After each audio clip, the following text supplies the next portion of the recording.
Good evening. I'm the Crown DM, and welcome to episode 20 of Cometh the Fall, in short supply. Hello, everybody. Prostar, Zebus, Octal, Idis, Funden. Hello, Karen. Crowned who? That's right. Never heard of me either. But that's a lie, because as of last night, I got another notification from Twitch basically telling me that I'm doing a good job. We've basically been beating my goal, which is 100 followers a month.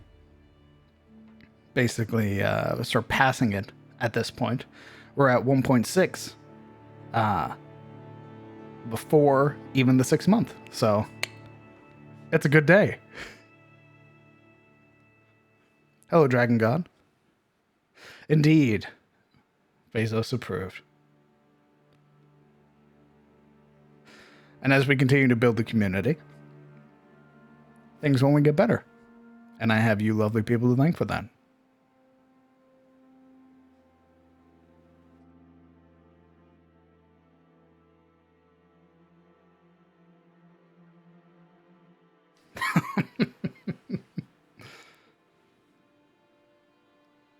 Stonks indeed.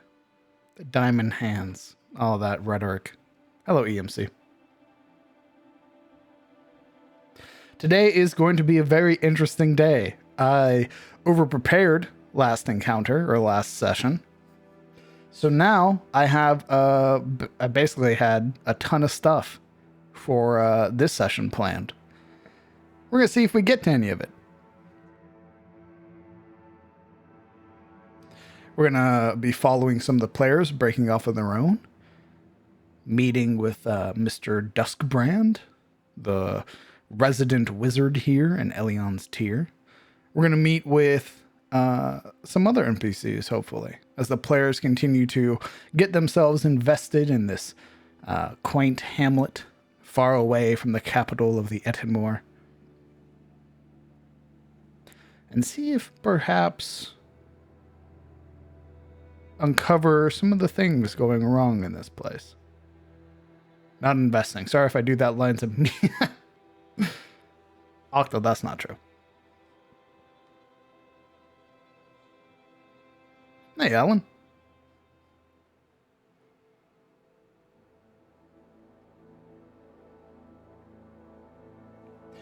I'm giving the players ample time to get themselves situated, get themselves prepared and ready before we jump right into the game.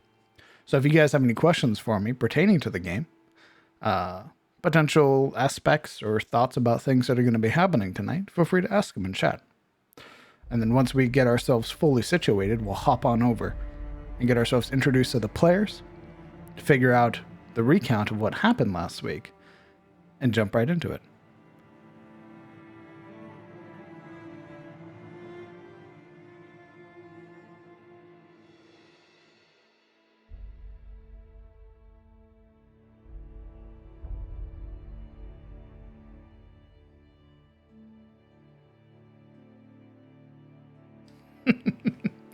No, Disgruntled. We haven't done a prison break-in yet.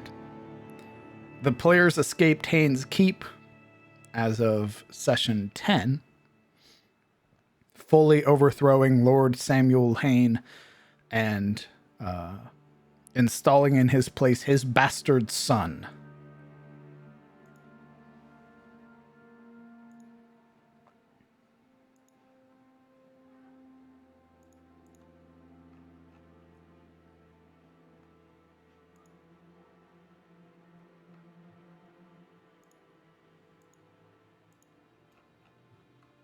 Put it.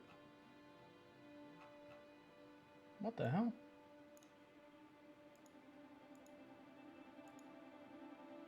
Ah, there we go. I had to go through my own personal notes real quick. Dusk brand, more like dust sand. All right.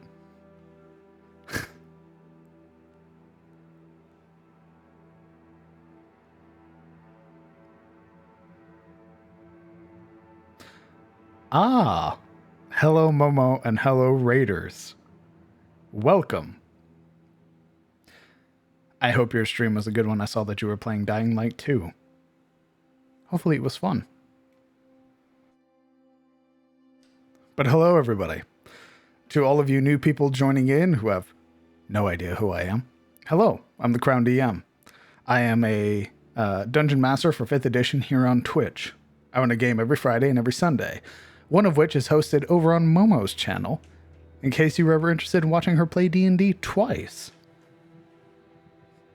If you're interested in things such as monster creation, map making, general works with the community, I stream as well every Monday and Wednesday. Feel free to stop on by.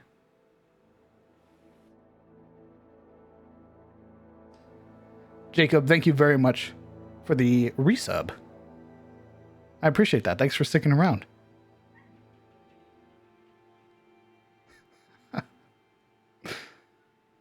She broke the game. She broke Dying Light 2?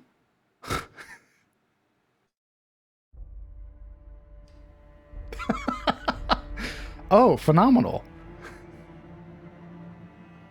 Guido. Jesus. Guido, thank you very much for 20 gifted subs to the community. That's incredibly generous of you and completely unnecessary. As I say with every stream, the content here is free. As such, you don't need to subscribe. You don't need to do anything. Feel free to just lurk or chat, meet all the lovely people in the community, and enjoy. To the person who asked, yes, Momo will be playing in this game tonight. She plays in both of my campaigns. You will get introduced to her character once we do the introductions. Also, hello, Momo's mom. Guido, thank you very much for the 12 months gifted to Momo's mom. I hope you're doing well, and happy Mother's Day.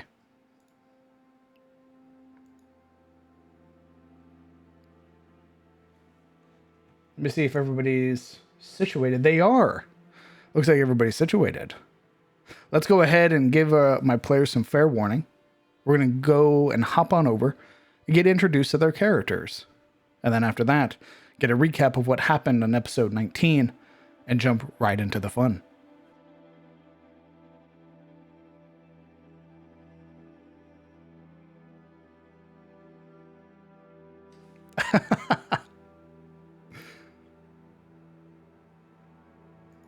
All right.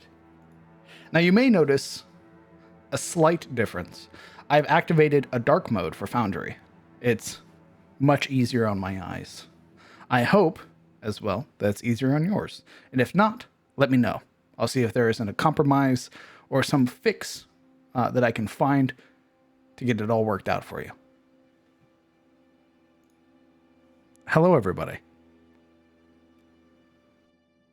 Hello. Hi. Hello. Hi. Whatever the fuck that was. How is everybody today? It's Friday, brother. It is Friday, brother. Not that you care. What are you talking about? Not that you would care. This is one of my favorite days. Why? Because I had to play D&D with my friends. Speaking of which, is everybody here? Or are people getting themselves situated with the pizza that just arrived? I'm good. Think Momo might still be pizza eating. I'm here. Eating pizza?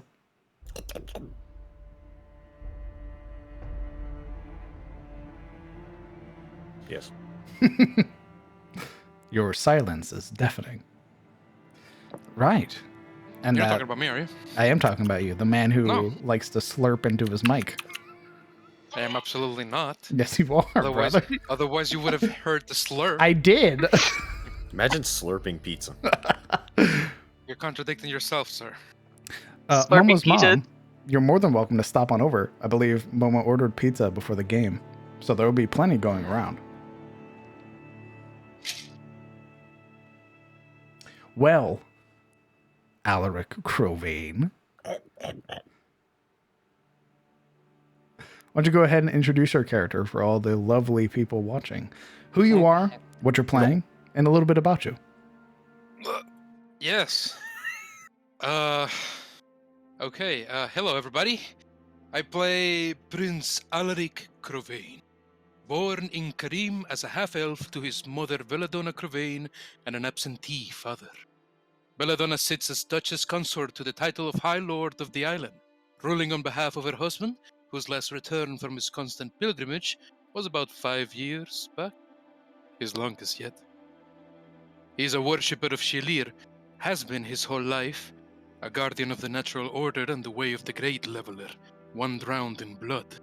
For that he is paladin, one prone to episodes of blind fury. As of late, however, he is more of a paladin of ale and wine, if you've been keeping up.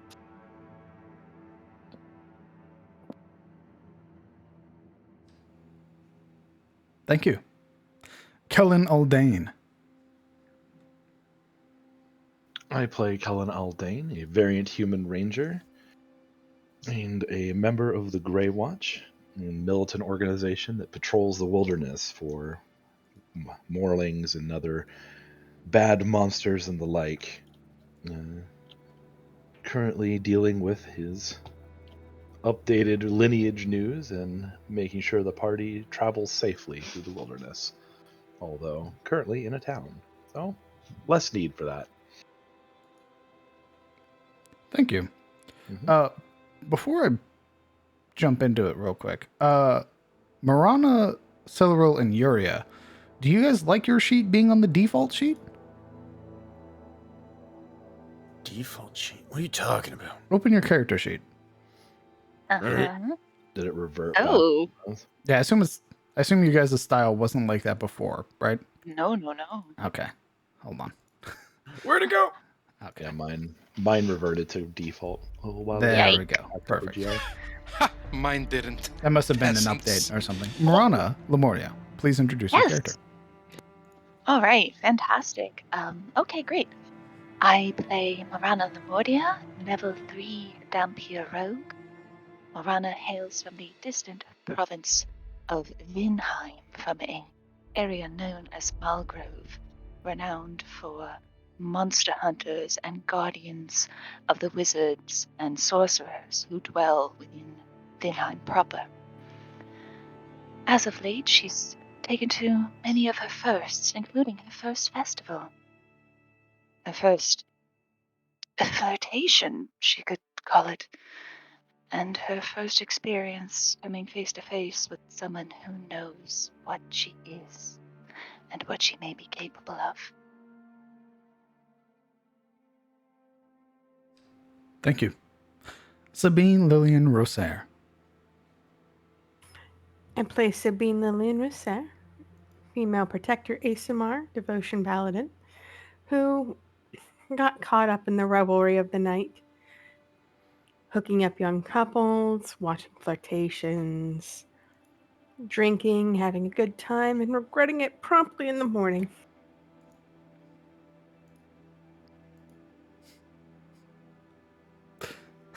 Thank you. Cyril de Caterina. Greetings. I am Cyril de Catalina, a ward of House Edenmore of the Sunblades. I am a level 3 high elf fighter who finds beauty in every battle, and I will lay my life on the line for house and home. I endeavor to seek the truth of the hidden malicious rot that finds itself squirming through my family. I also have dogs. I will stop at nothing to find out why this has happened to me and my kin. Thank you. And finally, Yuria Zairi. Hello. I play Yuria Zairi, daughter and heir of Shademore, a distant province in the even more distant land of Careso. I have come to Tyros to discover the lost history of my people, who originally came from this continent. At least, that is what the fables say. Now I find myself in Elion's tier, celebrating amongst common folk. And with a new day, new questions and new problems arise. Oh, and of course I am the level 3 Hexblade of the party, a human. Thank you. Now, who recounted for us last week?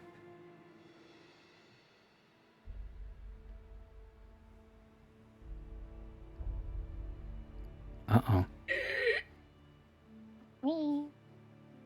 No one You remembers. think it was Uh-oh. Cyric? Thank you. Well. Indeed. Some idiot that goes by the name of Cyric recounted last time.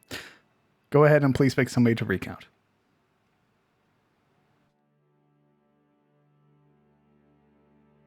Savine. You're such a dick. Why? Because you know. What? Now, I wouldn't normally step in, She was Okay. roasty toasty. but let me argue a counterpoint in that Kellen by far had the most lore relevant shit happen to him. Okay. You're What are welcome. you gonna do? No tipsy backies now? or what? Wow, really had to twist his arm there. He was also the most disconnected from the party. The recount isn't just about lore stuff. No, my okay wasn't me saying it's Kellen's. No. Oh. Savine. Fair enough. I understood you, buddy. Oh, we're fucking weird, man. You're so mean. Why? It's not a punishment. If you keep treating it like a punishment, it won't be a punishment. No, I'm trying to decipher my Eldritch notes because, I was Roasty celebrating my toasty. birthday. But that's okay. So Just recount it like you were drunk. Your character was drunk half that's the time. what I'm doing. But Get into drunk have you ever mode, left a boys. note for yourself while you were inebriated and you're like, what the hell am I saying? It's kind of like Yes, that. So give on me a my moment. mirror with lipstick. Oh And I thought my I was God. really fucking cute when I did it. And then I woke up and I was like, dude, I don't speak this language. I have no memory of this place. Either way.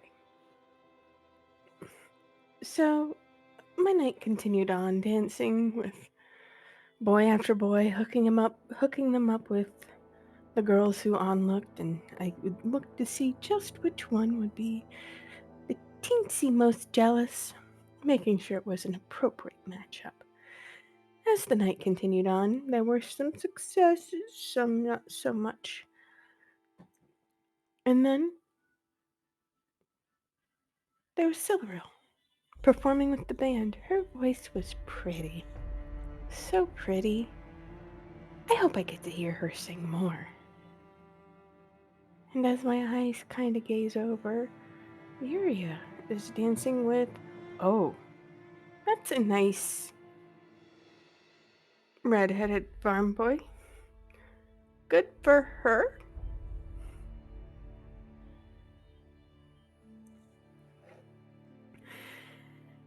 Oh, look, more wine. Either way, the night continued on. Conversations between Alec and myself. He's right, it is kind of lonely, but I'm doing good work. Oh, look, more wine. Oh, look! Fireworks. Oh, those are nice. Those are pretty. Oh, okay. Either way. Is that Marana with a boy? Oh my god, that's Marana with a boy. I'm so happy. I'm so glad she's coming out of her shell. Alaric looks too happy. He tried to bring me down with the conversation. He's way too big for me to carry back to the... No, he can't be this sloppy drunk. I have to do something. He's too big. No. Here. I'm gonna fix it. There we go. And I lay on hands, Alaric. Night's coming to a close and I'm getting sleepy, and I stopped drinking, so I started getting really sleepy. So I ended up going back to the inn, and I hunkered down and try and go to sleep, and Then morning with its hateful rays of sun came, and the headache was horrible. Marana's such an angel. I'm so glad she found someone last night. And they're getting off to Lord knows where. I hope they have fun.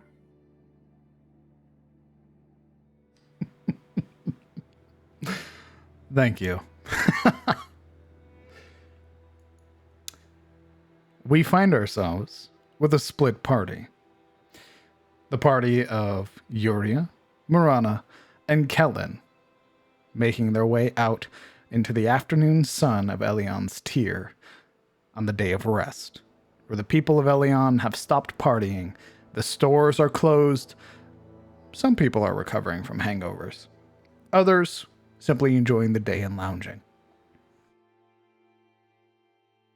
Our other three find themselves still within the singing tier. Sabine, sleeping. Alaric, sleeping. And Celeril in the process of shuffling her way into a hot bath. Pulling away from the trio, the camera focuses on Celeril. The wild, untamed mess that is these golden locks above her head, bound only by blanket or towel. Making her way into the bathroom, the rays of light filtering through the glass.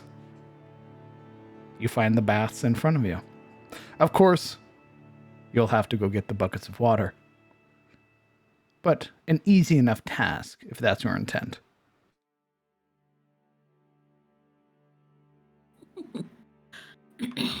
Silveril will walk around the corner into the bathroom area, whereas before her footsteps would be, calculated much like that of a dance anytime she moved. These are thudding footsteps where the balls of her feet are no longer the supports, but the heels themselves are now. So these high elf stompies, as she would turn the corner, tud, stumble tud. She will look at the bathtubs with the blanket from her bed wrapped around her unkempt braid bulging jungle that is the hair on top of her head, and simply say, fuck. And she will turn around, kind of makeshift tie the blanket around her head underneath her hair. As her hair, contrary to probably Sabine's belief, is very prideful to her. And she will make herself downstairs to get some hot water. As you make your way downstairs, you find it's, again, bereft of people. Nothing moving. Even the cats are lounging about, laying on that nearby couch. Chairs upturned over the tables. You make your way out into the back, grabbing a bucket, pulling it from the well, and then making your trip back upstairs. About 2 or 3 times necessary to get the tub full enough that you can actually rest in it.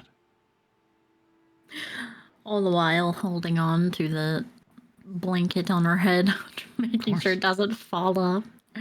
Now the water is very cold. Do you use the stone? Still no idea about the stones. So she would use prestidigitation to warm it. How hot do you warm it? She likes relatively hot baths, so it would be steaming. There's a moment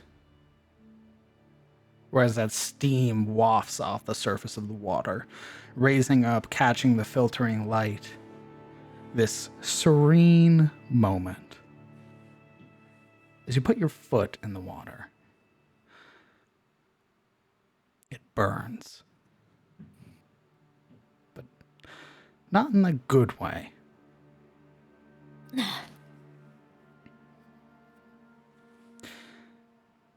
It almost feels like blisters form on the bottom of your feet. Probably tumble backward and land on her butt and trick her foot. All the while letting out a silveral yelp. The skin is red hot, irritated. It's so unlike you. An enjoyer of hot baths, yet this bath is too hot.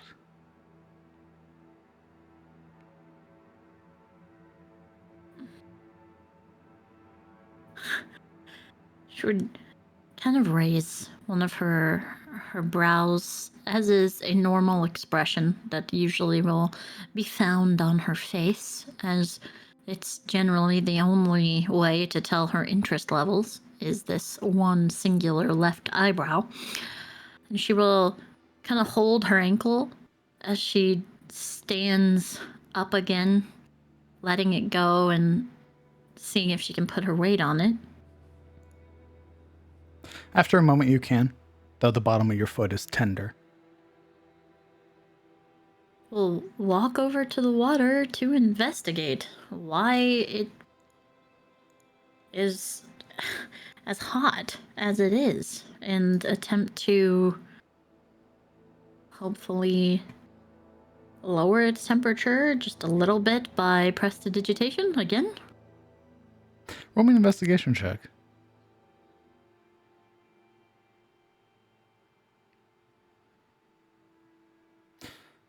Nothing appears wrong with the tub. Even the little strange ornament that often hangs inside is hanging outside of it.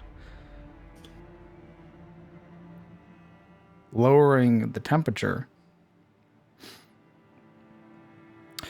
you feel a strange nagging. Roll me a wisdom save.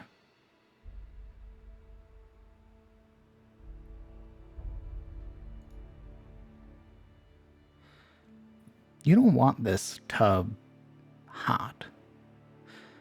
No, you want this tub to be ice cold. Near the point of freezing, almost. That's what would be comfortable. Well, she would straighten up and kind of do the the dad pose where they put their hand on their back and their other hand is scratching the top of their head.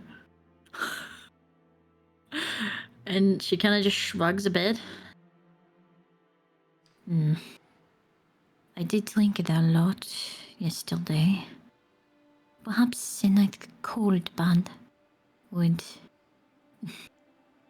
bring down this sense of alcohol poisoning. She will use prestidigitation to chill it. And that you do.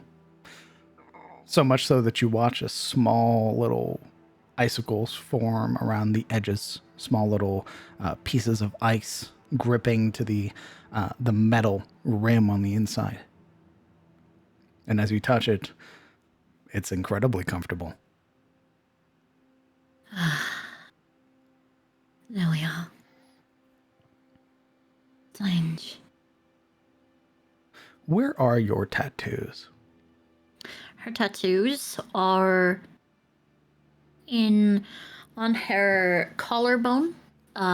There's one stripe on either collarbone that rests just above it and go upward towards her. I think they're called traps. The muscles, like. Indeed. Yes. And then there are two on each forearm. If you look at, let me put them in the D&D chat for you. Thank you. They are here. If you look at her casual wear, I can't put pictures in the CF Talks. You can't? No. Ooh, hold on. I can't put them in anything. Even the reference channel. Can't upload anything. That's strange. Because you have a baby DM tag. You should be able to do a lot of stuff. I can send it to you directly. Oh, I can't do it to any of, even in DMs. What the hell? Do you have another another upload file folder somewhere?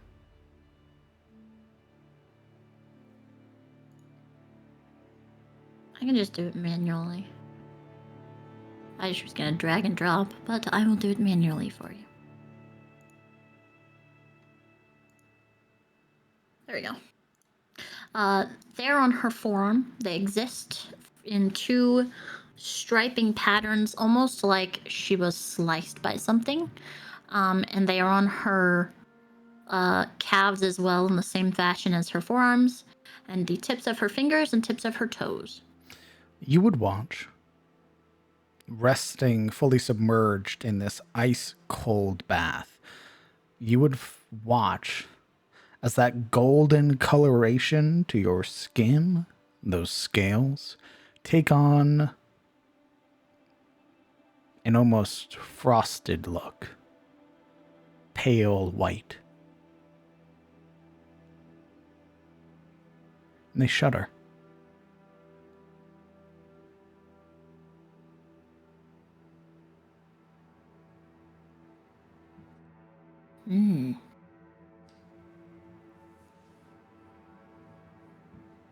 She would check on them. Certainly. Markings all the same. You just feel really comfortable in this ice cold bath. What the fuck? Who knows? The camera pulls back outside of the mirrors, outside of the windows, revealing our trio walking down the street, making their way to the bridge which leads to the eastern farms, and subsequently Mr. Duskbrand's tower. What are you three doing?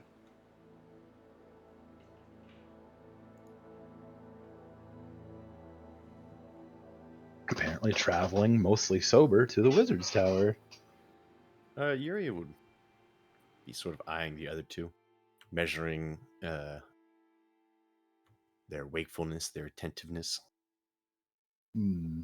their the Hungover pain they status. may or may not be in. Marana seems more sleepy than drunk. Like, just kind of occasionally rubbing at her eyes, a small yawn she does, turning her head to the side, hand covering her mouth.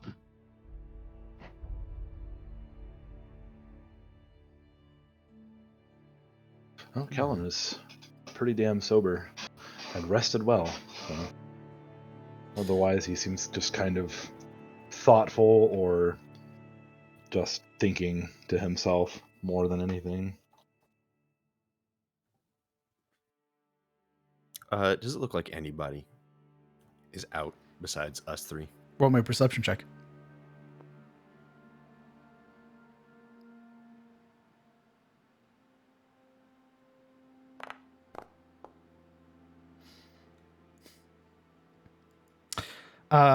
As you're making your way over the bridge, there's really only one person that you can see who's doesn't appear beholden to this idea of the day of rest.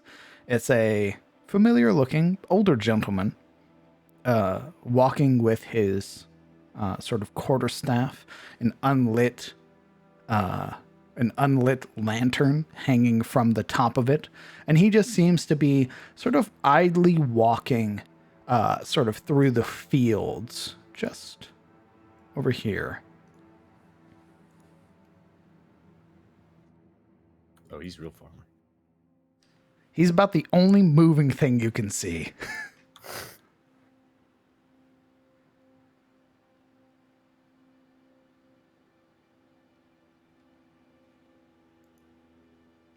Was one survivor. Kellen, Hmm. despite there being almost no one around, she still speaks somewhat low. That, thing you showed me last night. I admit I perhaps was not as alarmed as I should have been. What? Remind me, where did you get that again? It what? You mean you might have had a little too much wine? Perhaps not as much as some, but enough, That's yes. ultimately fair.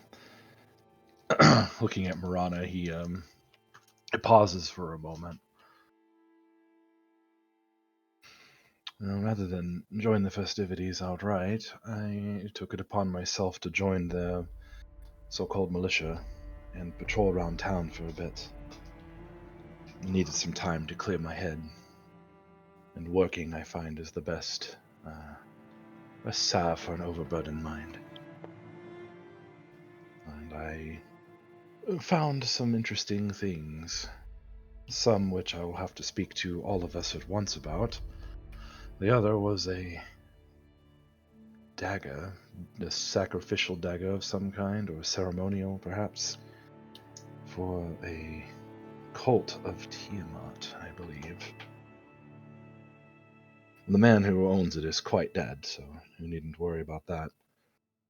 But I Oh. believe that solves the issue of the missing sheep. You think so? The sacrificing livestock is low on the totem pole, I would imagine, but it still is something. She kind of furrows her brows. I'm afraid my knowledge of, well, cults of Tiamat is somewhat limited. Is that a normal practice for them? Is there anything that Kellen would know about Tiamat cults Roll in the wild? me a religion check. I hate it here, because I think I sense my luck turning against. Of course they. I hate it here. Already know. Yep, that I say. I was gonna say, can I try rolling a history since I imagine? Yeah, I'm actually proficient in history, so I might actually have better luck with that. History. What with Tyros' history What with are Bahamut? you trying to ascertain about this cult? Are you trying to learn about its dealings and how it operates, or just its sordid past? I guess kind of just general path. May I also do history to see if I've had any history dealing with the cultists in the wild? You know what? I'll let use your knowledge, Tristan, Kieran. Use your knowledge of what you think the cult is, and base it loosely on that, because the cult is wide and expansive. Yeah, they probably Here we also go. have different practices beyond the different sections. Indeed. Too, If you want to learn its inner workings, I need a religion roll. If you want to make wild assumptions, feel free to do so. Here I go spreading misinformation again. yeah. Well, I'm gonna get fact checked by Reddit. You know they hate Bahamut, they hate metallics, love Tiamat, simple as. Simple as, brother. Simple as, brother. Yeah, I imagine that's like at least the baseline of what we would know. Absolutely. And it's not like it's like a it's not even like it's like a singular territory thing. The cult of the Caustic Heart and the cult of the Dragon are everywhere in Tyros. Almost Well, annoyingly so. King of the Kingsmen did specifically mention the Caustic Heart, so I have that written down. Good job. I guess that would be on me to kind of fill that blank in, wouldn't I? Let's hear it, brother. Well, let's just say I'm perhaps taking a stab in the dark, but I do believe he's a member of the Caustic Heart, or was, rather. And things like sacrificing animals and sacrificing people anybody who might align themselves to metallic dragons. Things like that. So I imagine pretty much everyone in Tyros then. Well, those that would ally themselves with the chromatic kind are probably not the kind of people you want to keep company with. Yeah. Though I have it on some authority that if raised right, a chromatic dragon spawn of some kind can be turned to good, so there's that. You only found one cultist? I personally only saw the one, yes. I hate to say it, but just from the tales, where there's smoke, there's fire. There could be more, or who knows, perhaps worse. The authority that I have it on about the dragon spawn being raised right also mentioned something about the mountains to the north. Well, perhaps this one came down from there. Authority on chromatics, you say? Sort of. You're right, you'll definitely need to explain to us what you found. There is a lot to explain, and I have a feeling it's not going to go over well with with some of our members or some of our friends. Well, that's almost a guarantee. Yeah, exactly. I suppose, since we are the three of us here together, I might be able to give you the abridged version, if you care to hear it, unless you want to hear the whole thing all at once later. Let's save it for everyone. There are other questions I have on my mind, not relating necessarily to that, but that will be saved for when we reach the Wizard's Tower. I don't want to get that and this confused. Yeah, well, I did alert it to Gerald and his wife. They are not happy. They're happy that it's dealt with for now, but they're not happy that it was here. So they are aware of the situation. Yuri's lips purse and twist into a frown. So, Morlings rampaging in the south. Cultists too, well, nearby. Does anyone else feel like we might be slowly being surrounded? I don't know if I quite feel so safe in Elion anymore. That is probably a wise thing to keep in mind. The town itself might be safe, but as soon as you leave the confines, I would not guarantee on that.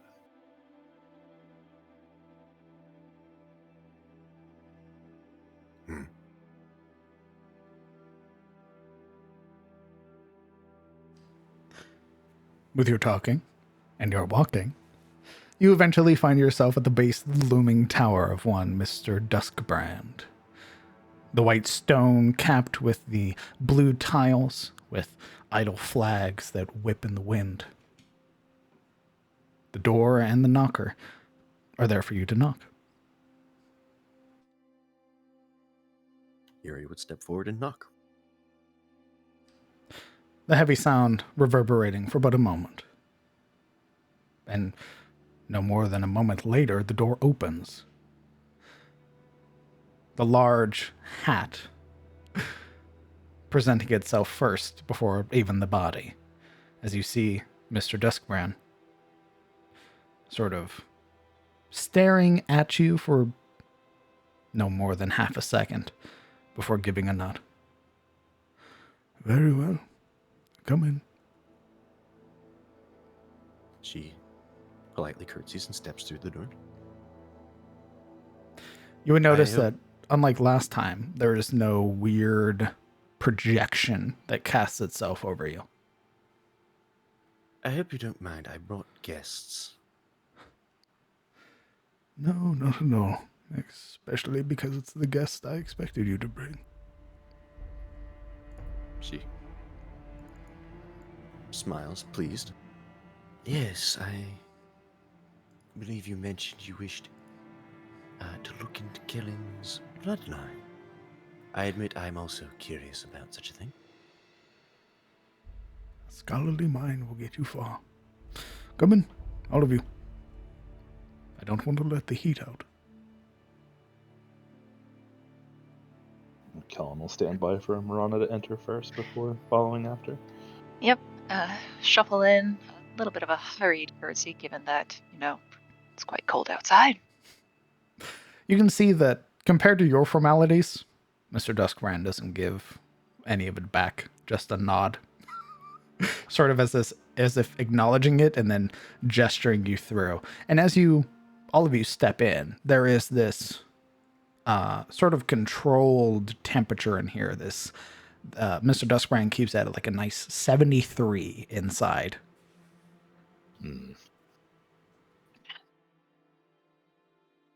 My man.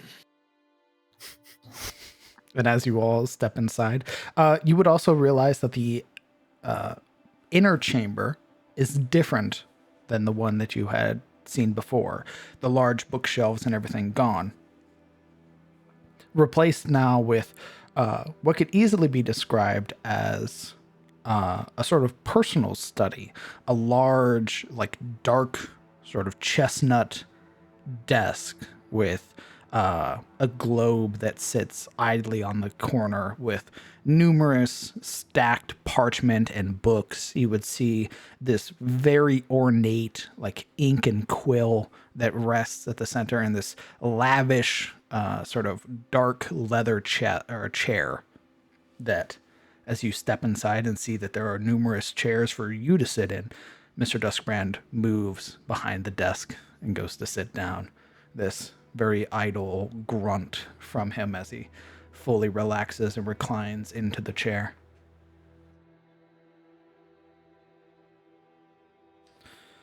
Right. What are you all here for?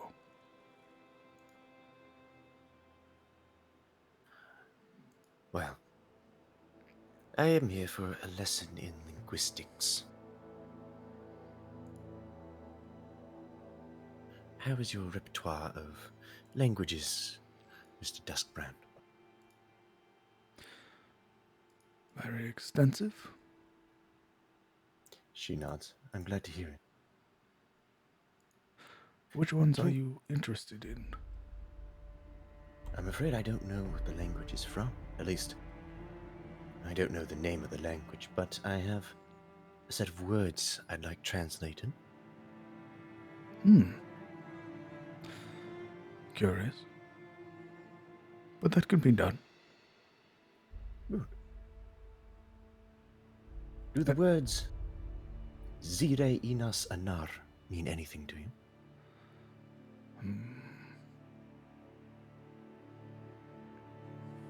You watch as he brings a hand up, sort of running his fingers through what is the only real visible part of this man's features, which is the sort of gray-white beard that sticks out, and he sort of runs his fingers through it.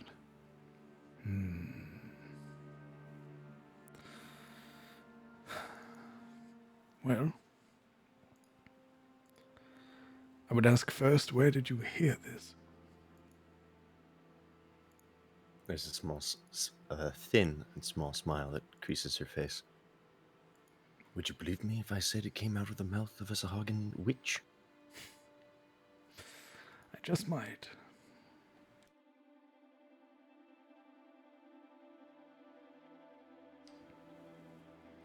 This is where you learned it from? Asahagan? She nods.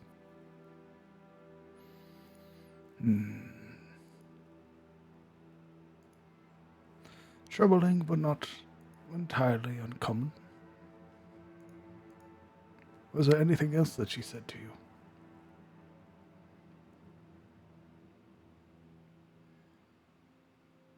There's a slight pause. She adds, not in her own language. Strangely, she herself admitted that she did not quite know what the phrase meant. And yet she said it. Well, that is peculiar, but not wholly uncommon. The tongue that you speak, as I imagine you feel a slight tinge when you say it, is derived from deep speech.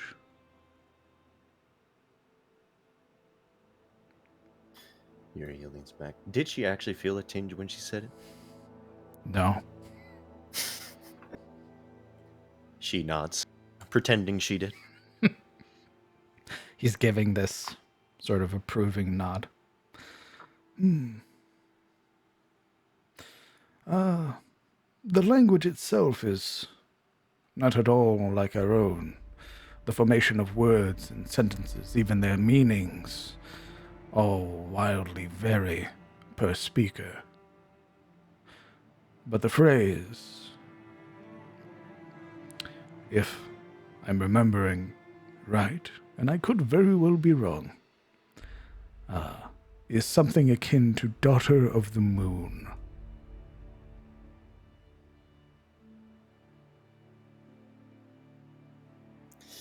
Yuri's face, she's gotten good at hiding shock, so when he says that, her face doesn't so much flinch as go rigid. Again, it Curious. might be a inaccurate translation. I myself am not a linguist, but if you are curious in learning the proper definition, I am in contact with a linguist of whom I could send a missive to on your behalf if you were so inclined to visit them.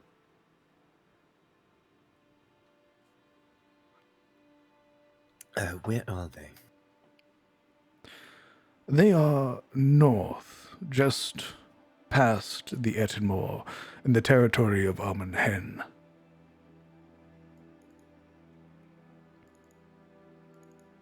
It is She quite the trick, but Mr. Moonborn is quite adept at these things. There's a thin rise of her eyebrow. Mr. Moonborn, Caldrum Moonborn. Rather, apologies. Lord Caldrum Moonborn. I believe he was recently uplifted. Both eyebrows raised. Oh. Feigning polite shock. You'll find them west of the mountains that separate Almenhen from Grimwald. I could write you a letter of invitation, should you desire it. Well, for safety, I am attached, of course, to my allies here. But if you could, in case we head in that direction, I would very much appreciate it. I can do so.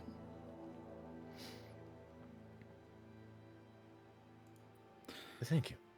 Caldrum and I share a very similar order. As such, I will send a letter and inform him of your intent. I assume that's not the only reason you are here. No. Her eyes turn to Kellen. I'm also here to learn about old history.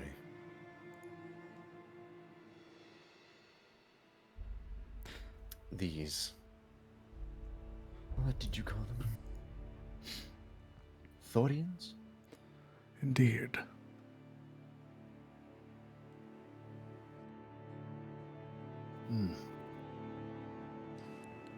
That'll be it for me to divert the conversation so quickly.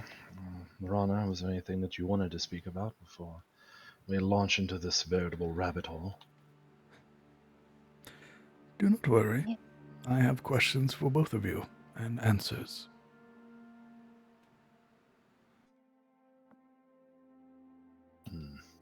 Morana just kind of gives Kellen a little bit of an encouraging look, kind of like a nod of go ahead.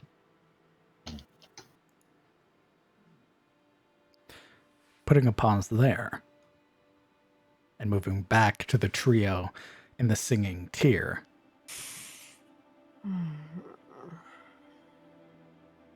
It's about 3 in the afternoon now. About an hour has passed. Siluriel, Sabine, and Alaric, what are you all doing? I'm in the bath. I think that at this point, Alaric would have woken up. The way he wakes up, it's like a drunk stumbling back home, only that he's stumbling off of bed. He, with a lurch gait, makes it to the door, catching himself on everything: the bed's frame, the room's table, the wall, the door, its frame. His shoulder catches here, hips catch there. Always stumbling, always bouncing off of things, making a ruckus. And at this point, 2 nights having slept in this room, it's somewhat disheveled because of it. He has just a knack for breaking things, or at least deteriorating them with his inherent bruteness. And he'd be out on the hallway, making his way to the bathrooms, to the big tub hall. Is Siluriel still there? Yep. She's eyes closed in the bath. Walking up, eyes narrow. One big fat finger reaches down to tap her on the forehead. Hey, Siluriel.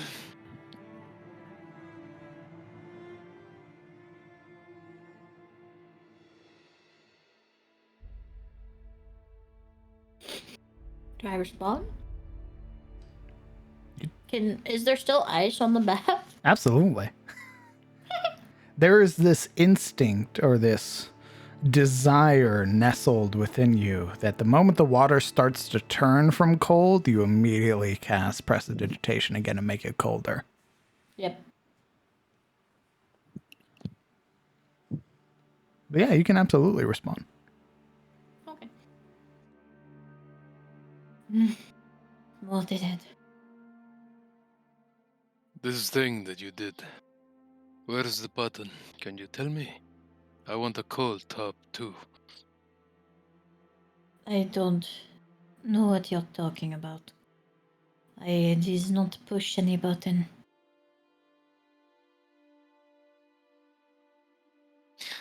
Alaric makes a face, and then he waves once at the air dismissively before he turns around and faces his own tub.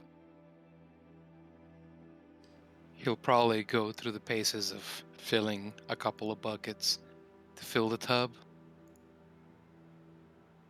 And hopefully, being perhaps a little bit over lukewarm, somewhat cold if he could have it, he'd take his own bath. The water pulling it from the well is indeed cold. Good. Shedding his clothes, Alaric Ravain enters the tub and spreads out under the water, submerging in this, wouldn't say icy, but cold embrace.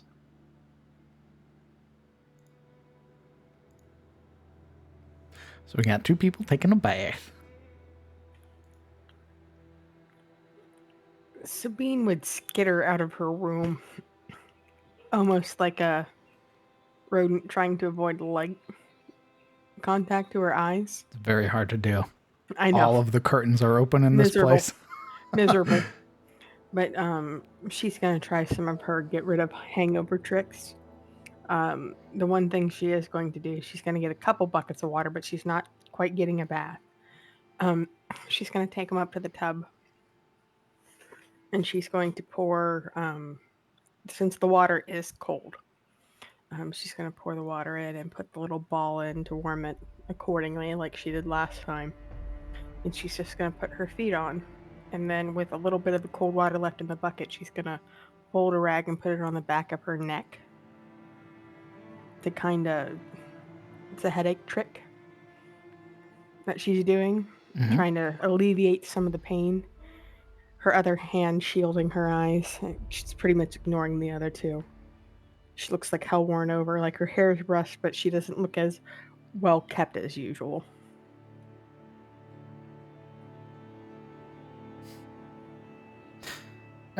You three, roll me a perception check.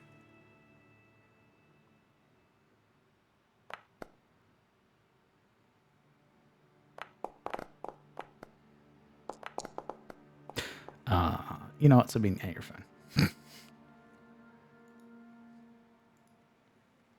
Although it didn't read your roll for some reason. Oh, there we go. Yeah, I guess it takes her a bit because her room isn't next to yours. You all would hear sort of sat in the bath. You would hear sort of 3 rooms over, like distant creaking and the heavy footfalls of more than likely Gerald, who, having celebrated the night before, wakes up, is getting himself dressed, and you would hear, no more than a few moments later, the heavy doors of his room open. And as he walks through, a very soft whistle. And he's sort of pausing at the doors, and sort of you would hear, Kellen, you awake in there, lad, or are you still sleeping? I imagine it's like a dim voice in the Indeed. background. Very loud and from the tubs. Sabine would Yeah. kind of perk up. He's not there. Alaric? Never mind. Yeah. What the fuck, Sabine? He doesn't hear you. As you moan out into the air. Of which you would hear, oh, all right. Silverriddle. Last you awake, or are you still sleeping? There's some rise of bubbles from her bath as her, like, the water's up from all the way to her nose as she slid down into it. And she, hold on, let me read this. Does it have to be within range? Okay, 10 feet. Silverill's gonna cast Prestidigitation to make a big kind of, like, flourished golden arrow pointing, like it's just floating in the hallway pointing towards the bath.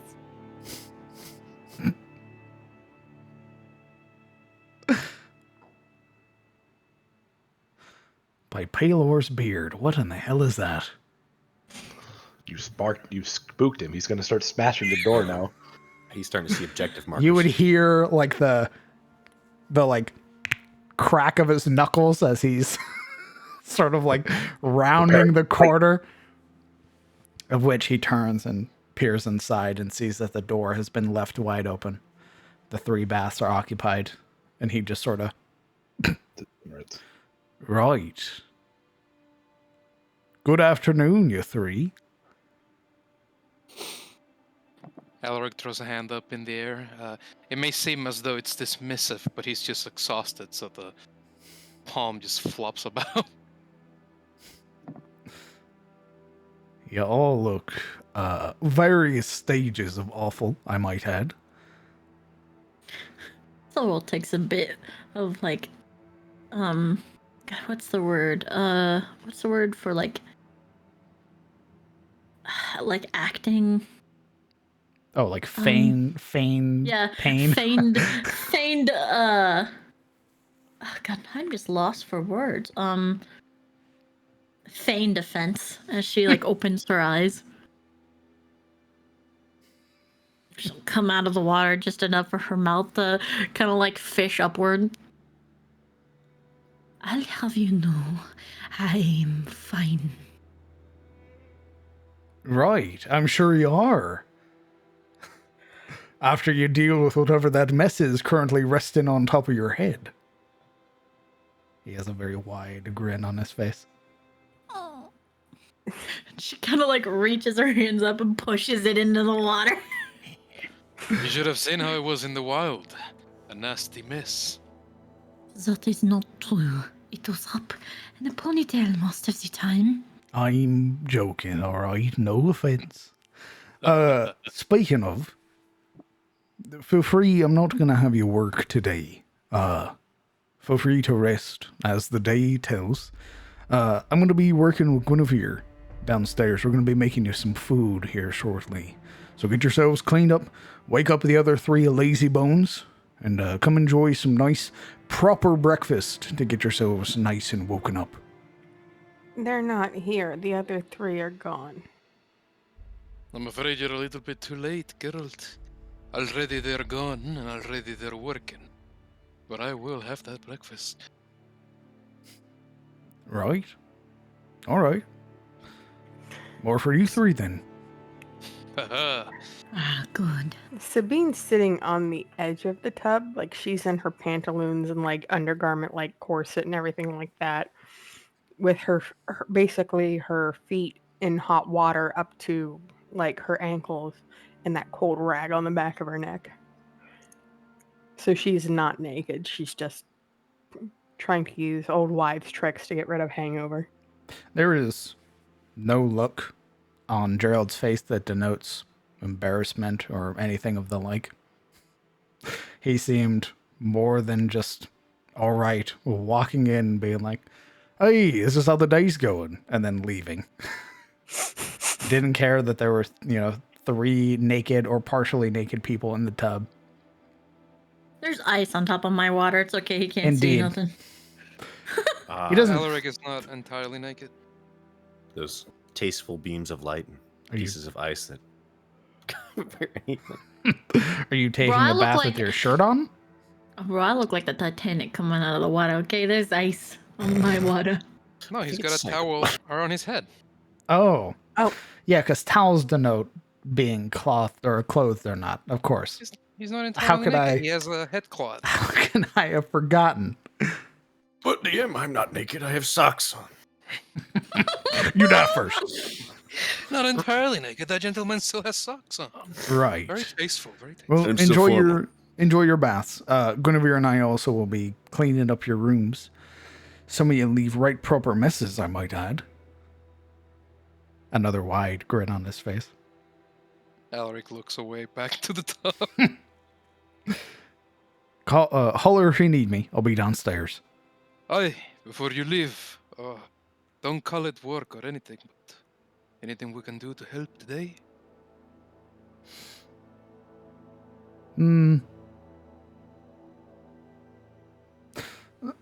If I think of something, I'll let you know. Right now, it's just getting some food in my belly and your bellies, and then hauling those bones back to the giant and the boar and getting them buried. Town chewed through a lot of firewood last night. Are Aye. you sure I shouldn't cut some? Maybe. You were cutting my personal supply, so you're fine. Unless some brigands stole off with it in the middle of the night, we should be fine. Do we have brigands around here, even? None that dare brave coming this far into town. Till now. Lad, I was joking. We haven't seen brigands in well over a couple decades now. You were joking, but I wasn't. The serial firewood theft. Here today, gone tomorrow.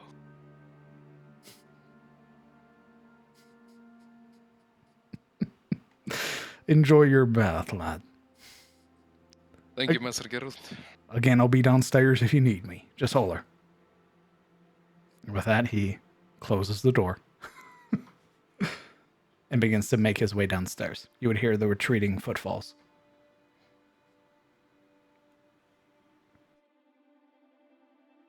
The daddy stumpies. Indeed. The stompies of a half-giant. As the camera pans back to our trio inside of Mr. Duskbrand's tower. At this point, Mr. Duskbrand has moved from behind his desk and has sort of pushed aside a number of chairs and tables, gesturing Kellen to stand in the center of a circular rug, his hands folded in front of himself, waiting patiently.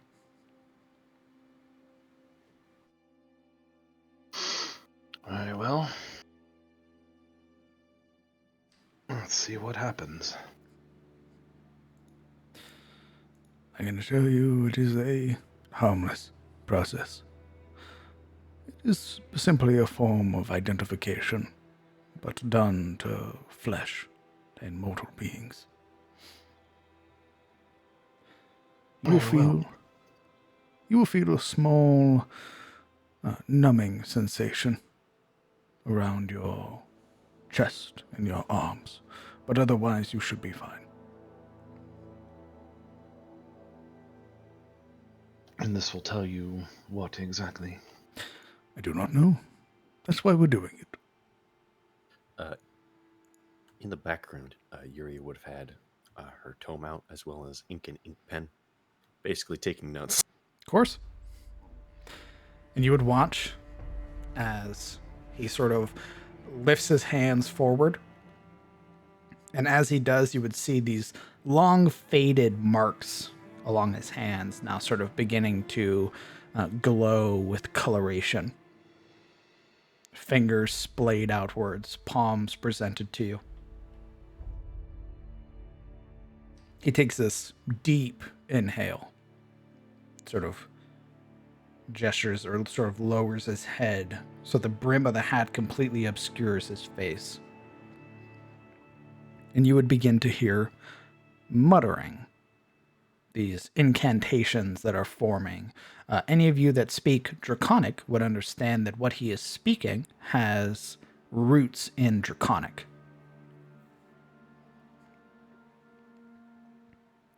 Of which the marks on his hands now begin to fully glow, and you would watch as the fingertips become fully illuminated. And on the carpet you stand, the markings of the carpet also begin to glow. This crisscrossing, weaving circular pattern that, as it reaches the center, becomes more reminiscent of like a whirlpool or a tornado, with the lines now beginning to pull on themselves inward until they reach a singular point. And as they do, lights flare from beneath you, now fully illuminating yourself in this sort of very soft blue coloration. And he pauses for a moment, giving a small nod. And it lasts maybe no more than 30 seconds before he gives a nod. Well, I appear to have been mistaken in my assumption. Rather, my first attempt at labeling you. You are Thorian, but not wholly. You bear the markings of the children of Thorlear. Your eyes. He brings a hand up, sort of gesturing to where his eyes should be, but it disappears under most of the hat. You are Aharani. A what? Aharani, the children of Thorlear. Your people are one of the few to have ever gazed upon the silver flame of Thorlun.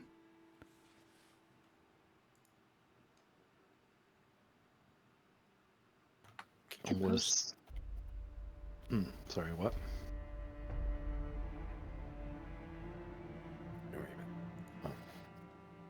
And what is the difference between the two? It means your people survived. Refugees, some scholars call them. The last heirs of Thorlear, some others. But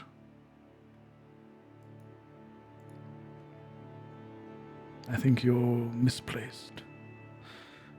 Driven from your home. Well, your people were. This was thousands of years ago.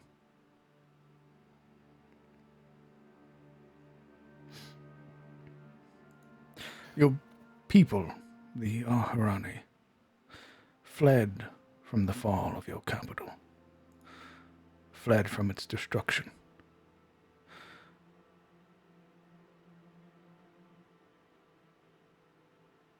Huh. Perhaps that was what that dream was about. Maybe. But how does it happen? I mean, is it just random?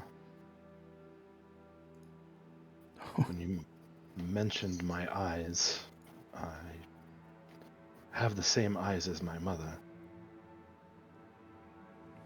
He brings his hand up, sort of curling it into a fist to rest it on his chin as he's giving a nod, sort of listening to you as you speak. My father's half-elven, but chooses to live as an elf. That's how it was explained to me, anyway. And I was raised amongst elves, and many who always thought it a bit strange that I did not have my father's traits. That is not entirely unsurprising. The marks of the Aharani are very prominent.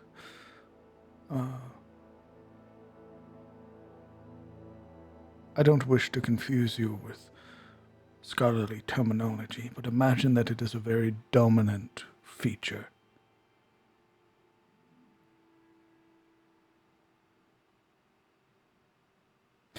I had misspoken before, which I imagine has given you some pause and some concern. You are very human. Perhaps more human than most people I know.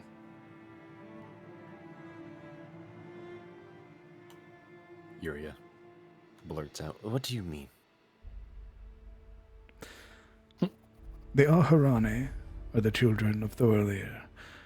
They are the descendants of the first men. The creation of the Erenar.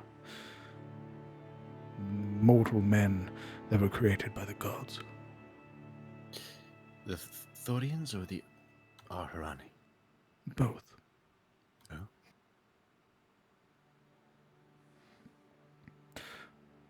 Thorleir was one of the most prominent capitals in the First and Second Age.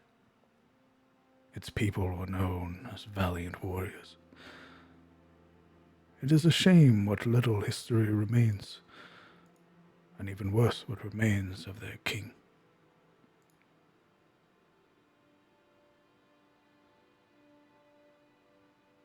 You can see Yuria scratching down notes in the black tome. Did you say what is worse that remains of their king or their kin? King. What is the issue with their king? Shouldn't he be long dead? Indeed. I speak not of him residing currently. I speak of his memory, his lineage. The last king of Thorleir, or the betrayed king. His name is all but stricken from history. He fell when Thorleir fell.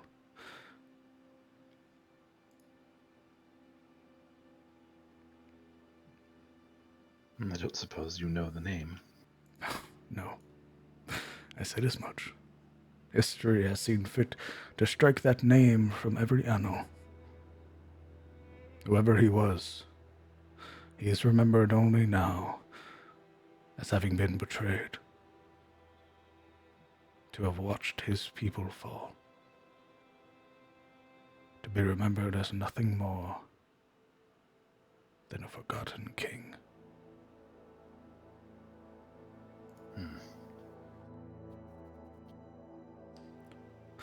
But again,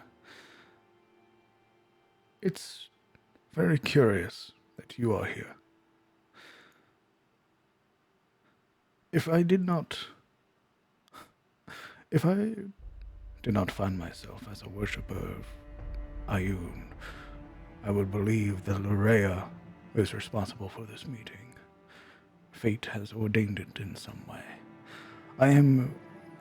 Most of my research in the last half-decade has been investigating the history of another Ahurani here in the Southlands. So there's more than just myself and, I'm assuming, my own mother. But of course. But this one is long since past. His time was during the Fourth Age.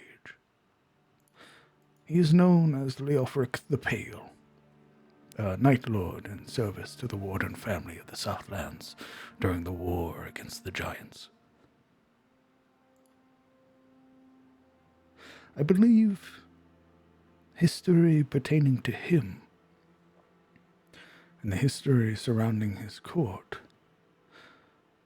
is relevant to the history of Elion's tier. So his kingdom was in this area.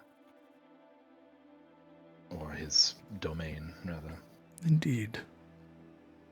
What little I've been able to glean with what remains of the annals of this place tells me that the territory of the Southlands once belonged to Leofric.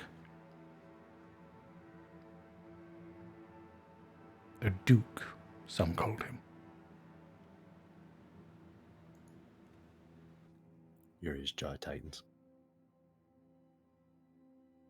Was that the only name that he had? Leofric the Pale? The Night Lord?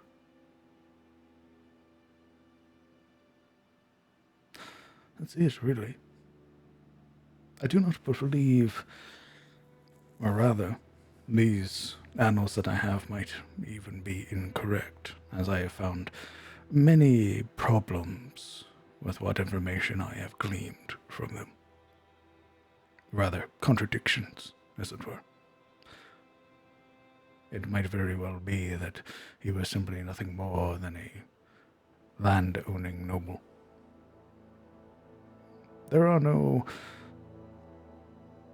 records of his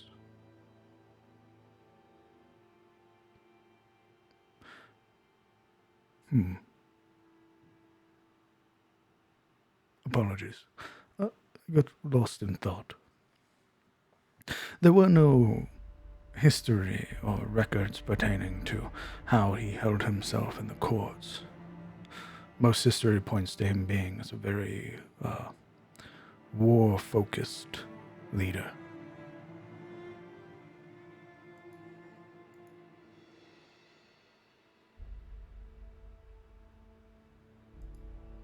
But that is for another time.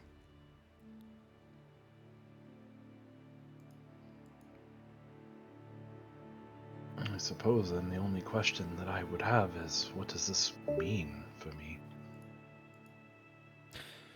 As it stands currently, nothing. You are human. You are a child of Thorlear, a child of the First Age. You possess within your blood a thing long forgotten.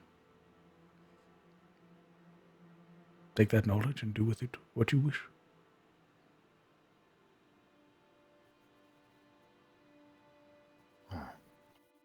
So it means really nothing except for a personal touch, apparently. There's more to the Ahurani.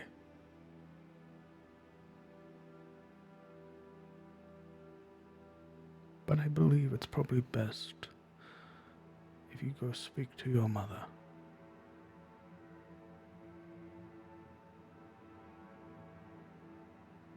If I could find her. She may be back home, but I don't readily know. Well then, I suppose that's that. Yuri Blurchin. Are there other descendants of the Thorians besides the Aharane? Of course. There's an entire kingdom of them, I believe. What remains of their bloodline. Then what makes the Aharane special? I never said that they were. Just that they are descendants of the first men. They possess within them the light of Thorlon. That perhaps might make them special, but What do you mean by that? What is the light of Thorlon? ooh, She quirks a brow. I suppose that is a deep hole. very. How much time do you have today? His Perseveria's lips. Well,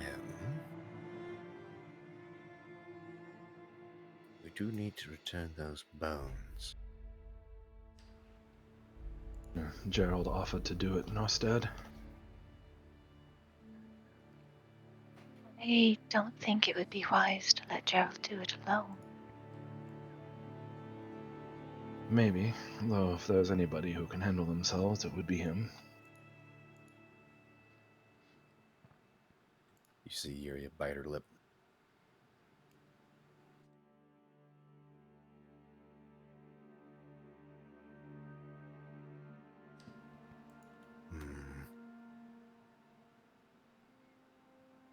Perhaps tomorrow.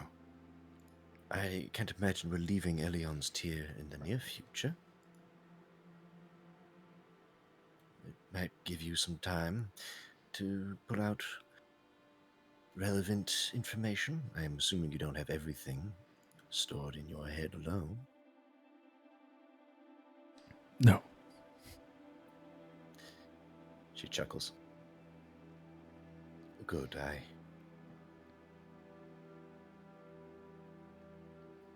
I expect very in-depth information on this.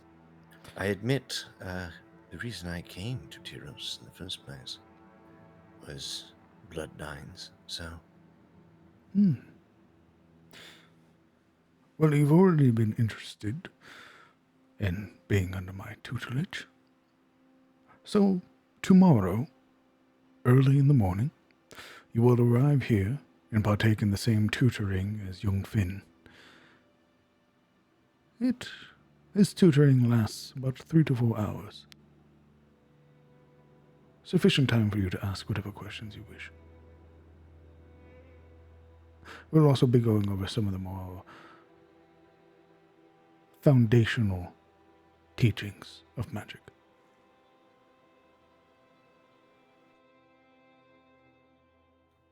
There's, she pauses a moment and adds softly, I don't... Well, perhaps this sounds very rude, but what is the cost of this tutelage? Yes, I don't imagine in the time that we've talked, you've earned much in the way of coin. You needn't worry. You can help with some chores around the tower. She slowly nods. That'll be fine. Good. I look forward to seeing you bright and early in the morning.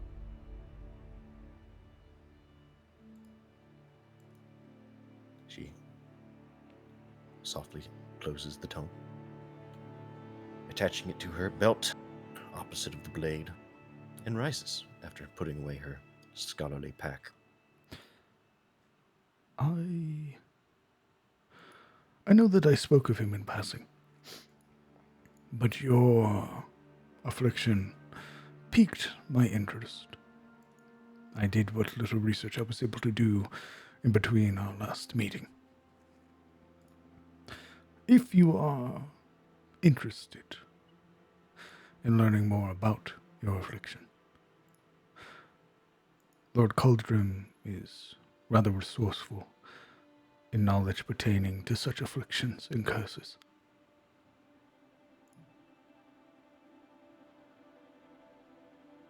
As he kind of addresses Morana, she kind of perks up, having kind of been lost in kind of just taking all of this information in. Oh, yes, I think that would be beneficial, yes. Good. Admittedly, I have not spoken to Cauldron in quite some time. However, a letter bearing my seal will be more than sufficient enough to gain invitation into the Tower of the Moon.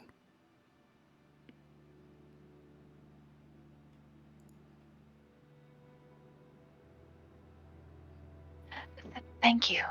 That would be most appreciated. She kind of, it looks like she's kind of like biting her tongue, thinking about something else. It's on the edge of her mind as she thanks Mr. Thusbrand. Well, I'm certain you all have questions. Now is your time to ask them before I return to my scroll making. Well, I also had a very strange dream not too long ago. But it didn't feel like it was my own. More like a memory. Someone else's. Do you know anything about that? Sort of crossing one arm over his chest and resting his elbow on it, his other hand comes up, sort of tapping at his chin beneath the beard.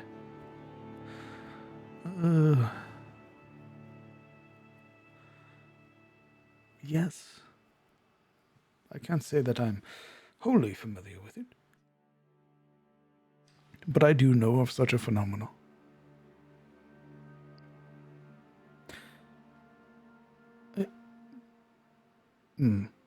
One moment. You watch as he turns, moving behind his desk, to the large sort of presentation of books and small knickknacks that are here. You watch as he pushes aside this like brilliant sort of silver and gold unicorn statue to the side, of which he sort of thumbs through the books, pulls one out, cracks it down the center, and sort of flips through the pages. Well, the phenomenon does occur, although the source of the reasoning is always different. It could very well be a projection of memories from a previous ancestor. It could very well be the possession or memories of an object or a wielder of an object of one you have recently come into contact with. There's also markings of the divine, rather clairvoyance, or the ability to see the past and the future. Wildly different each one, I'm afraid. Tell me, could you control the thing in your mind? Were you in control of the motions? Or simply following along? No, it It was like I was a passenger behind my eyes. Very curious. I could see only so much. I tried to discern more information. There was something there, something familiar. But I couldn't identify what.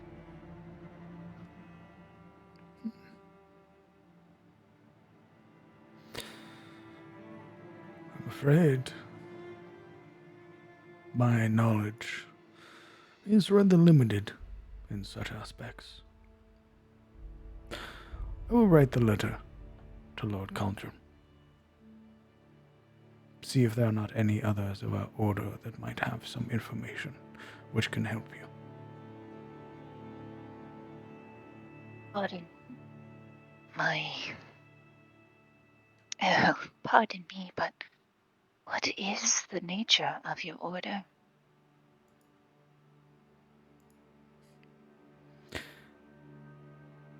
Well,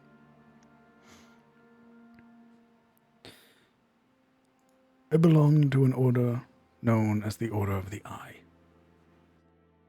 as does Lord Caldrum.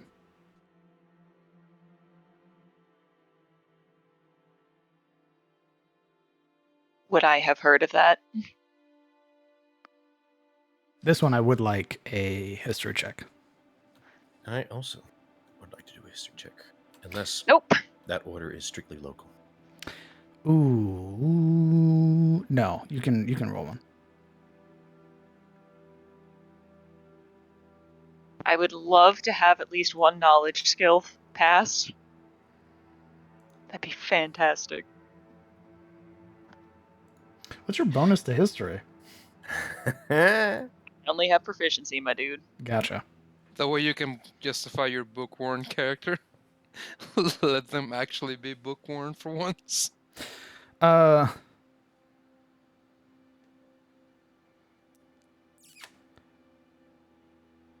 gonna say neither of you,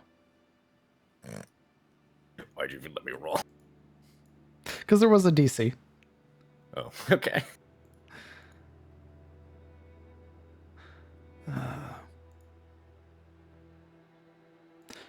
The intent of the Order of the Eye is to, rather plainly, stop knowledge from falling into the wrong hands.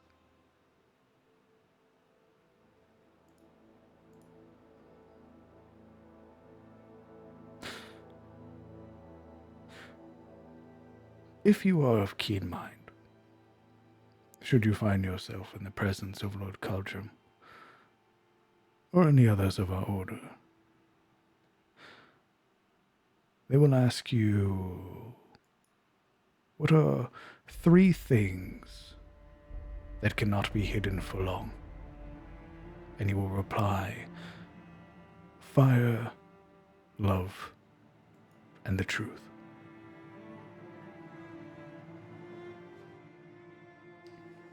That'll mark you as an ally to the Order. However, should this information fall from your hands to another who seeks to destroy the knowing mistress or her servants, I'm afraid there is no place on Tidros or this planet where you will be able to hide for long.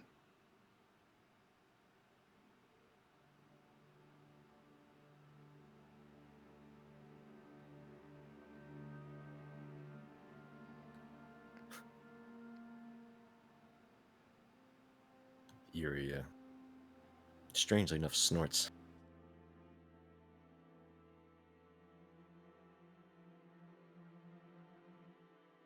We appreciate you entrusting us with that knowledge.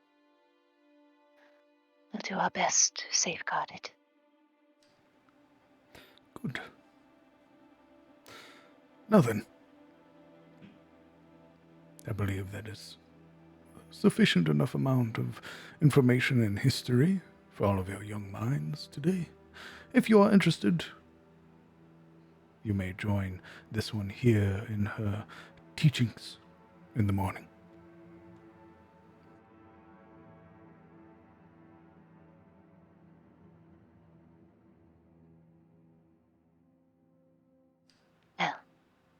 think that sounds agreeable.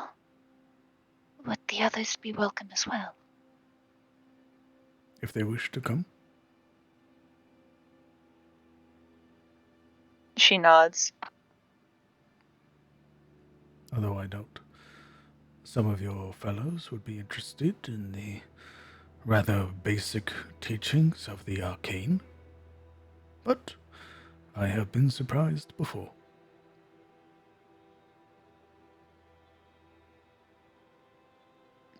Yuri purses her lips, mutters something about basics.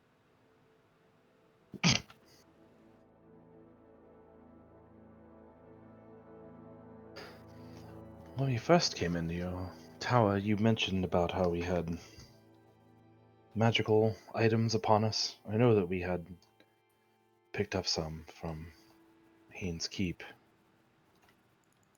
I don't suppose you'd be able to tell us anything more about them. Certainly. Although, as it stands currently, there is a cost associated with identification. Oh, right.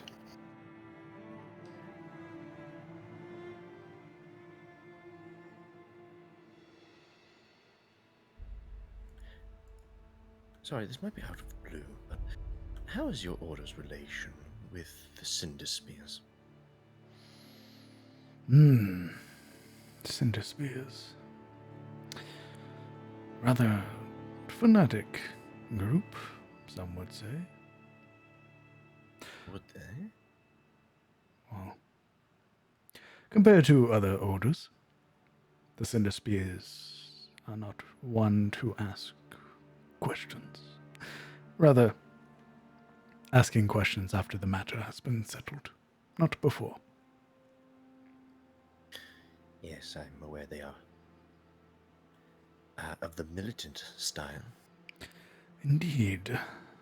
But ours bears no real connection to any groups within Orias. Many of our order reside outside of their walls. She nods. Well, with that in mind, how do the Cinder Spears view your order? I doubt many have heard of us. And I have not asked. To that end, I am not certain. Can't imagine you would. Well, sorry about that. Thank you for the information. Never lose that inquisitive mind.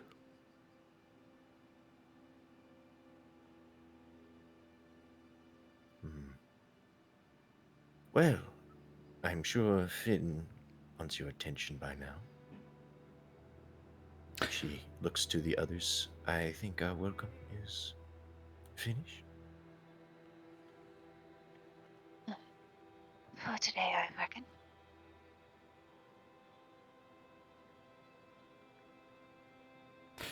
Return tomorrow and I'll have those letters penned for you. She curtsies. He gives a small nod and gestures to the door.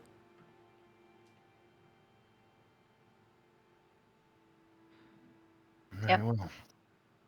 Much the same as Yuria, just formal curtsy and heading towards the door. May you walk in the eyes of the knowing mistress.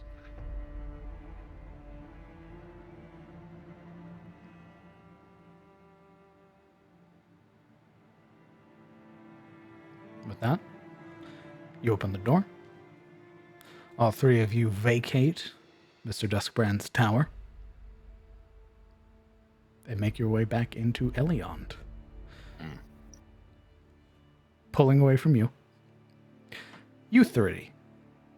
You guys still taking baths? Sorry, what? They're raisins. Are you still taking a bath? Absolutely not. If the rest of them want to luxuriate on their tubs, that's up to them, but Alaric rather quickly finishes up. gets dressed. He, of course, covers himself with a towel. Rather funny image, I'd say, him having this curled teardrop of a towel on his head so his hair dries while he's got another around his waist as he walks out to his room. He'd get dressed.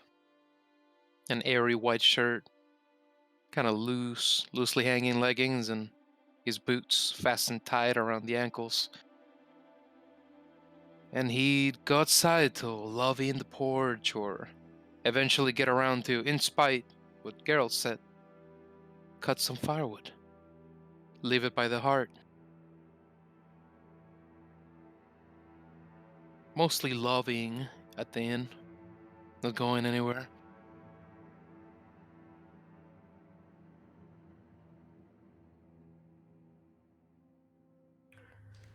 Silver probably would have gone out and attempted to go back to her room and put on her casual clothes yet again. And gone downstairs.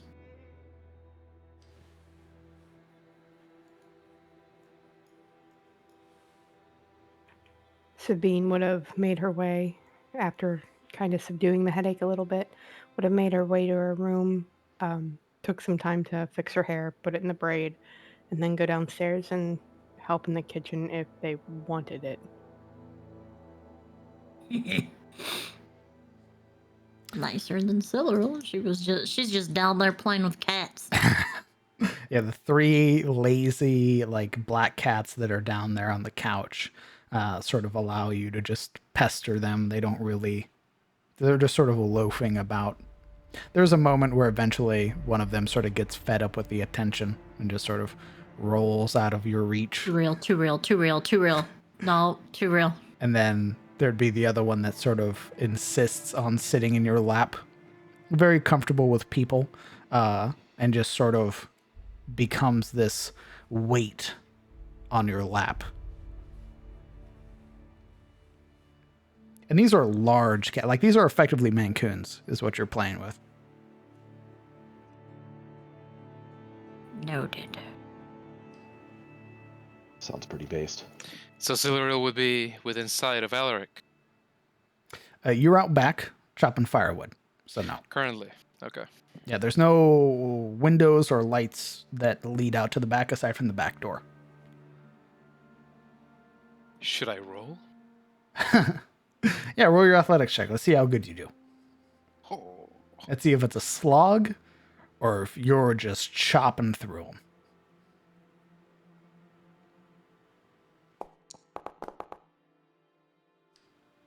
You're chopping through them. No issue.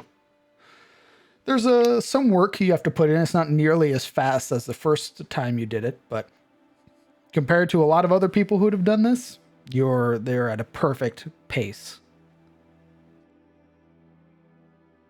It's a trained process. He doesn't want to get, splinters on his shirt. Of course. Doesn't want to ruin his clothing. Doesn't want to break sweat on it. Just lazily slicing through. Yep, letting your sort of natural physique and the axe do all of the work for you. Right. Guinevere would sort of insist, looking at you, Sabine, that you go rest. Or go sit down. No, my dear, but it's quite all right. You don't need to worry yourself with cooking. Go sit. Enjoy yourself. And Elvis, thank you. She goes and sits down. I wish that I had something more. If you're feeling so inclined, I imagine Mr. Duskbrand might be able to create a tonic or something for you. But that is quite the walk. It's a walk and usually requires money.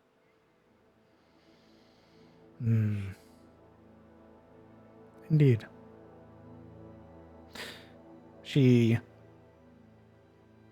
sort of purses her lips for a moment, reaching into a small sort of pouch on her waist, sort of producing what looks to be like 2 gold coins.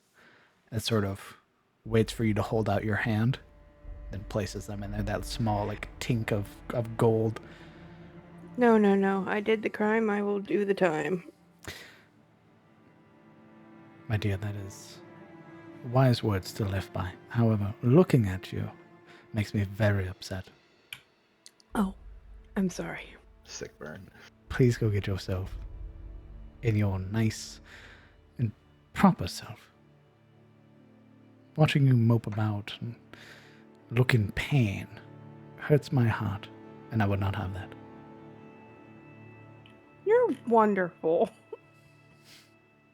My husband says the same thing. Now go. She, like a little kid being told by her mother, will take the gold and kind of saunter off and hurry as quickly as possible because the sun hurts her face. Indeed, the moment you step outside, it's like being hit with a wall of force. Just this, the sun is pervasive. It is all encompassing. Palor's burning hate orb in the sky, Indeed. just judging her. She's like, oh, I understand I did wrong. But I did good things too. I'm sorry. It's like you could almost hear the sun just being like, shame, Pretty much. shame, as you're speed walking to Mr. Duskbrand's tower, of which you would pass by our other intrepid heroes. Quick waves, trying to get out from the sun. Hi, hi, hi. Ow, ow, ow. Sabine, I'm surprised to see you. And there's like the expectation of like up so early, but she doesn't say that. Balls.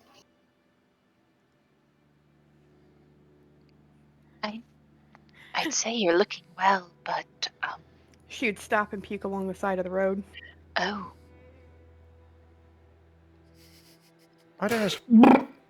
Right then, hurry back once you're feeling better. Yikes.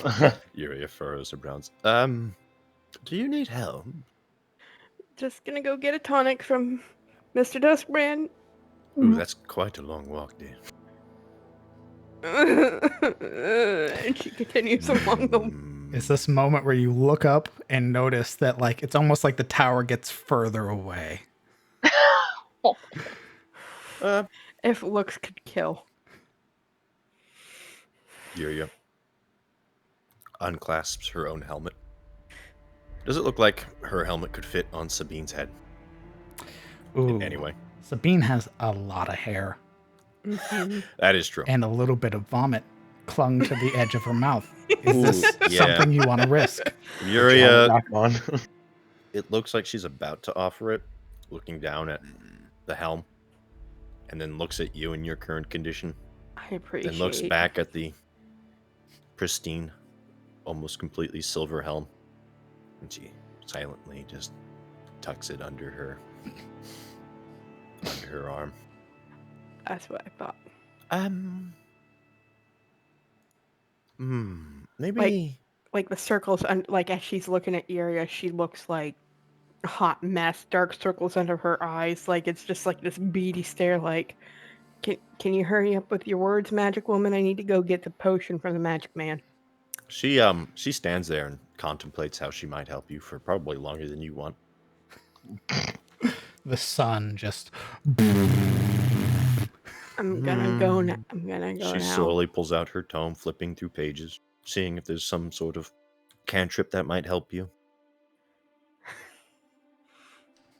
As you die. You would look up. Spare that. No. You would look up Yuria, and there's just no Sabine there anymore. No, she's gone. No. Oh well. I guess she can do it on her own. And she closes the book and keeps walking. Sabine, breaking away from all of you, make your way up to Mr. Duskbrand's tower, knocking on the large knocker on the front door, Gently. and waiting but several seconds before the door opens. And it's young Finn. Hello. Hi, Finn. Oh, Mace, you don't. Are you all right? Mistress Guinevere says he might have something to help me with my after feelings from the party yesterday. Oh, your head's throbbing and all that, right? Yes, very much so, Finn. Oh, I'll go get Mr. Dustburn. You Thank watch you, you're wonderful. as the pot turns and begins to make his way into the study, and several moments later, Mr. Duskbrand appears. Oh, yes. Come in, please. She comes in. I didn't realize we had undead here.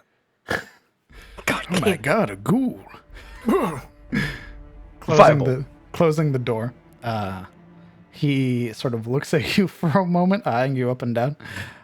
You're here for a tonic, yes? Per Mistress Guinevere's request, because she's sick of looking at me being so miserable. Quiet. Yes, give me but a moment. You watch as he ascends the sort of spiral staircase in the center up to the second floor. And you hear like small sort of clattering, like glass being moved around, vials sort of knocking into each other. And he comes back downstairs holding this small, like pyramid-shaped vial with this like cork stopper at the top. The inside is this soft, almost like pale blue light, or pale blue fluid on the inside with small bubbles that move up and down through it. And he would extend it out to you in his other hand. She'd offer out the 2 gold. Very good. And then she'll take it. How do I take this? Well, you'll want to consume it, and then shortly after consume some modicum of water. Take with water. Understood.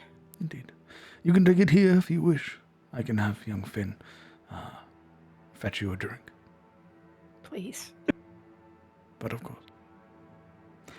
Finn ascends the steps, returning several moments later with a sort of nice, like, brass cup of cold water.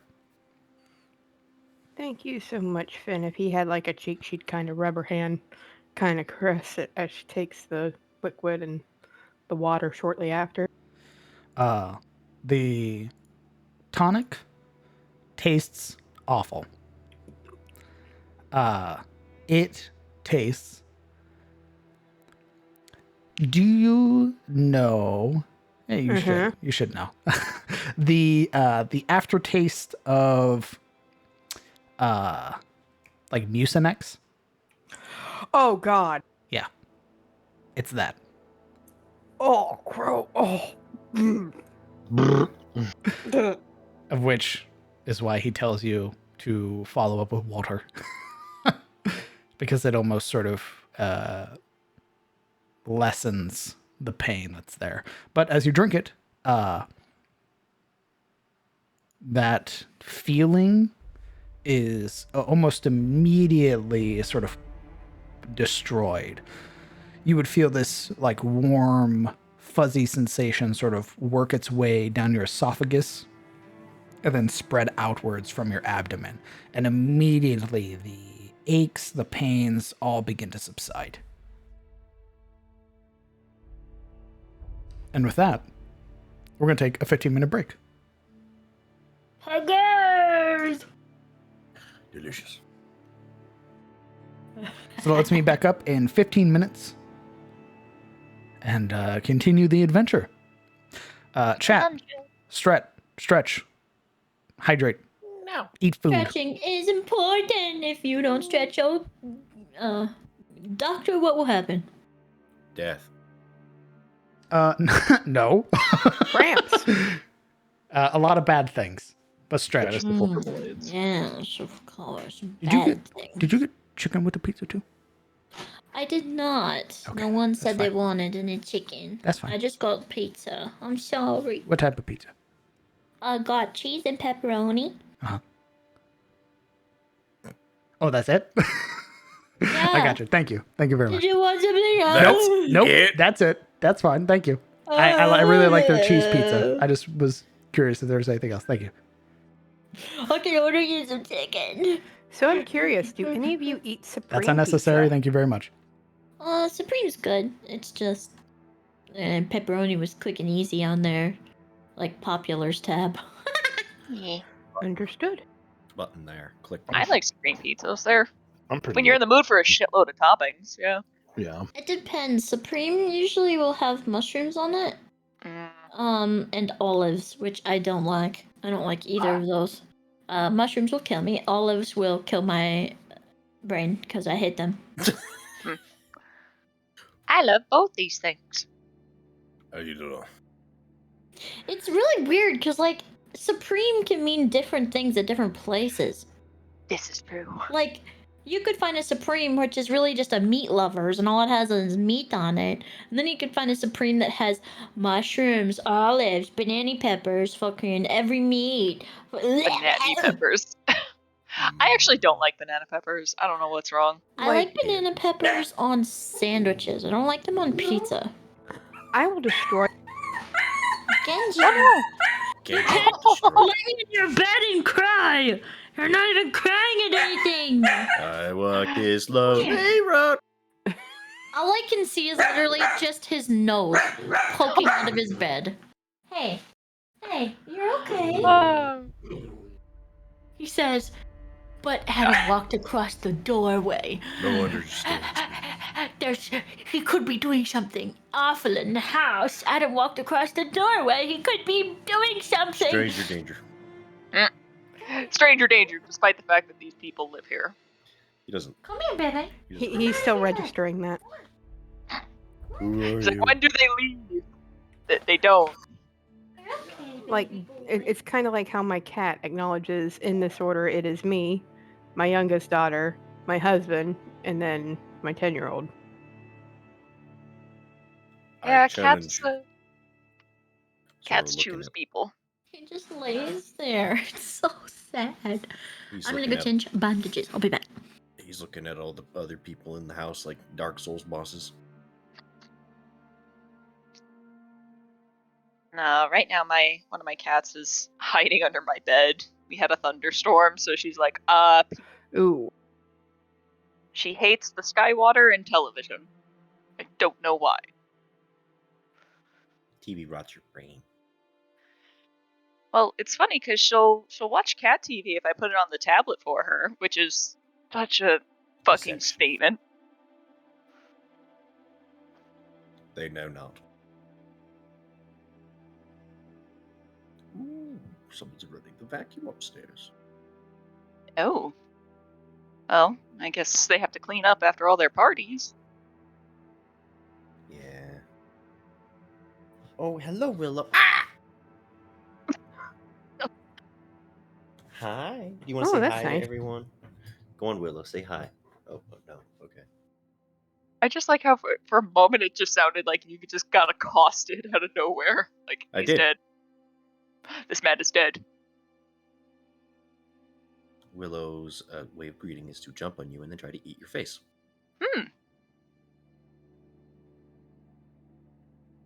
Is this a cat or a bird? Dog. Oh. Just as bad. She's great. She's How's a your so nice pigeon? face. Molting. Oh. He's pissed. Poor thing probably looks really unfortunate right now. Not really. No one's more unfortunate than any pigeon looks. I remember I had a parakeet, budgie, whatever you call him. Yeah. And he would just look real unfortunate when he was going through a molt. Like, I'm sorry, buddy. You're ugly as shit right now. The problem. You can hear my vacuum right now. I'm sorry. Yeah. Yep. It's right above me. I do mean right above me. The problem is that my dad, whom the pigeon had married, left for like a week. And so, of course, in the pigeon's brain, that means his wife died.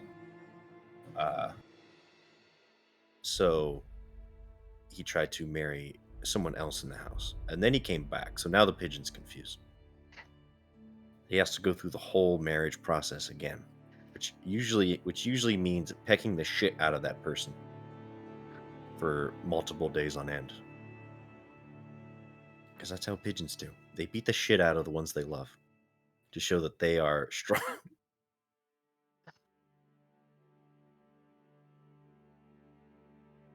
Courtship on Tyros. Have a fist fight with the one you love.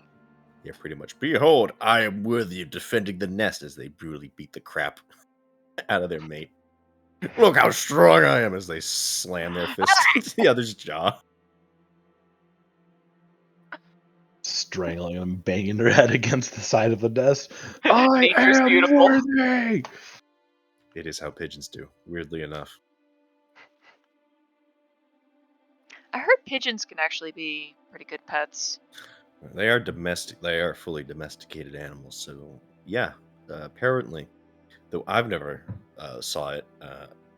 Once they bond with you, they're all fluffy and cute and lovable.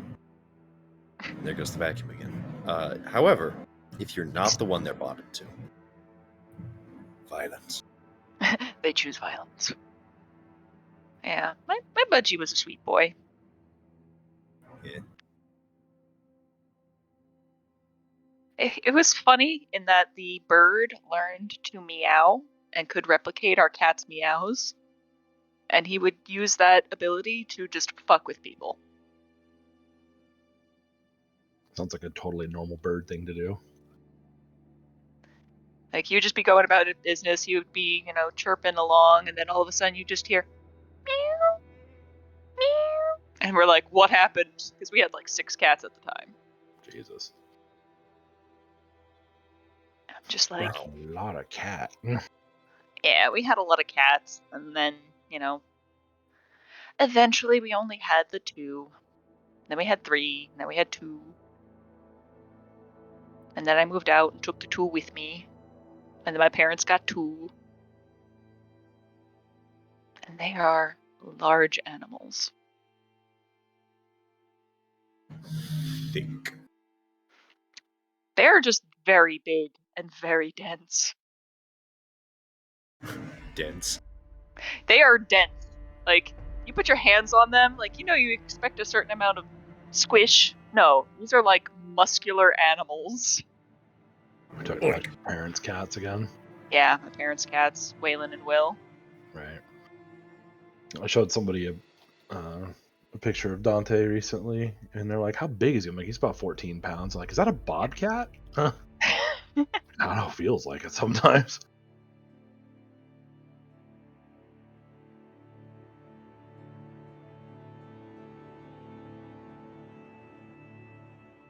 Irene just consistently tries to steal food from me.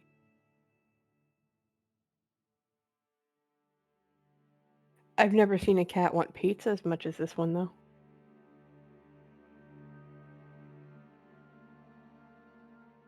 Yeah, there are 3 types of cats. Cats who know they're cats, cats who think they're people, and cats that have no idea what the fuck's going on. I have one that Happy to assumes be she's a here. people.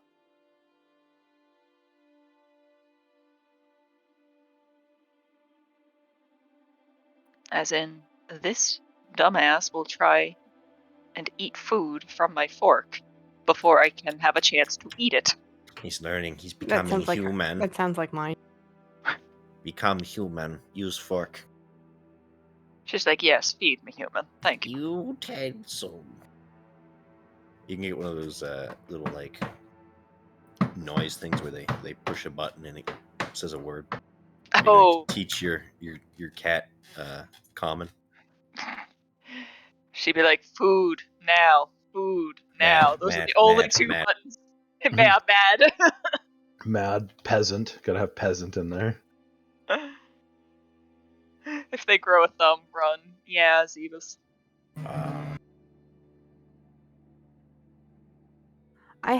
When I was younger, I had a cat that had the mitten paws. Like, she had a thumb, and she could open doors, like, perfectly, even like, the round doorknobs. She's just insane.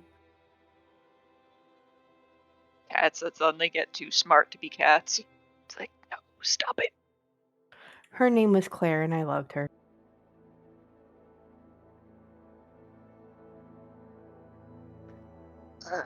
I'm going to get a beverage of my choice. I'm just gonna see how bad of a decision this is.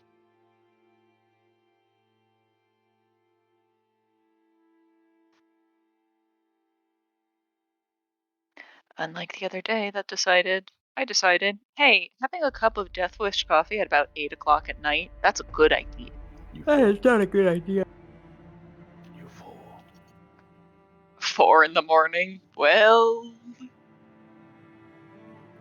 crap. Start getting DMs from her at like 2 or 3 a.m. I'm like, what the fuck? It's like, you look like you're awake, and if not, here we go. Not too bad you are now. I'm like, it's... Hey, it was cursed. I had to send it. Yeah, It was no, cursed food. that is totally fine. Like, hey, look at this shit. It's not really a martini glass with like turkey and mashed potatoes and peas It in is, it. yeah, it is a martini glass, and it is filled with a pot roast dinner. Hate that.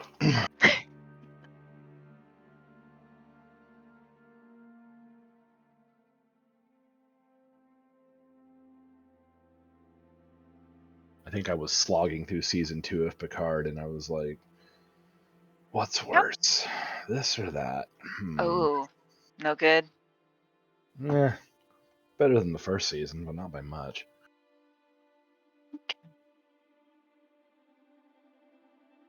Yeah, I just I finished up return. Moon Knight. Welcome back. Everybody roll initiative. Hello, what? Pot roast dinner in a martini glass.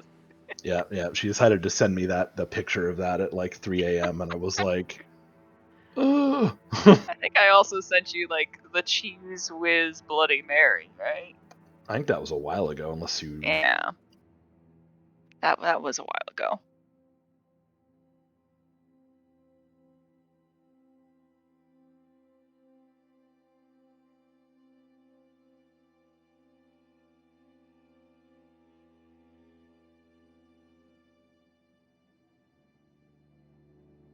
Some new coffee brand out that's like they do the roasting and the grinding as soon as you order it, not before. So I was gonna check that out at some point soon. Coffee brand coffee, apparently. I mean, doesn't get much more simple than that.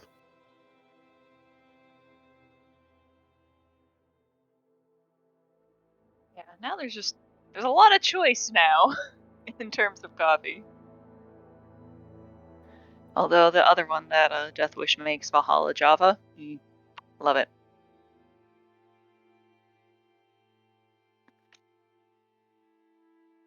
Well, it sounds good. I'll be right back.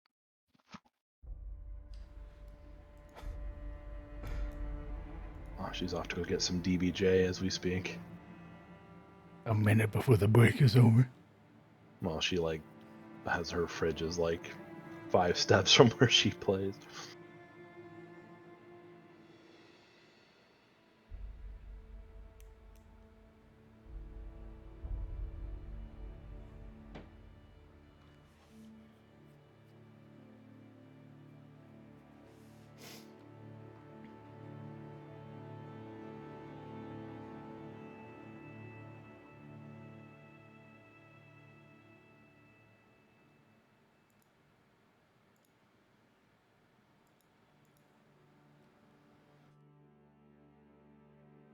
I'd like to begin a union of players so that we can have extended breaks. I like 30-minute breaks.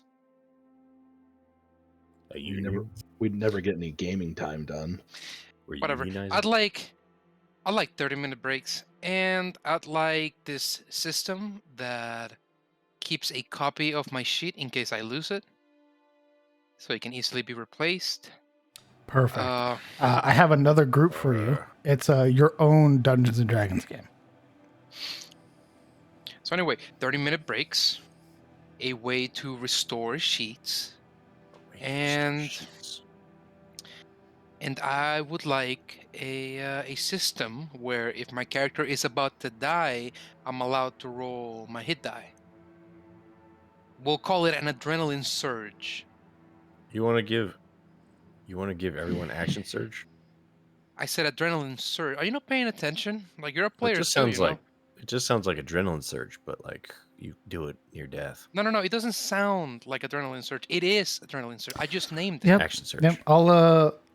I'll take all of these requests and I'm going to file them right here in this neat filing cabinet that we have that just so happens to also look like a trash receptacle. All right, we strike. Please, We're Dale. striking. Wait, Please, Dale. We're That striking. sounds like electronic arts Striking? feedback system right there. We're striking on every Friday. I'll strike, but just be forewarned. I'm not the one who lives in a house with a guy with a sword, so Yeah, I'll strike from outside. you'll stay out. We'll just lock the doors and call it good.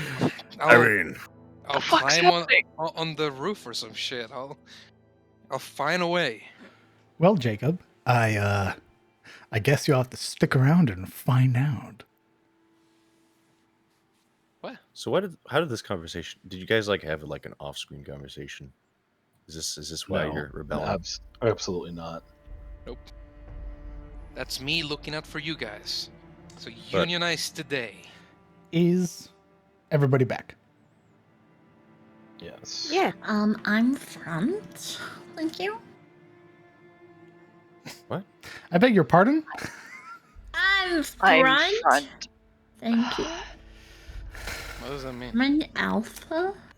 Alpha and Omega, progenitor of the world. Yeah. All right. That just sounds like calling yourself a Chad with extra steps. Come unto Am I- your maker. The first and the last. The beginning and the end. I feel like Momo's just sitting there like, yas, yas. Yes. Slay. Slay. Slay your enemies. That is With- my life. Slay, queen, slay. Drink of their blood. What? Who is and who was and who is to come? The Almighty. With Sabine having just finished her tonic and her water. Uh-huh. What are you doing, Sabine? I'm going to take a moment, compose myself. And I'm actually going to ask him, can you explain what an ASMR is to me, please? Because this is new. He sort of deflates slightly. Oh. Get some fucking work done here. Goddamn. How about you join your fellows tomorrow morning and I'll answer your questions. Consider it done. Bright and early. Do you need any help around here with anything? Because this is wonderful. And she shakes the empty vial. No, you've already paid for it. I will be taking that vial back, though. She hands it back. And he recycles. Wow. On your way. She would curtsy and leave. Get out of my shop. You can tell this is supposed to be the day of rest. Why am I getting... Why is this weird gaggle of people at my door? Because we're adventurers. Indeed, which is what he's effectively surmised. But you are shown out, Sabine, We're a plague. and eventually make your way back to the Singing Tier, just in time for Guinevere and Gerald to have begin preparing the meal for you guys, of which they're already setting out this sort of toasted like bread that has what appears to be like herbs like baked into it.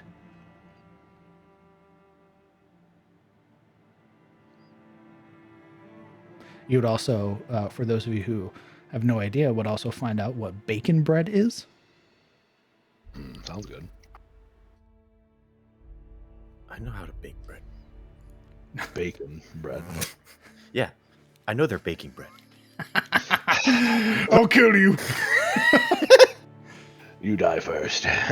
But yeah, you guys would get basically what is this small little thing of like bacon bread and like this sort of like toasted bread that they brought out, which is then followed up with bread bowls, a very thick, hearty stew. Something that'll absolutely put some meat on your bones and a weight in your stomach. Oh shit. Hi, all. Do you like carbs? Too bad. That's effectively what this meal is. It is a fuck ton of carbs. And grease.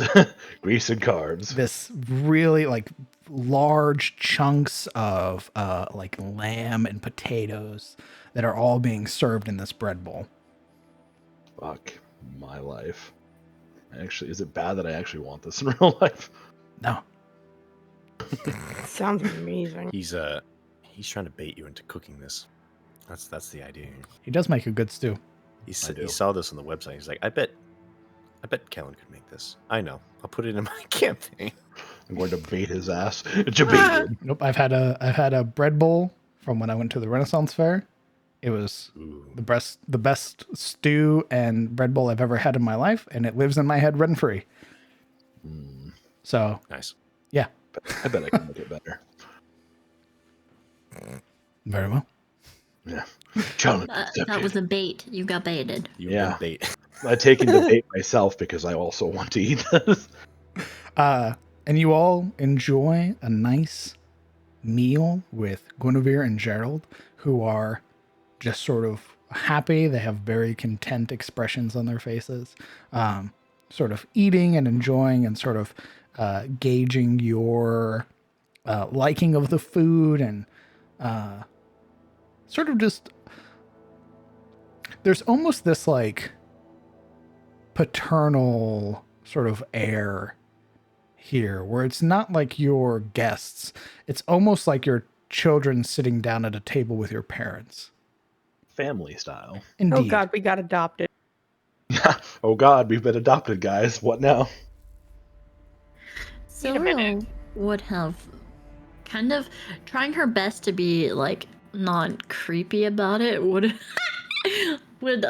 be watching like every now and then, just become like transfixed with Guinevere. Mommy? Sorry. You would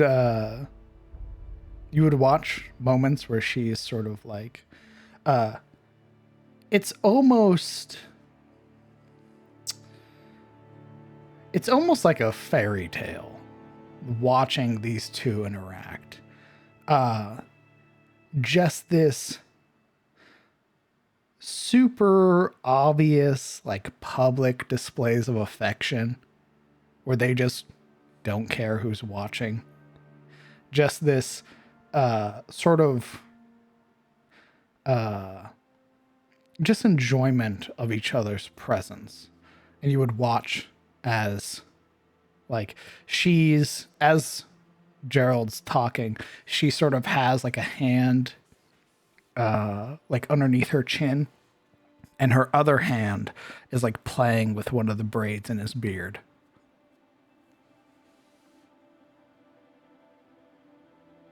Cute. I'm getting diabetes as we speak. It's What? so adorable. Shut up, it's cute as hell. Hilariously, as this Disney movie is playing out, in the background, Alaric is eating. And he's eating like a slug. He takes these long, suckling bites, and he's very vocalized. Huffs, breaths. Every time he needs to burp, it's not covered. Every hard bite made with his mouth open, so that you can hear the working of his teeth and the slurp of his tongue working down the food. Ew. I hate you right now. Why? Sabine is Why? quietly eating, savoring the bites, like tasting the food and what goes into it. looking at Alaric, but then realizing that she doesn't want to look at that train wreck of a man eating food, so she directs her gaze back to Guinevere and Gerald. I've decided he has a curse put on him, like the Beast from Beauty and the Beast. Like, that's my decision. At one point, he was eating with the spoon. Then the spoon went someplace.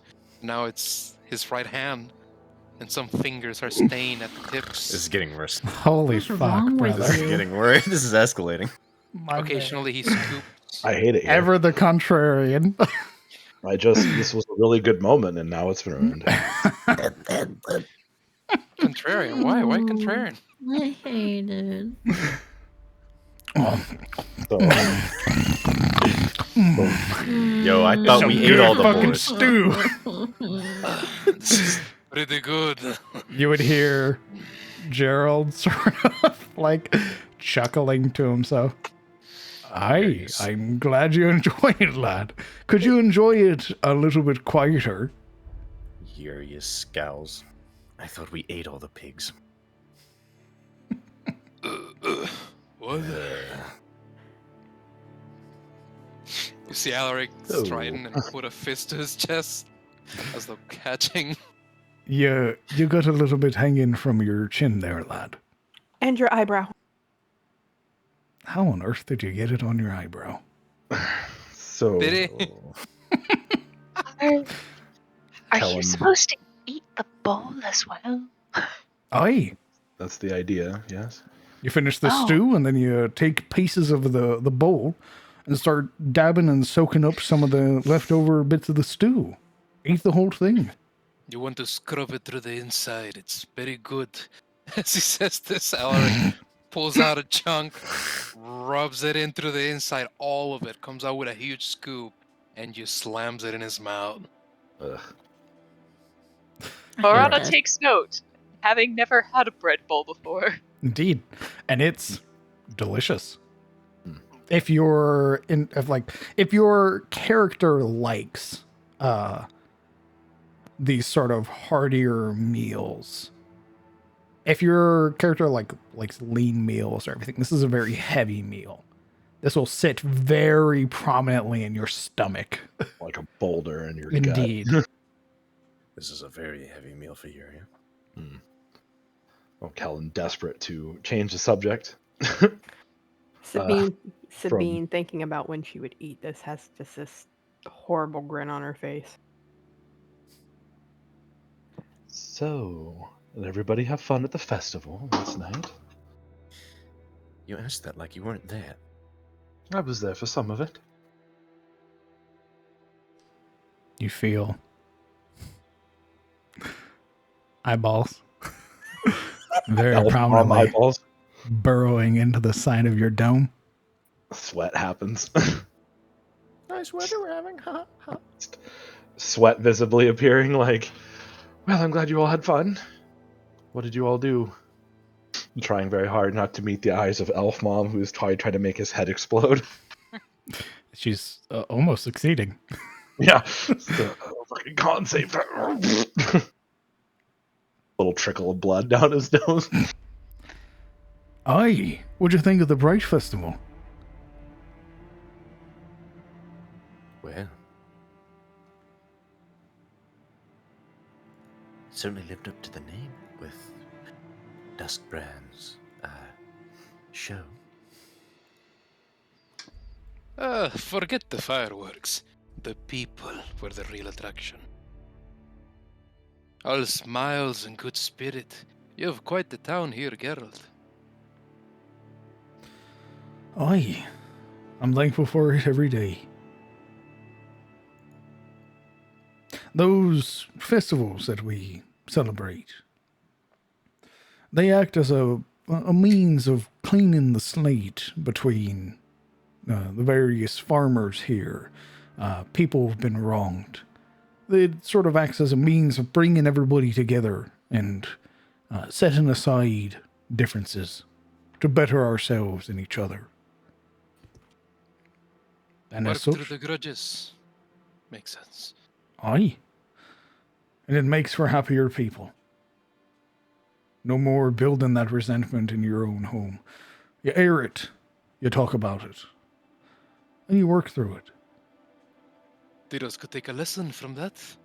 Work through some old feuds. Stop expanding east, as they do around here. I'm afraid I don't know much about Tyros proper and its various dealings, but you all seem traveled enough. I imagine you've seen much of the world. Oh, take it from me, friend. If some silly man wearing velvet comes down here and decides to put his sword on your shoulder, give you a title, refuse it. Aye, I think I will, lad. Your furrows her brows.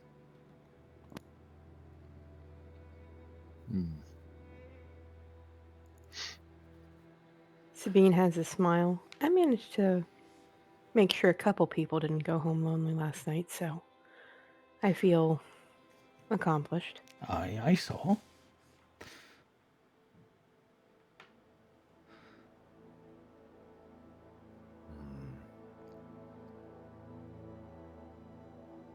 And what did you think, Miss Yuria? Being from the East, what do you think of how we do festivals here in the West? Well, it's very different. It's, how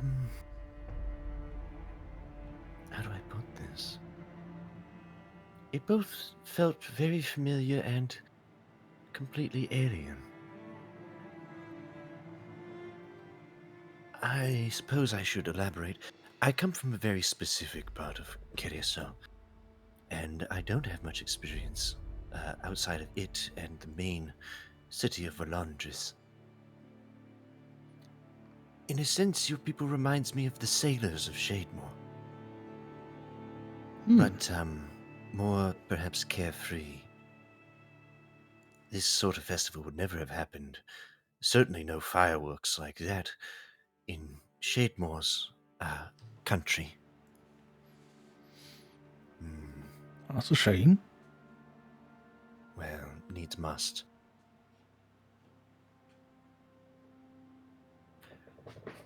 He and Guinevere share a brief look before looking back to you.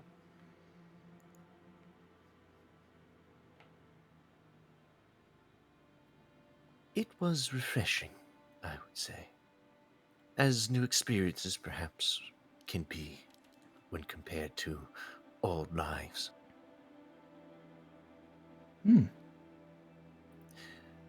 If it sounds vague, I'll be honest, I'm still deciding, I suppose, on how I feel about it. How I feel about Tyros as a whole.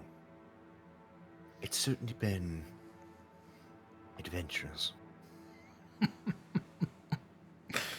Aye. Well, I hope if nothing else during the rest of your travels here in Tyros, you remember Ilion's tear fondly.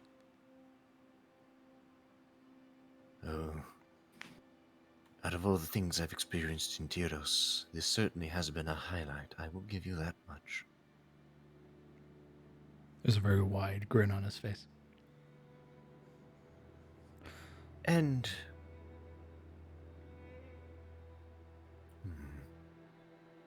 she considers a moment. In the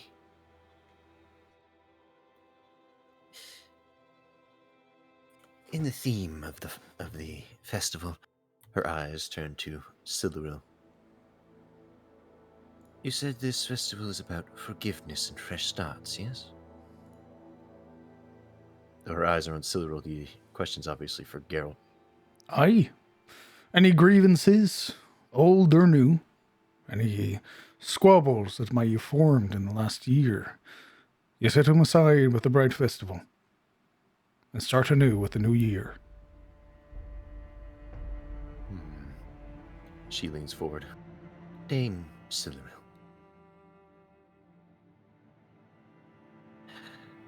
You've saved my life twice now, and for that I do owe you. I have not forgotten. And yet it feels like you and I, out of everyone, have gotten off on the wrong foot, so to speak. Perhaps that is just my feeling of the subject. I'll be honest, you're a little more difficult to read than most. Perhaps that is because of the experiences you and I have gone through together. But regardless, I'm hoping, perhaps for the sake of Elion's tear, is it possible you and I perhaps could start fresh? DM question. Silver? Dame, what does that mean title-wise? I don't know what that means. Dame. Not like a lady knight. A dame is, in terms of knight, a knight errant. You are effectively an erranding knight. You're out questing, adventuring, and doing various errands around Tyros. Apologies. So, Yuria believes that you are a knight. Okay. Oh, shit. Great. Kind of like a compliment, probably. It is Compliment, yes, but indeed. she's kind of using her title of being, of the family of Ashford. Okay. She would respond.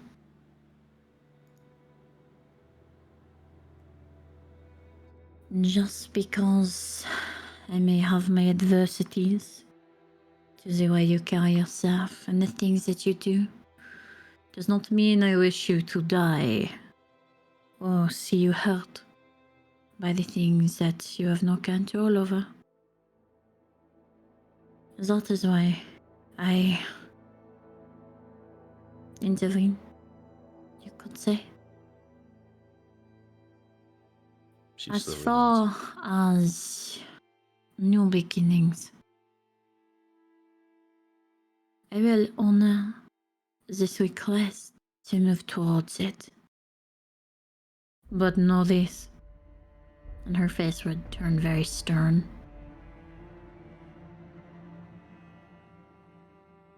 It will not come as easily as asking for it. Where I am from, each is earned through actions.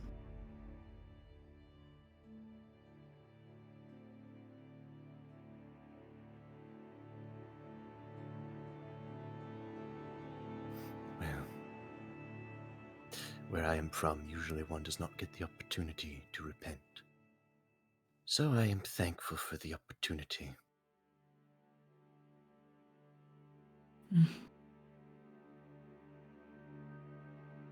A horrible man could even crawl back from the clutches of evil, if given the right hand. Both brows raise. You think I am a horrible, evil person? No, I am merely saying that at its farthest extreme, anyone can redeem themselves.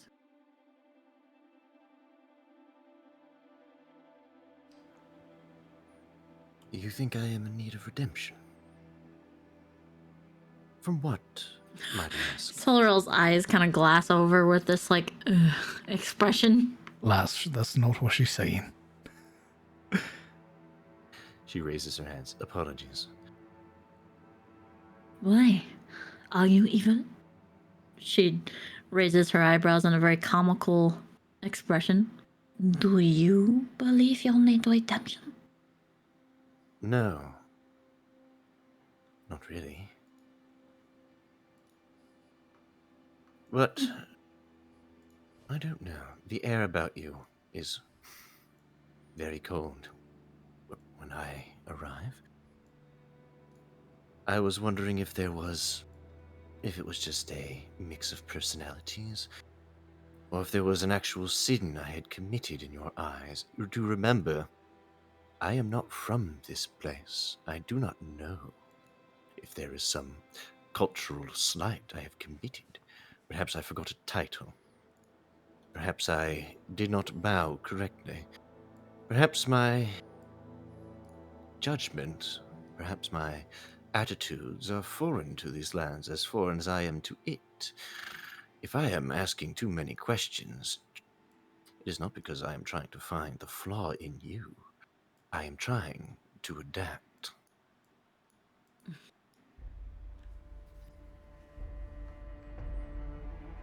Mm.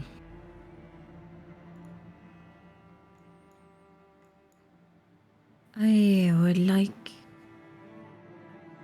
to bring such trust upon your shoulders. But mm,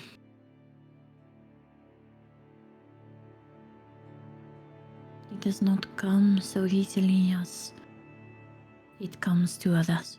Here, for me. When we left that place together,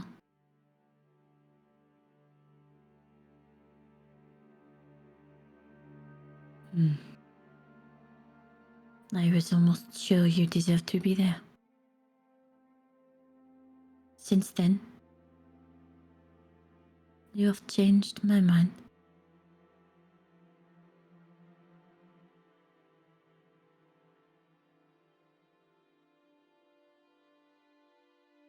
Hmm.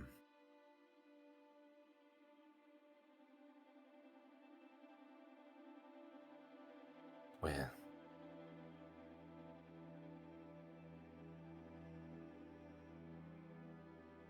let us leave it at that then.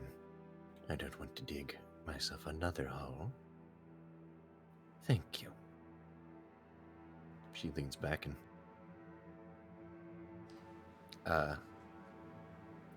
slowly takes another bite of her food. Helrel kind of grins a little bit, the tips of her ears almost curling mischievously. Well, know this. It would be a pretty shallow hole if you treated the shovel the same way you treat a pickaxe. Her lips purse. She would bite off a piece of the crust of the bowl and eat at it. Well, it is good to hear that we're all getting along.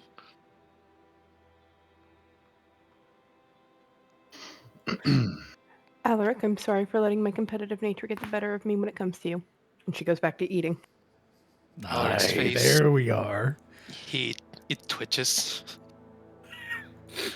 What are you talking about? Oh dear. I'm sorry that when it comes to certain things, everything turns into a competition. That I feel it's necessary to try and be better than you because I feel slighted. If anything, I instigated. What are you talking about? Still, I should have better control of my emotions. As a member of the Order of the Rose, I was taught better. All right. I'll think about forgiving you. Ask me again tomorrow. That's not how it works, lad. I'm not convinced yet she's that sorry. Aye, you're supposed to be talking about it, not thinking. Talk it through. Judging from her body language, the tone in her voice, she needs to repent a little further. Helrel spits out part of her bread, laughing. Colin just does a long sip, like. What do you mean I need to repent? I apologize. I don't think you're really sorry. You're just doing that thing the lot of you do where you're just giving off some pleasant apology rather than deal with the real problem. I I'm am sorry. sorry that I get overly competitive like I did with my brother when it comes to you and being slighted. It's about the brother then. Hold on a minute. What do you Correct. mean What do you mean, that thing we do? Now who needs to repent? I'm not talking about you, Yuria. I mean the people of her order. They're all pleasant smiles and easy apologies and all that socially acceptable things. They don't like to step out of line, seem gauche.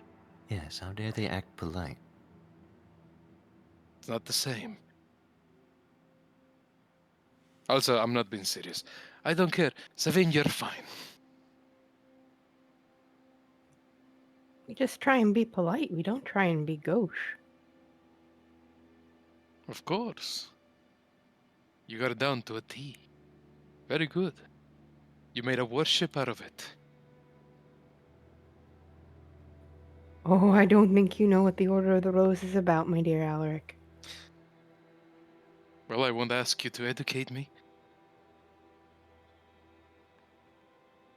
You haven't gone through the appropriate procedure for me to educate you. And she'll just grin and go back to eating. Silver will choke on her bread. Right. This is supposed to be a day of forgiving. And here we are building grudges some more. No. There is no grudges here. That wasn't a If- grudge. That was a joke. You both are very bad at conveying jokes. You didn't understand what she said. Oh, you're truly getting old, my friend. Really bad at conveying jokes. Oh, they don't know what it is I do. The And she'll look- innkeeper life.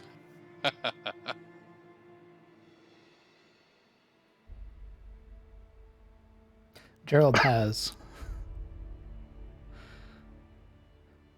Instead of that wide grin, it's a very pleasant look. Almost condescendingly so. Like a patient father. I'm gonna whoop that boy's ass.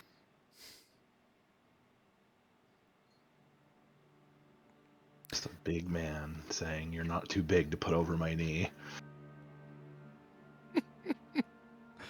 Right. He gets a full meal every night. Goes back to his wife, to his bedroom, warm bed, the end of every day. And he forgets what happens out in the world. Comfortable, aren't you, Geralt? Oh my gosh. Aye, that I am. Very comfortable.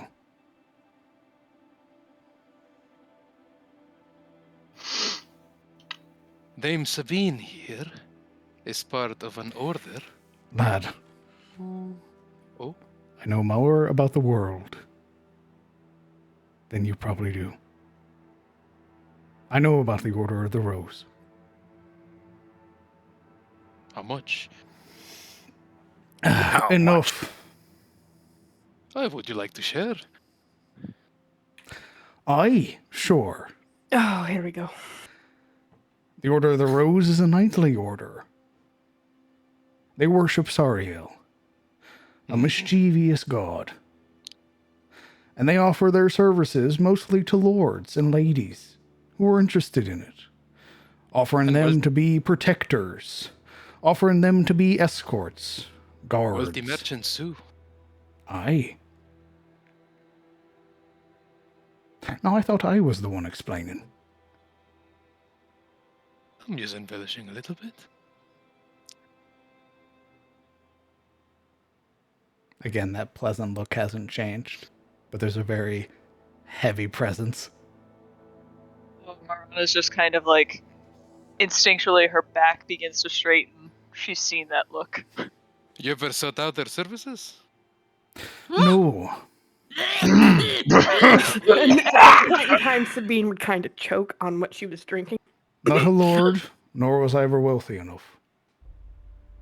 Well, not like that. They do work around towns or whatnot. At a more basic level, no? No. No. Which makes me think you don't actually know what you're talking about.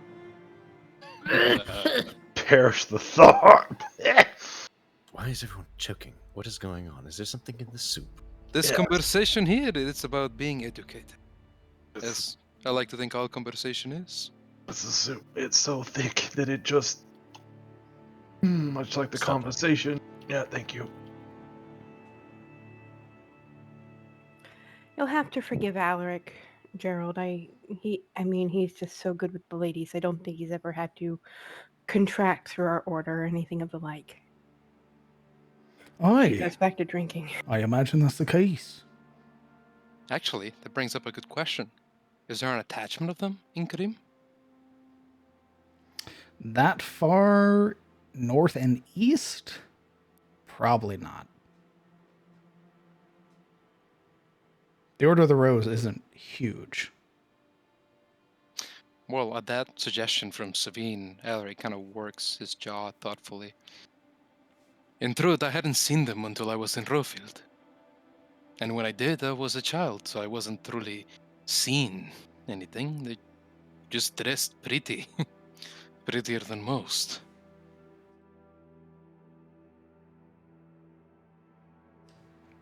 Oh, we have quite a few hidden talents, Alaric. All right. I understand.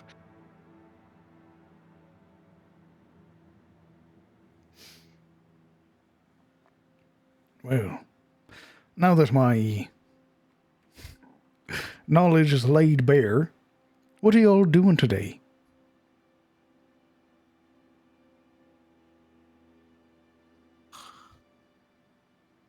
Well, there's hardly anyone out and about in town, so Aye, you'll not I'd find imagine- much. aside from the business with the bones, I don't know what else there is to do. You- Yes. You needn't concern yourself with the bones. I'll be taking care of them. Alone? Oh, not alone, no. No, I had proper means of taking Mr. Bolton with me and going and exploring our northern border, as well as returning the bones. See if we can't find any signs of them missing merchants. I'm not sure you'll find them along the north. His brow raises.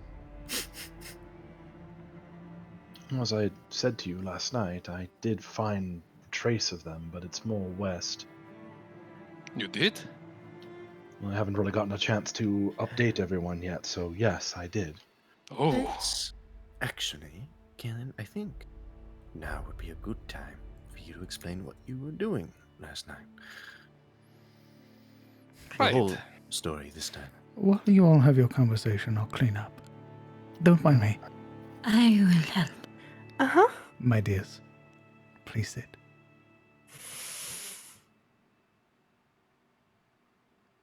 She gives you a very pointed stare as she picks up your utensils and your plate.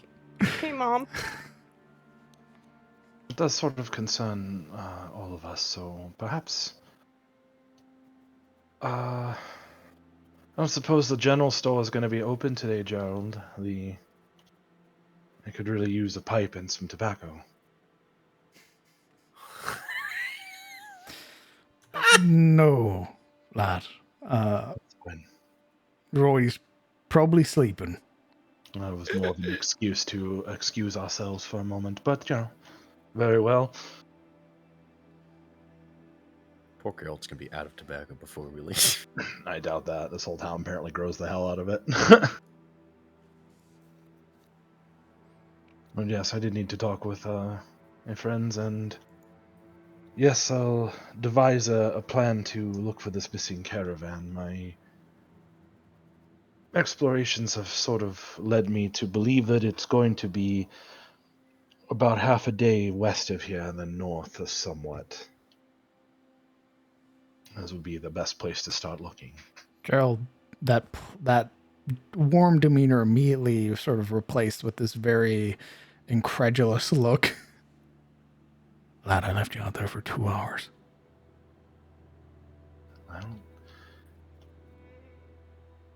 I'm nothing if not industrious. You're And telling me the 2 hours I sent you out there bumping around in the dark, you found traces of where the merchants went and a potential trail leading you to them. And the cultist. And the...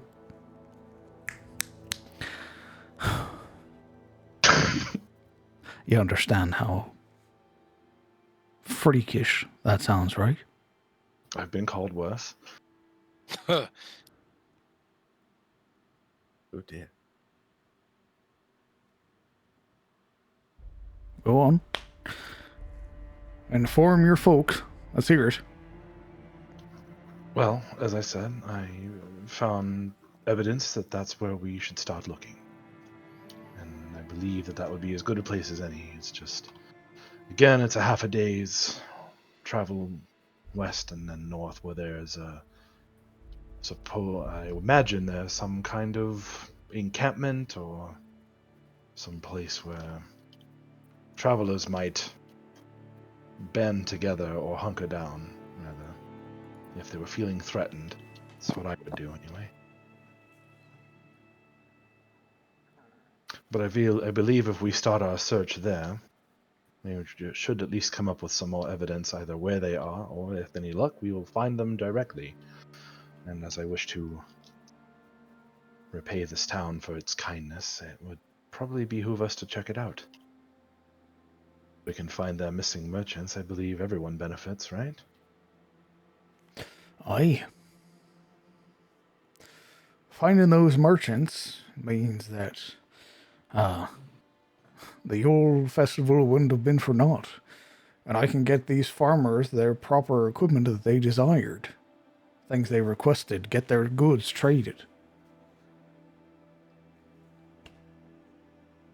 If it's a half day's travel, you'll probably want to leave in the morning. Yes, well, I know that there's some who have obligations in the morning, but I imagine if we leave straight away afterwards, we can probably pick up the trail by midday or so, maybe into the early evening. Aye. Set up a search, and then hopefully be back by the next day. Aye. You want to follow a trail at night? I said we will find their location, make camp for the night, and then search. In worst case scenario, there's always torches and the like. Some of you can see in the dark, after all. Not many of you, if I'm looking at you right.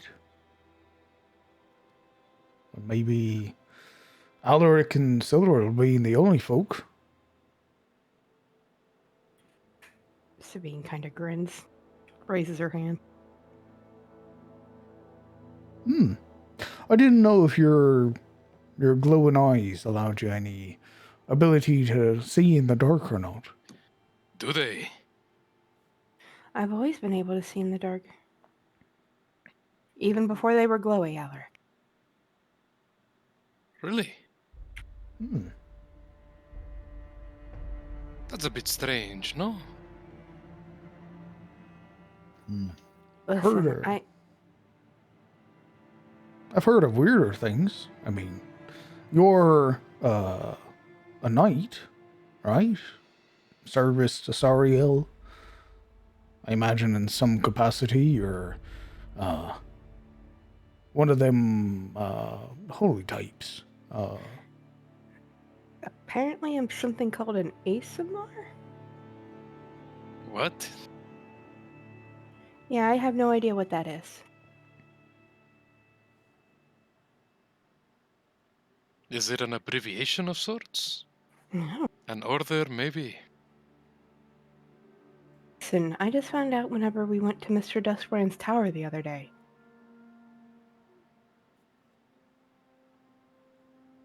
All right. Did he say what it meant? No, he told me to come back tomorrow. Did he ask for coin? No, He's a nice fellow, isn't he? he seems nice enough. Do any of you know what an ASMR is? And she'll look at the party.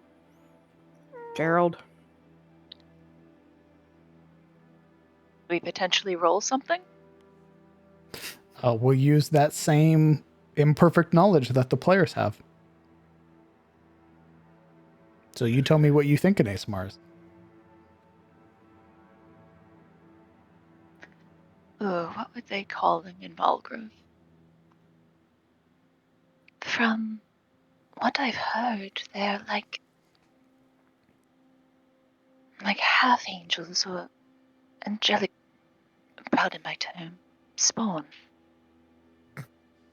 Her face would contort. Both my parents are human, I thought.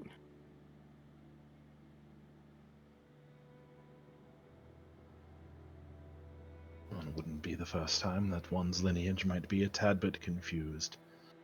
I know this all too well. Harana's eyes or her brows kind of knit sympathetically. Just kind of have a passing glance over Kellen.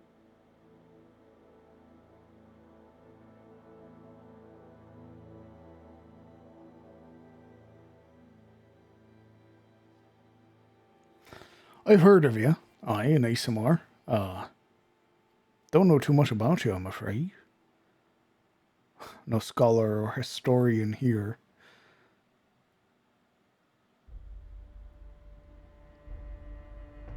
Yuria, you would definitely know.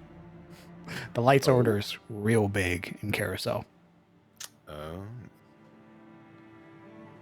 I was thinking of Shademore, not Carousel as a whole. But alright.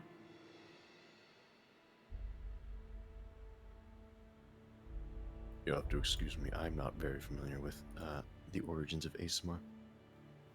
Other than that they're divine humanoids. Use your imperfect knowledge. What would Yuria think an ASMR is? Or would she even know? I'm leaving it in your hands. How dare you? Where's my roll to tell me how much I know? What the fuck? You want to roll? Yuria quietly mentions.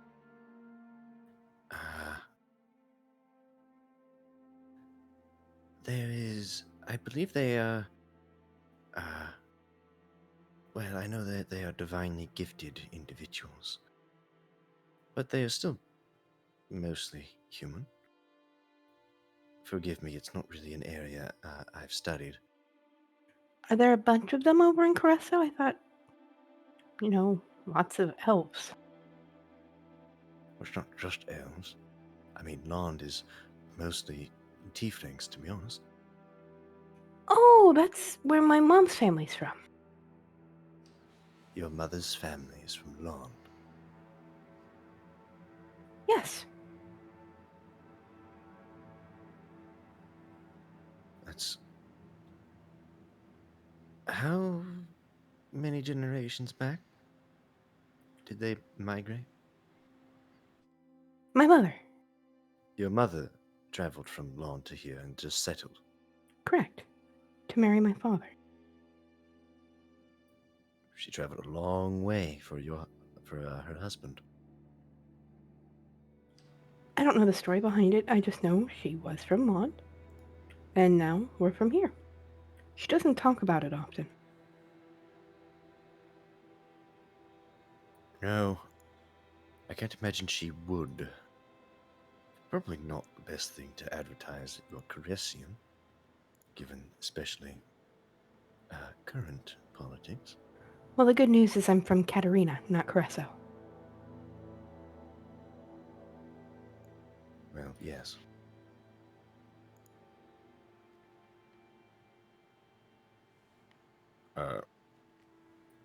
DM. Aye. What's the fuck's the Lights Order? This one I will have you roll me a history check for. Okay, because I stalled and tried to look in the world anvil, but wasn't there. Correct. I haven't put my factions in there yet. You son of a bitch. Yeah. Roll me a history check. You son of a... Alright, here you go. 15. The Lights Order is a fraternal organization comprised of benevolent paladins and clerics that operate throughout Adis, most predominantly Carousel.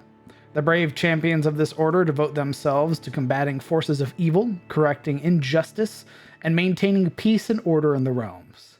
While these devout men and women primarily venerate Verados and Bahamut, they hold the faith of many compassionate deities among their ranks.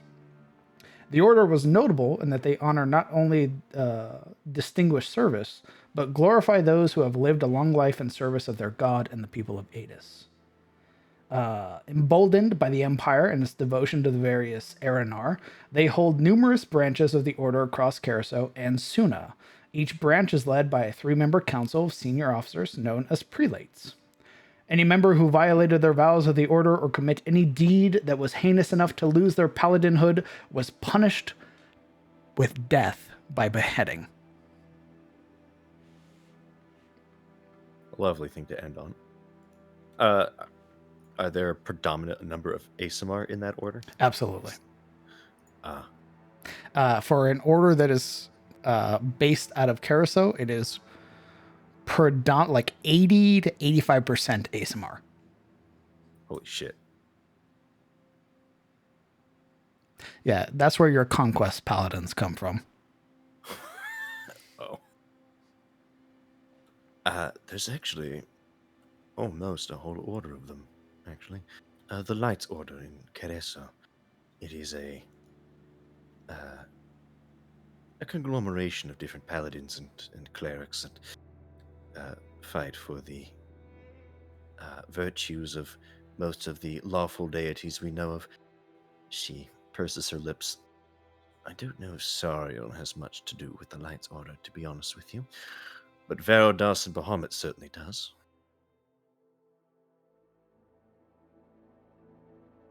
I'm afraid that's all I know about your race, though.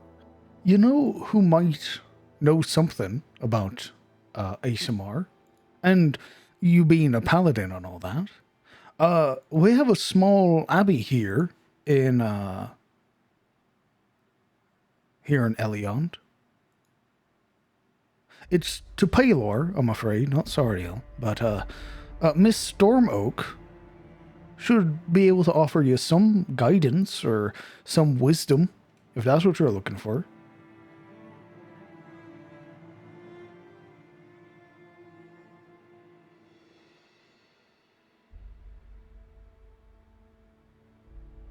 I think I might have to look into that. Of course, not at the day of rest. I don't imagine she's one of the people that partakes in that. Working for gods and all that.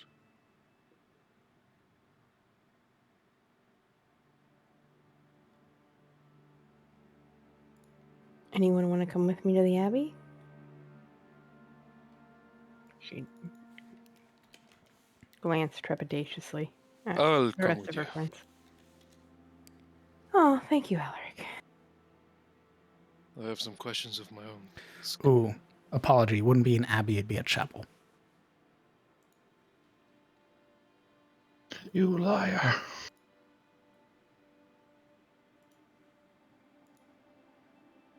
Well, like I said, I do need to talk to all of you when we get a chance. There's more? Kellen?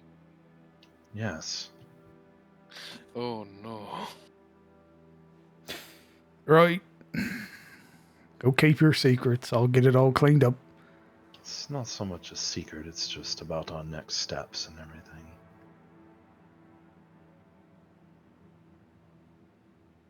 That and I don't want to further risk the ire of your wife. I seem to have already prickled her motherly instincts, and from my experience, it's best to be about as far away as possible until that calms down.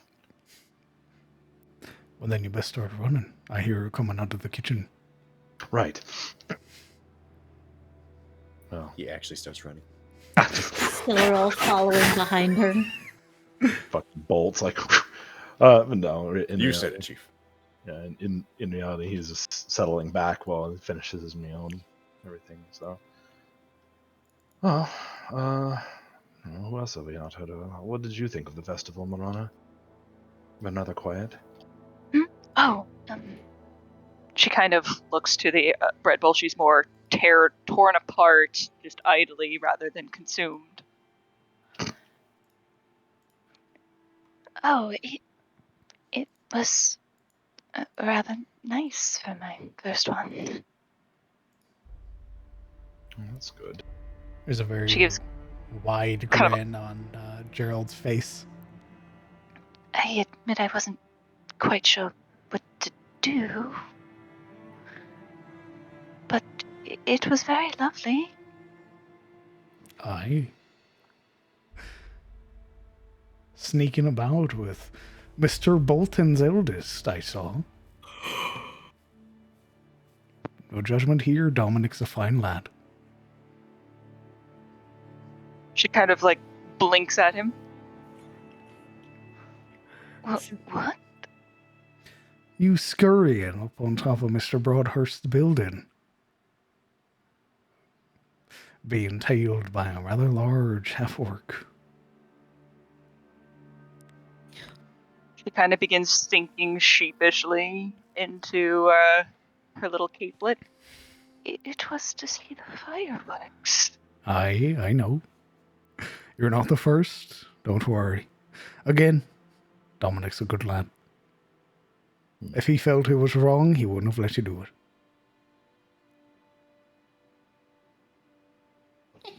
She's Or- definitely kind of just like shrinking into her shoulders, tearing apart the bread even more. Or the young lad was so smitten he just let it skip his mind. For a moment, there is almost color on her face. Almost. Sabine's head slowly turns, a smile creeping across her lip. Details? No! Please. And just instinctively, a piece of bread goes flying at Sabine. You're never detailed about anything. At least this harmless thing. Talk about it. He was very tall. Was he nice? Yes, he was tall. He's very nice. Wait, He was listening to my stories. this was Did he the call you boy pretty? you visited our table with. Yes. What was his name? Alaric starts snapping his fingers. This is the one Dominic. this is the one that you were really rude to. What? Rude? He called him Bobby and asked him to fetch more wine. Oh, no. Oh, Did I really? I think you also tried to introduce yourself as Rick. Well, Just- that's what I do. I've never heard you call yourself Rick. No, lass. He called himself Rick when he first came in here. That's what he preferred to be called. At least that's what he told me. His other name's Correct. Alaric. No. That is my name. But I like to shorten it. Oh, Rick. Blend in. I'm one of you. Rick. one of... Huh? What does that No. mean? A commoner, a peasant, None of us. a man of the country. Here, he'll look, sir. Look. Now who isn't paying attention? What do you mean? What? Is that what you view them as? Sabine's gonna point. Lady. Grey Watch. Dame. One of the people. A commoner. A peasant. There is no shame. Should I start hanging up some sheeting, or is it about to not get messy in here? There is no shame in being ordinary. Again, a man of the country. Ordinary. How is it every time you open your mouth? Trying to apologize, you make it worse. My friend, you're part of this beautiful backwoods, this province, this green belt of Pyrrhus. Backwood. Lad, I'm gonna stop you there. I think we're all too self-important to see where we belong. She begins tearing more pieces. Some of us Backwards. belong in the back county, and others, we come from these horrible ivory My towers. word, lad. What is wrong with you? Backward. I don't think I've ever been so insulted in my own tavern before. Why are you like this? Sometimes. I'd like to roll insight to see if he's pulling people, like pulling their leg, or actually this arrogant. Mm-hmm. Go ahead. Do it.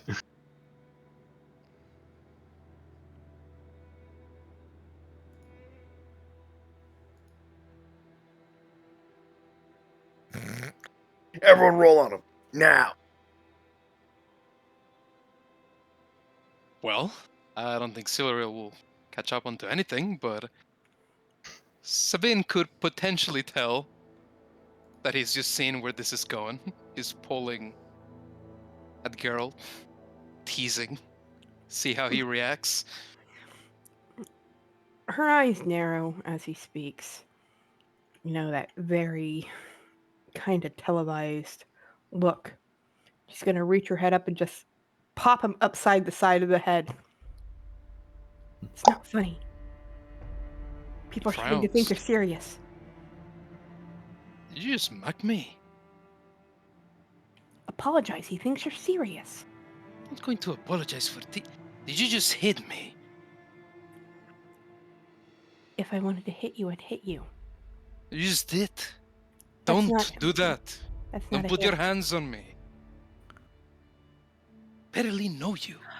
Is that a sort of a thing where if you're a peasant, you shouldn't lay hands on a noble? He says quietly into his cup.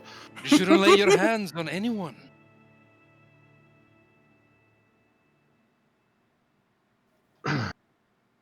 Well, Master Gerald, for what it's worth, in another life, I could see myself settling down here. I think you like it. Why don't you, with your companions here, take our important lord and go to the chapel to meet Miss Stormoak? All right. Discuss whatever business you need. I'll get this place cleaned up and get the bones taken back to Muruk and the others. You needn't worry. Well, be safe when you do. Will Guinevere be here when we get back? Unavailable or? I'm not her keeper, I'm afraid. If she's available, she'll make herself available. And if she wants to rest, she'll be resting. But you know where our doors are.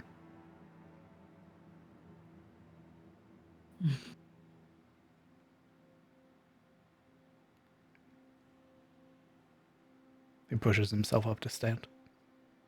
Starts collecting his own plates and some of the leftover food, if there is any.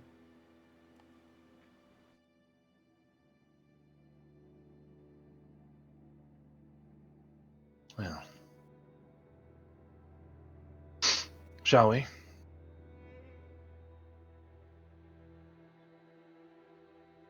Where would Yeah, we yeah. find the chapel again? Oh, just follow the road. Heading west. Should be the last building. You'll see a small path that'll break off from it.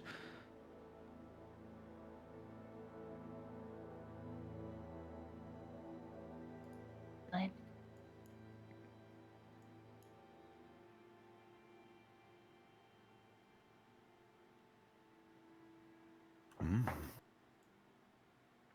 Sabine stands up and collects herself and heads out.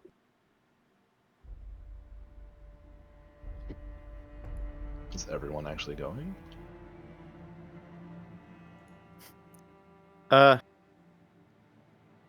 Well,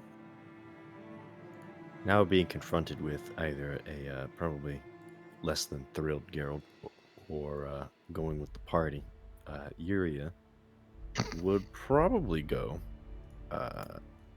She would definitely be probably the most hesitant to go. She doesn't seem particularly thrilled as she slaps on her helmet and heads out, probably in the rear guard. Alright. Marana at least thinks the walk will help her clear her head, so she kind of piles the Red Bull confetti that you've made at this point into a more cohesive pile and stands up.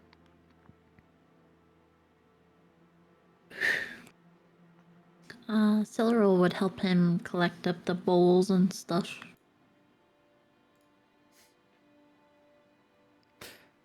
Sure. You can see he starts to object, but eventually stops, sort of letting you collect the bowls, and then once you've sort of gathered most of them, sort of jet like motions to take them from you. She'd let him. Those are all gathered up. He sort of making the two piles one, sort of gives like a gesture in the way of your friends, and then go on, lass. You don't need to be worrying about us here. It is less worry and more envy. And she smiles and would turn away and follow them. And you all leave the singing tier? Mm-hmm. I don't think Alaric will go. Well, Kellen will sit there and impatiently gesture for you to follow, regardless. No, I think he goes sit by the heart. After that, Alaric, I'm gonna are throw a you rock at his head. he's pulling the last bit of tobacco he got from Geralt. He's working it into his pipe. The only finger that fits in is his pinky, so he's gotta screw it in real good. Alaric, No, I'm not going. I'm afraid I can't. why? I fear that if I look at Sabine for a moment, I will hit her with my hammer, even if I don't have it here. Then look at me instead. I'll catch up. He's gone.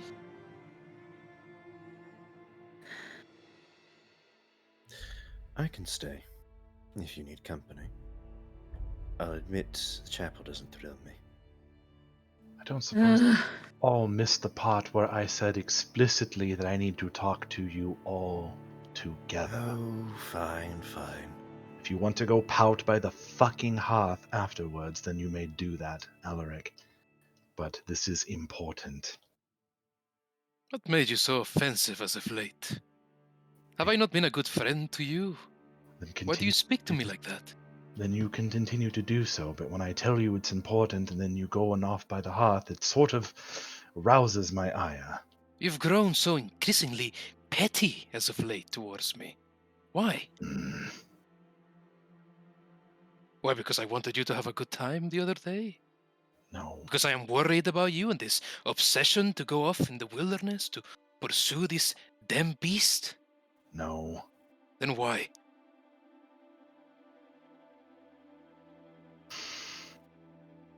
Because I have a lot on my mind, and I still have important things to do. Hopefully, all of us to do. And I would just like if you would show the same concern that I have. You're seeing these things in every shadow. But Yeah. fine, Kellen. If it can't wait, I will go, regardless of how I may feel. At least just outside for a moment. If you want to return afterwards, that's fine. I understand that chapels are not everyone's favorite place. That is not why. I already said why. Okay.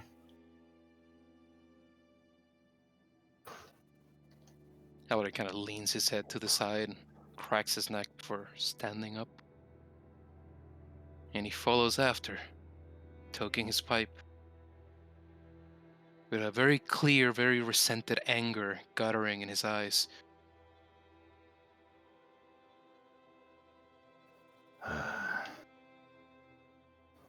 So yeah, we'll find kind of like a space between two buildings, and Kellen will kind of dart down in there and kind of gesture for everyone to follow. You have the full lay of Elion's tier. There doesn't appear to be like any peeping toms. It's very much people are living up to the day of rest. Yeah, it's just more habit for him to kind of like, hey, let's not be in eyesight while discussing possibly clandestine details. Also, it looks like there's a hell of a walk to the chapel. Right. So where is the chapel on this? Oh I wow. think it's over here. Oh lordy, it's way out there. Well, it's a chapel, so naturally it has to be in the most inconvenient spot that you can imagine. That sounds very There it chapel-like, is. yes. Yep. Oh god, is that it way over there in the far west? Yes. Good lord. Okay, well, I think, still kind of like finding a quiet place for a moment, and then he'll kind of squat down with his back to a wall and kind of wait for everyone to sort of catch up and filter in. Urius scoffs. Really? We have to do this in a back alley? What's so important that you can't even tell Geralt? Because I was asked not to.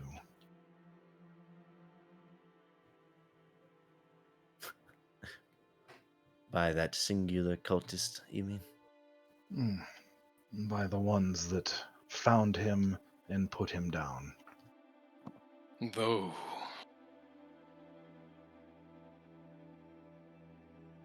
Oh.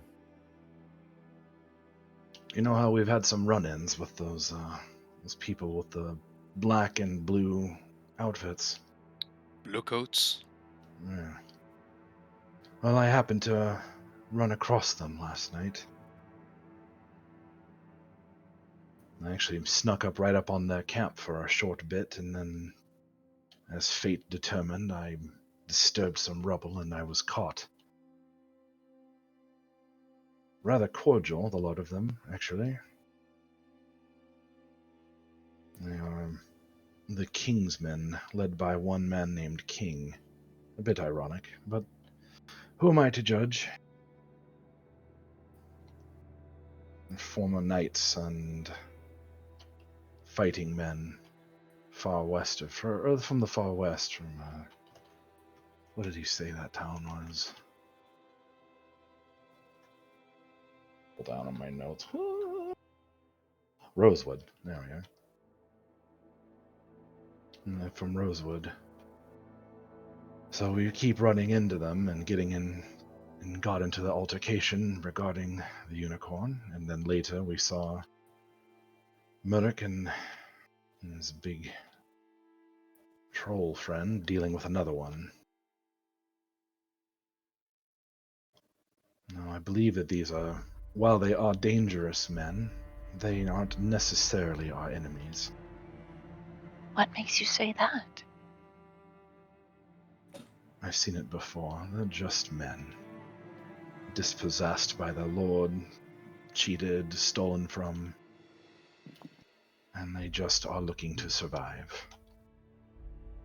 The deal with the unicorn was them being hired by some outside entity who was looking for its horn. They didn't even believe that the unicorn was magical. Wait now, hold on a minute. So you met their leader, Mm-hmm. and they painted you this picture of benevolence and need and destitution from their lord. Not quite so much, but it's a story I've heard before. Didn't stop them from becoming brigands? This supposed goodness of them? If they were brigands, they could have attacked the town last night and done quite a bit of damage. And obtained many losses and gained very little. Well, What be the point? Some tobacco? Who do considering they sell it to? that all of you were unarmed and some of you were drinking heavily, they probably could have taken us down quite easily. There's a number of them. Instead, they chose to hunt down a cultist of Tiamat and deal with them to keep them from messing with the town.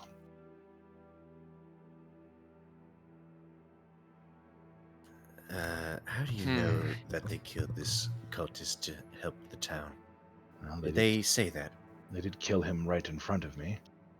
Well, yes, but just because they killed a man near town doesn't mean it was for the town. I imagine it was just because he is an evil, cultist, Tiamat worshipping bastard. So, whether they killed him or somebody else did doesn't really make much of a difference. But they did specifically say that they didn't wish them to be troubling the town. They don't want their business being infringed upon by angry townsfolk. As we have seen, Gerald, when angered, is not to be trifled with. You can imagine him and his wife leading a bunch of other suitably angry villagers against them. They probably would not have a good day. It seems to be in their best interest to keep the towns from getting angry with them. Correct. They're But- still bandits. They're beyond the law. They're Bandits, irregulars out in the woods, poaching. bandits steal from people that generally are innocent, right? These Untrue. folks have run-ins with the cult many times, apparently, and choose to steal from them instead. And, well, as far as I'm concerned, that's fine by me. Deal with the cultists however you see fit. The trouble is that they know who we are, more or less. They're looking for us. Actually, that does bring up a good point. Why didn't they attack you? You were with us when we, helped the unicorn. I suspect it was because I was very far back from the main action. So I was lucky enough to not be recognized. Indeed. However, Sildaril, Sabine, Alaric, I imagine they would recognize you immediately, and they are not too happy about it. Now, that being said, they don't want to kill you. And what are we supposed to do? Apologize for stopping their crime? I think a better course of action might be to approach them and explain. Like I said, they didn't even believe that a unicorn was magical, or that it was anything more than a horse with a horn. So what can we say that... Well, never mind. That's a later problem. Is there anything else before we start hammering you with questions? well, they gave me the dagger, asked me very nicely not to inform the town of their whereabouts, gave me the location of where the trading caravan might be for the price of 1 whole silver coin, and we spoke at length a bit, knowing a bit about their situation and having seen this before. I did try to offer them to seek out a Greywatch enclave and join up with them, where their skills would be put to good use, rather than roaming around and happening or hoping to chance upon some cultist caravan to keep themselves afloat. They're just people trying to take care of their families. Broken men. They're broken men who need a purpose. And I feel that they could have that if they joined the Grey Watch. But they are convinced that we are out hunting them, it seems. And I know that that's not really the case. Not so much, anyway. But I suspect if we approach them under honest and truthful conditions, maybe offered to heal some of their wounded. I know that I put an arrow in one of them, and she is still reeling from that injury.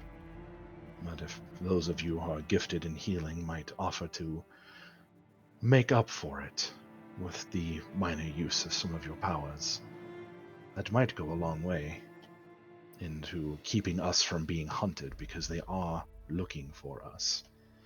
As he said, not to kill us, they don't wish to kill anyone. They did mention a proper beating, though, but I believe if we offer that contrition of healing, perhaps we can surpass that, maybe educate them on why killing a unicorn is not a good idea, enlightening them as to their situation and to who might be employing them to kill such a benevolent creature might change Kellen, tides.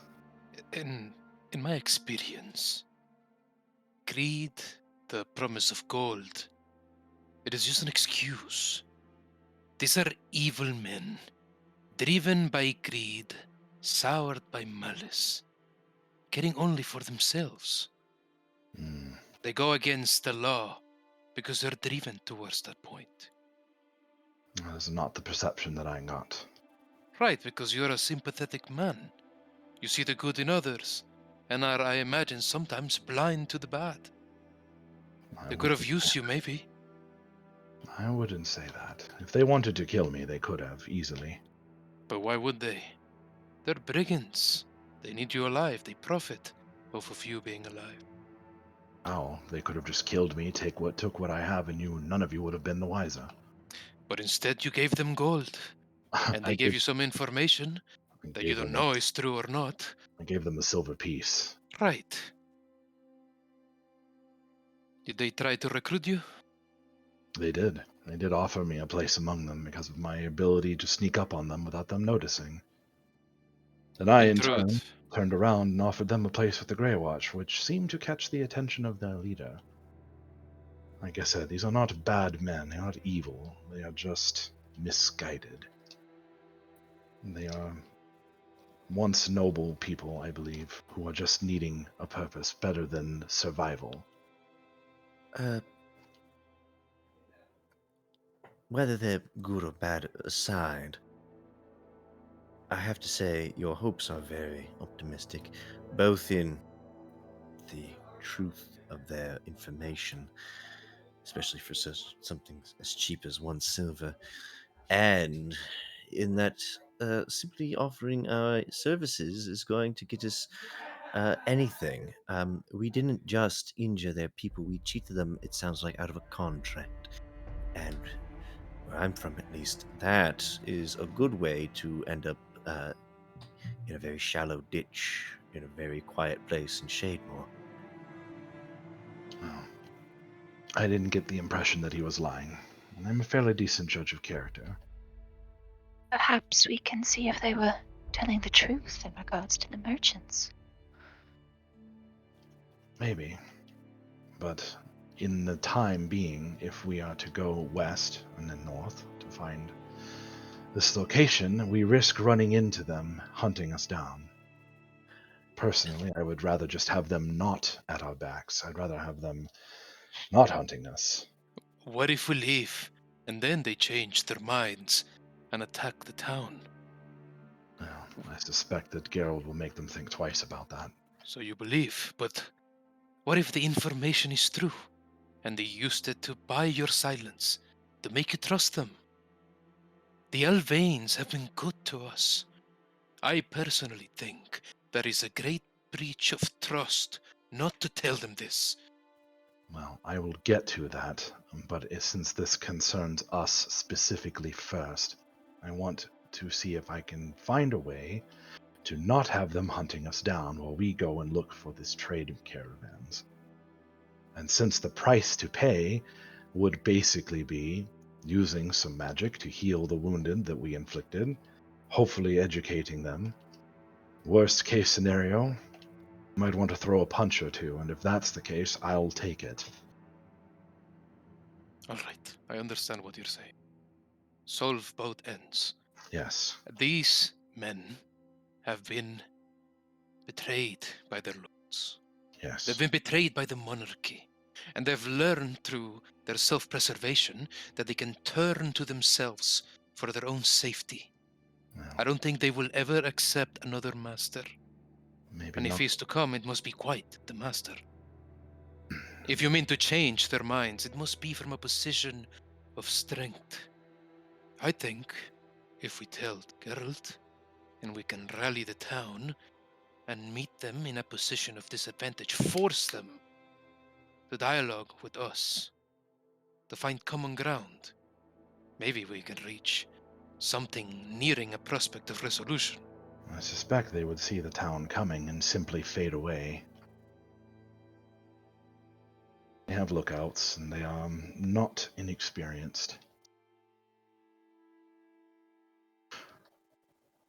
If it's a concern, I can go and talk to them myself. I don't think you should, Kellen. But I They've think seen you come in town already. They could be seeing us speaking right now. perhaps, but again, sometimes confronting an issue head-on solves the problem. And here's another thing to consider. Who is paying them to slay a benevolent creature such as a unicorn? What kind of person has that kind of money and resources to recruit people who don't know any better to commit what is essentially a crime against nature? Does that perhaps sound familiar? If they don't know that it is even a magical horse, as you said, then perhaps not even a lot. Oh, they mentioned it was a very substantial amount of coin. And they also said that they didn't know it was even magical. He said it was just a horse, and I don't know if I could convince him, but some of you are a bit more spiritually inclined. Convince him, Kellen? That man you spoke to, was he a simpleton? I don't believe so. You don't think he'd question? Why such ample sum of gold to kill an ordinary horse? You think him and his people made it thus far, just trusting every contract, not questioning it?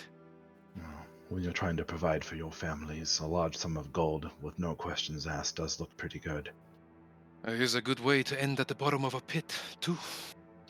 Yes. No, I think he was lying to you. I think he knows more, and he lets on. Much like we ended up in a cell.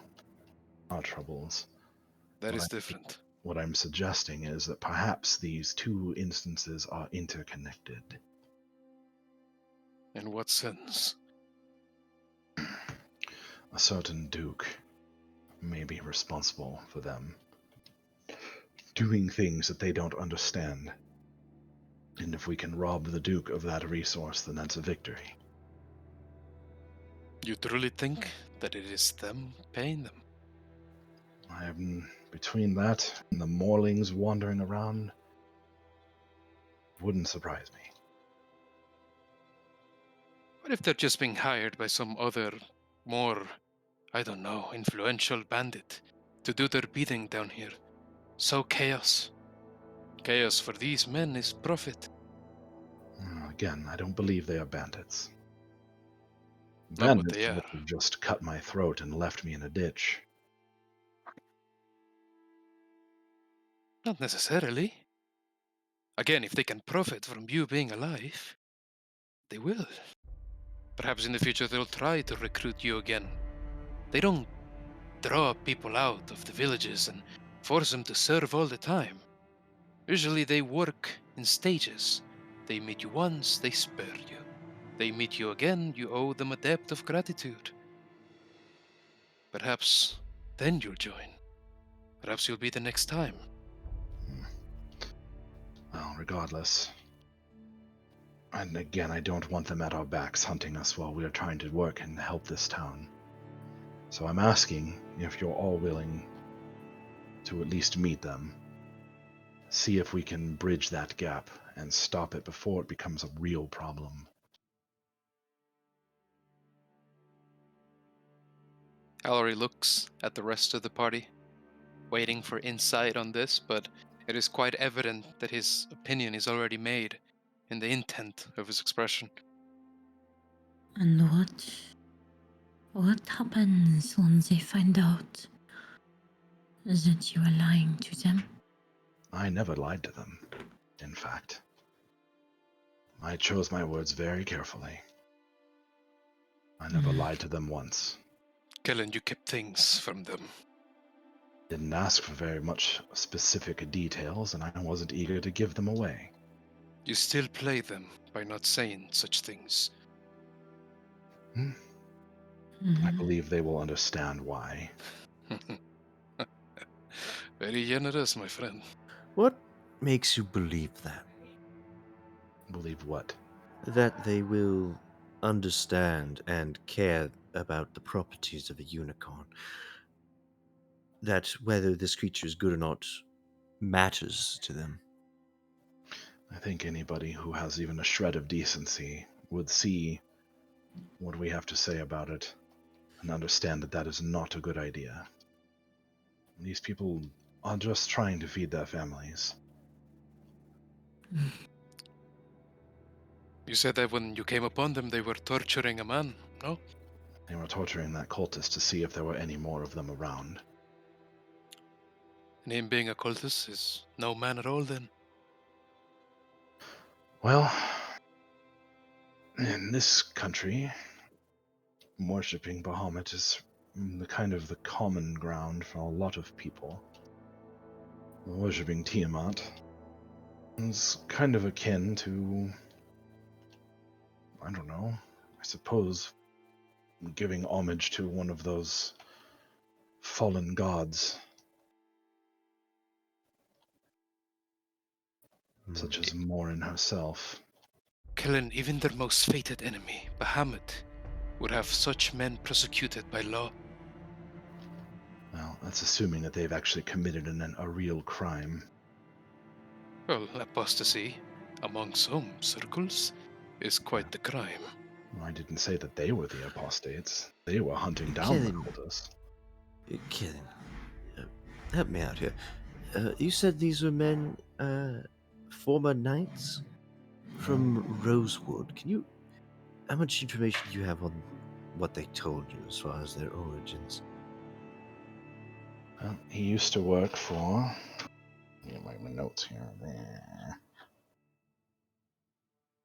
I used to work for an Edmund Rather in Rosewood. And supposedly, they worked in Rosewood, and when Edmund Rather took control, he forced them out, didn't pay them what they were owed, and released them, or rather, got rid of them to put his own men in power. So now you have a bunch of experienced fighting men who have nowhere to go, no way to provide for their families, and quite a grudge. Yuria, what do you think? Some gaps in this story, maybe? Well, I know nothing about Rosewood. But,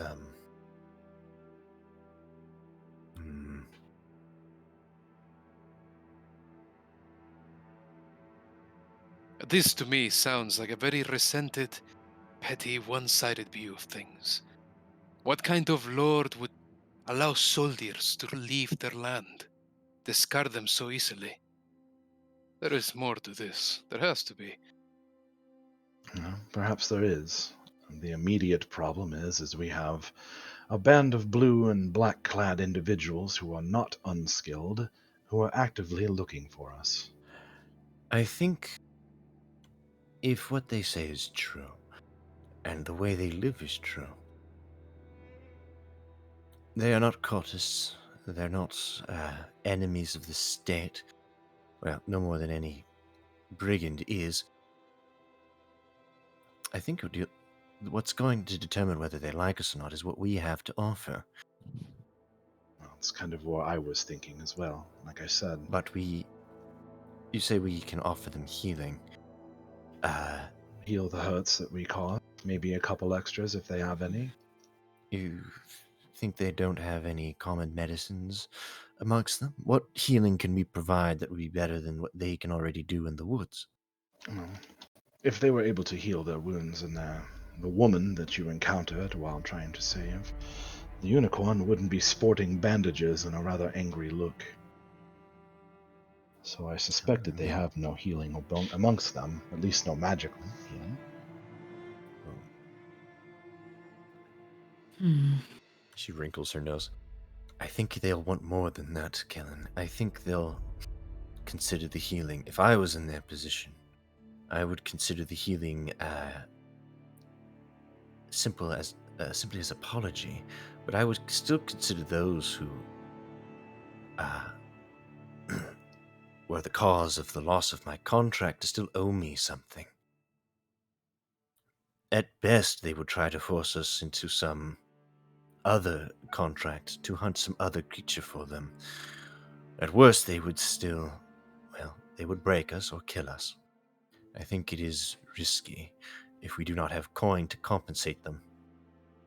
I don't think there's any amount of coin that we can come up with that would make up for hunting down a unicorn's horn.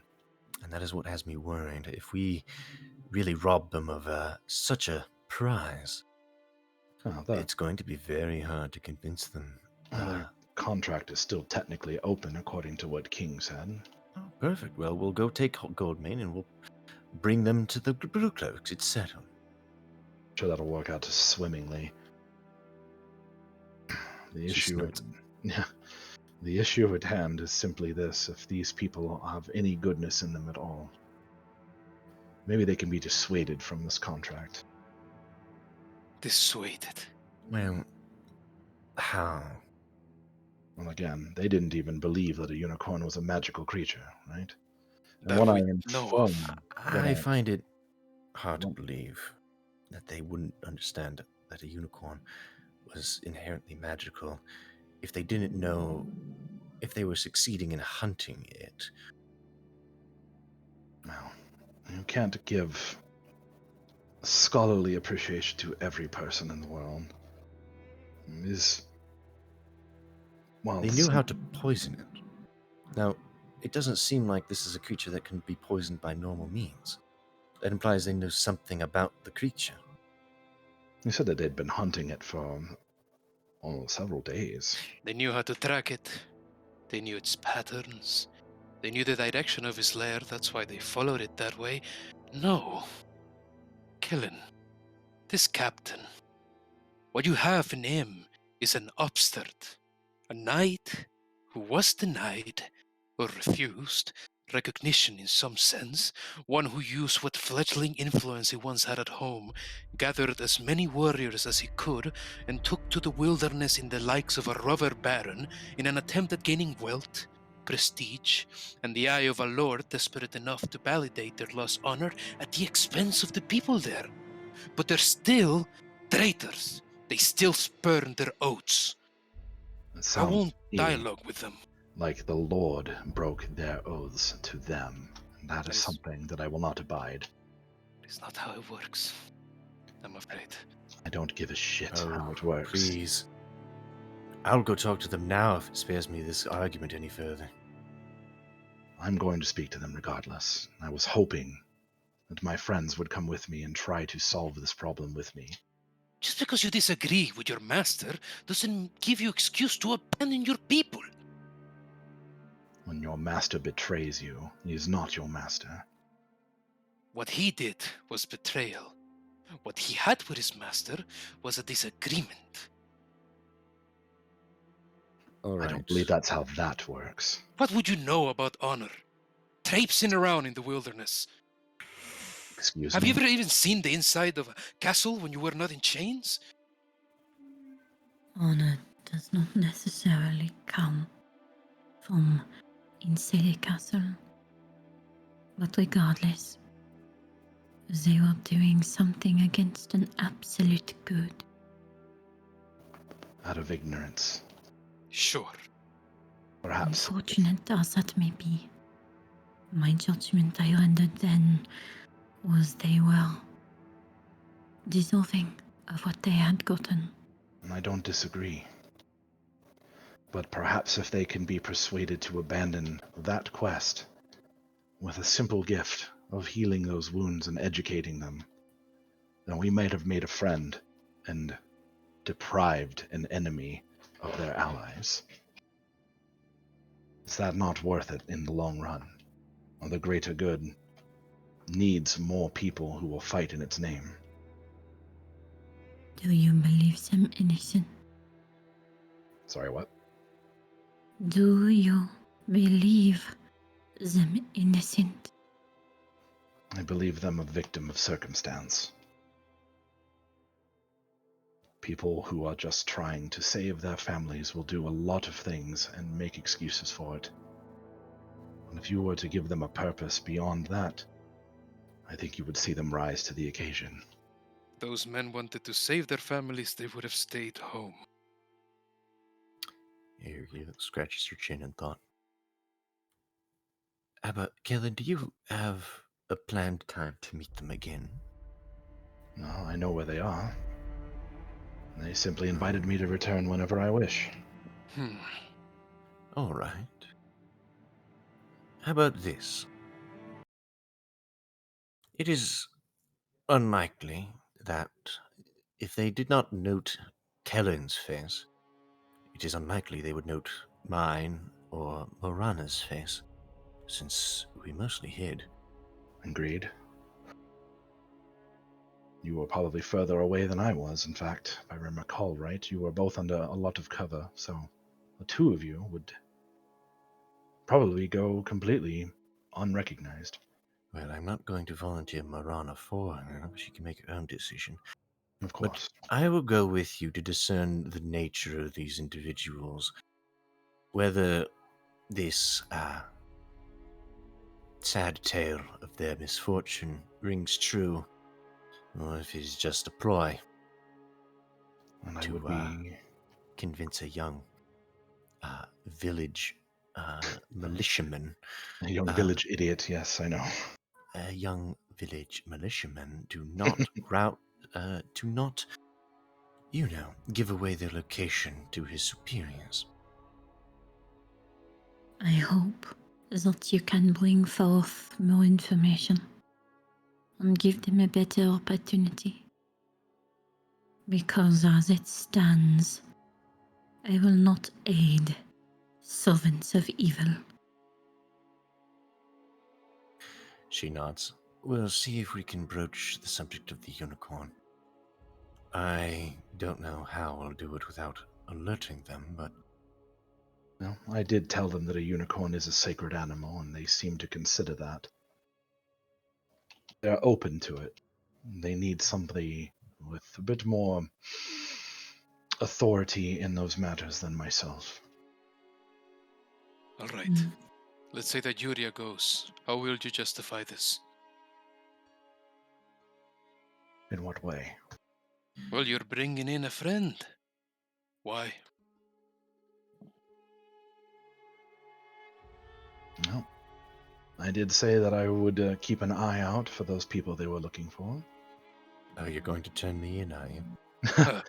Probably more on the lines of somebody might be interested to speak with you. They might know something about these people you're looking for. Not a lie, necessarily. Ooh, that's dangerous. Incredibly. Perhaps I'll let you do the talking then. She snorts. All right, I'll try to think of something. When do you want to meet them again? How much Yuria, you time do I cannot have? truly be considering this fool's errand.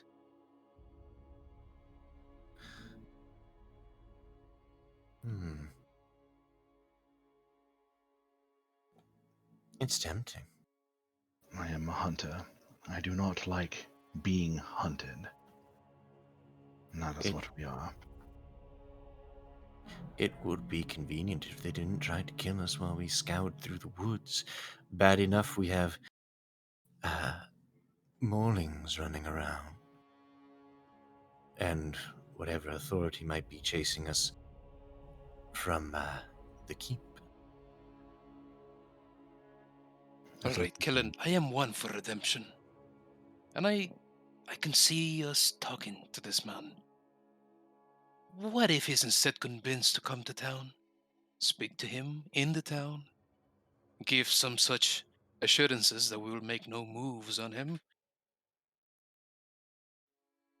You can keep playing this game that you don't know us.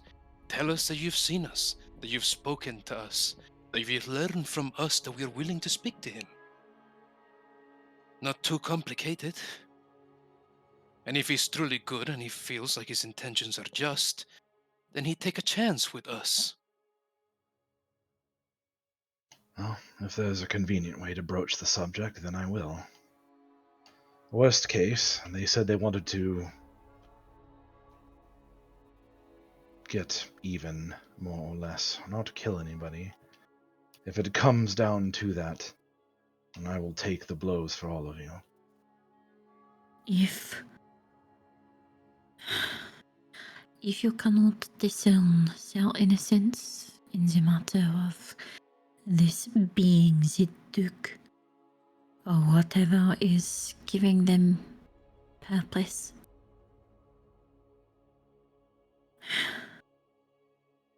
it is in my planning to bring them to a certain justice. If there is nothing but avarice and lies in their heart, then I will join you in taking them down. That's assuming they don't kill us. Well, there's a risk in everything, isn't there? You could break your neck walking out your own door. It's not the same. That's... We're trying to mitigate risk, Kellen. I was hoping to do that. No. Whatever we choose to do, can we all at least agree that we should tell Geralt? Please. Alaric I is agree. holding up his palm, his left hand. Oh yes, inform Geralt. Very well. I just don't want him rousing the town before we have a chance to try to make this right.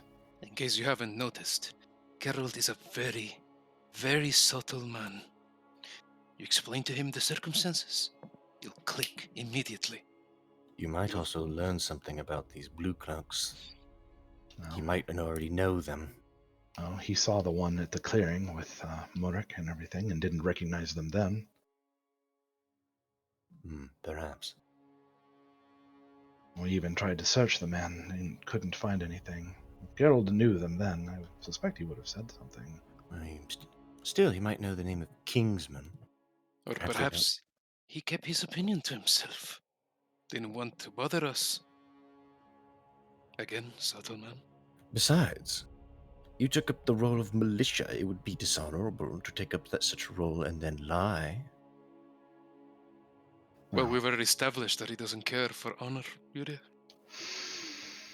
Come now. Excuse me, Alaric. If There you is wish to nothing but question my pain in honor, these words. if you wish to question my honor again, then meet me outside on the field of battle.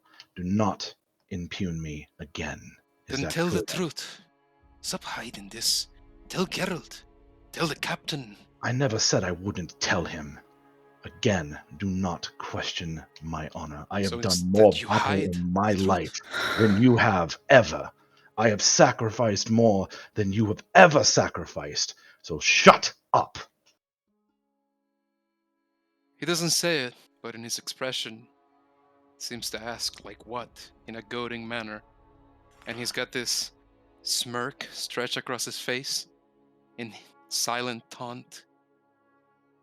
But he doesn't say anything. Kellen doesn't rise beyond that.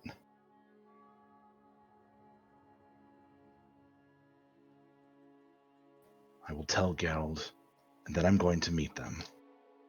Because I don't wish to see you harmed by what is simply a miscommunication. Go on then.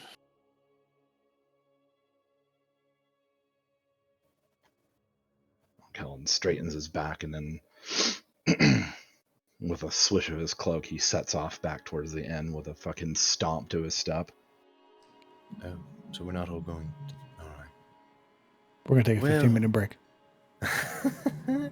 All right. Be back in 15 minutes. Woo! Don't yell at me! I'll yell back! Don't tell me what to do. You're not my real dad. 15 How about 15 minutes and 20 seconds? I'm an adult. I'm a mother. 15 minutes and 30 seconds? That's what I heard. I'm gonna go get a cup of coffee and probably regret it later. Ooh, that sounds fucking good, too. Shut up. We have a coffee thing here, right? You can like magically put in the little thingy with the grain. The little K-cup adapter dealy bob. And then you press the magical little button. And then it makes a terrible sound, like a murder happening via suction tube. Yeah, awful. Like Fucking Keurig machines sound awful. yeah. No, hot sound chocolate actually sounds good. I think there's like one of those left too. The sound of the Keurig that the Keurig makes is like opening a portal to Cthulhu's domain. It's just like, what is It's because it hasn't been cleaned in a while, okay? I just want to say, Sirik, you're too good at playing an asshole, and I don't like it. It makes me feel uncomfortable. Why? He's just an asshole. Alaric's not a bad guy. He's just a bad guy. You know? He's just a bad guy. What the? He's not a bad guy. He's just a guy that does bad. He's not a bad guy. He's just a No, fucking other way prick. around. He's not a guy that does bad. He's just a bad guy. You know? Thanks, Satan. No problem. I do what I can. He is a blustering and conceited prince who's very large. A large boy. Yeah, that's what you get. A Them's thick noble lad. kids. Fucking snooty little bitch. It's nice. It must be nice to be able to eat 3 meals a day that are of excellent quality food all the time, unlike those filthy peasants. I agree. 3 courses meal is pretty pog. Only Would 3. do it again. I feel like you're selling yourself short. Well, I'm from Shademore, I'm not from like the Valandris with the fancy elves. So we only get Oh. 3 meals a day. Yeah, it's Gotcha. really sad actually. It's kind Instead of the full 5-course. Yeah. It's the sad. the full fine dining experience. Yeah. Maybe one day we'll own something greater than a backwater and I can eat unicorn every day. Sirik. Oh my god. Okay. What the fuck Come is here, wrong Olin. with you? Sitting here like, whoa, dude. Sirik, question from the chat. Are you ready for Kellen to drop kick you in later? Me or Alaric? It says, at Sirikawika, so are you ready for Kellen to drop kick you later on? Sure, don't I'd think like it to was see that Kellen. next. I don't think Kellen would drop kick him. I think it would come down to like the only way he would win against a monster that is Alaric is from a distance and unknown. Alaric wouldn't attack Kellen for any reason. I don't think Kellen would really attack him either. He's mad, but he's not enough to be like, I'm gonna fucking kill this guy. He's just young and impetuous and insulted right now, is all. Alaric may come across as a very violent man, but as a noble, he is very refined in his excesses, be it violence or otherwise. Throwing punches is very ignoble, not noble. Yeah, well, that's kind of like Kellen was like, meet me outside on the field of battle because it's like the only thing. Yo, throw hands. Like he kind of figures it's like something that Alaric would understand, like that notion of a duel, right? See, when Kellen does that, he's being super cool. But from Alaric's perspective, he won the argument. He's like, oh, you want to shed blood over this? You're that peeved off by it? That's why he was smirking. Yeah. It's also why Kellen kind of shut up because he's like, God damn it, he pissed me off enough to be stupid, and I hate that. It's like that whole throwing the gauntlet kind of thing. Yeah, like he let himself get angry over something extremely dumb, and Kellen's not happy with himself over that. That's why he kind of left. He's not. I mean, yeah, he's mad at Alaric for insulting him, but he's not like. He's really more like, man, I can't believe he got to me like that, son of a bitch. He's been like, I've been doing so good at ignoring this bullshit, and now I failed. God damn it. All those hidden wisdom saves and shit. Yeah, just going success. The DC is rising. Success. God damn it, I failed. Yeah, I can see that. Also, our minutes are ticking. I'm gonna make that chocolate. Beer back, guys. Beer back, chat.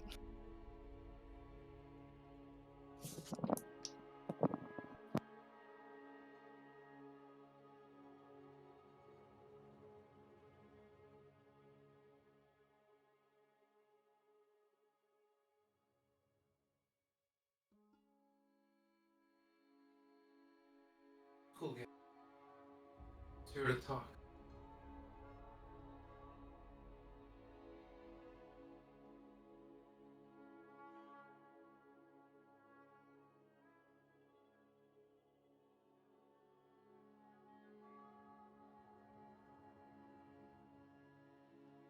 You still there, Momo? Probably not. I'll go poker about that question. Alan, General Joe.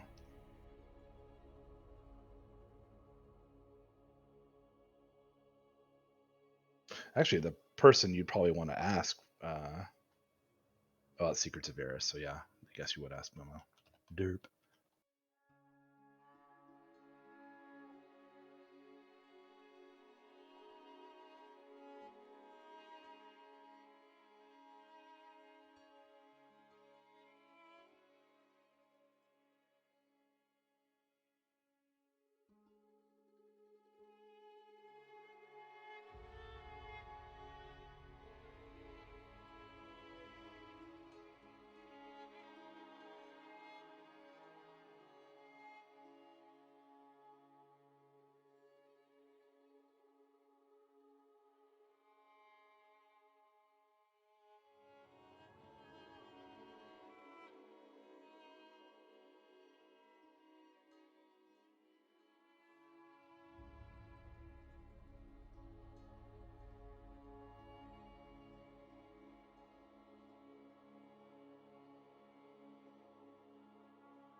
I'm doing great. I've once again overprepared. Smart. A decently good idea on any other time, though. I'm doing good. Doing fine. Doing fine. Fine, just fine. Fine, just fine. Fine.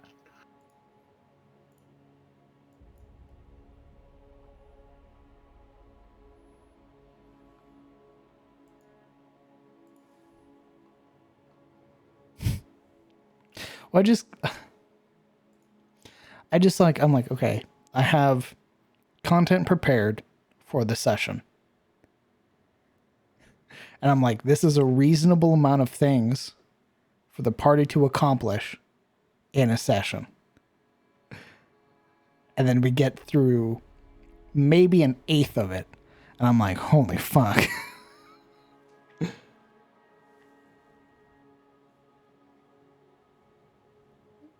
Just like, shit, these idiots took the show on the road themselves. Fucking hell.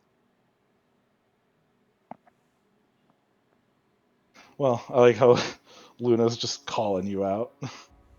What?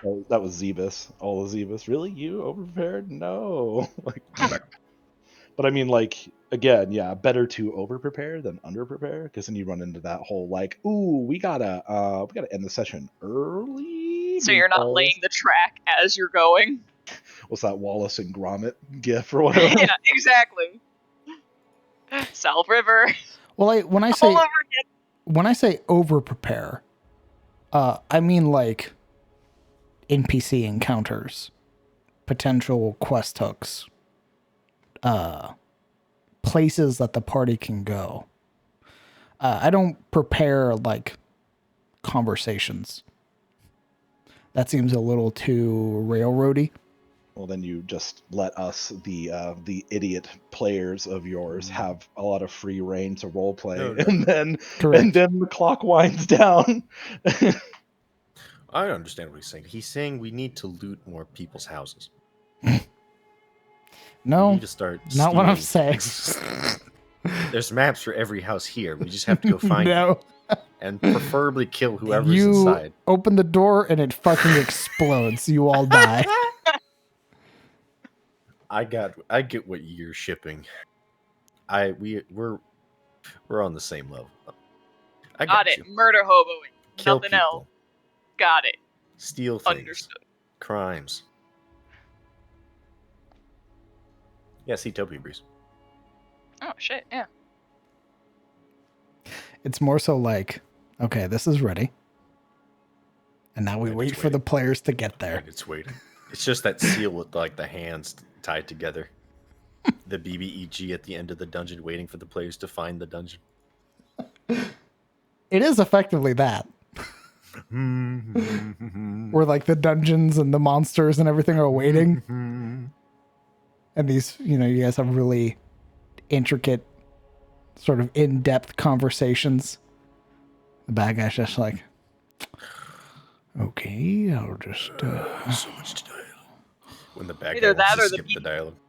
Yeah, either that or the BPG standing there with popcorn, just like, no, don't mind me. This is good.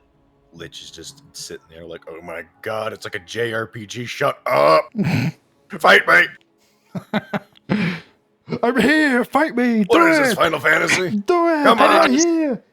Scrying like, I love watching my stories. It's like, oh, you did not. It's just that the last 3 sessions have been for this one day. Dialogue. Indeed, lots of dialogue, which I have no complaint about.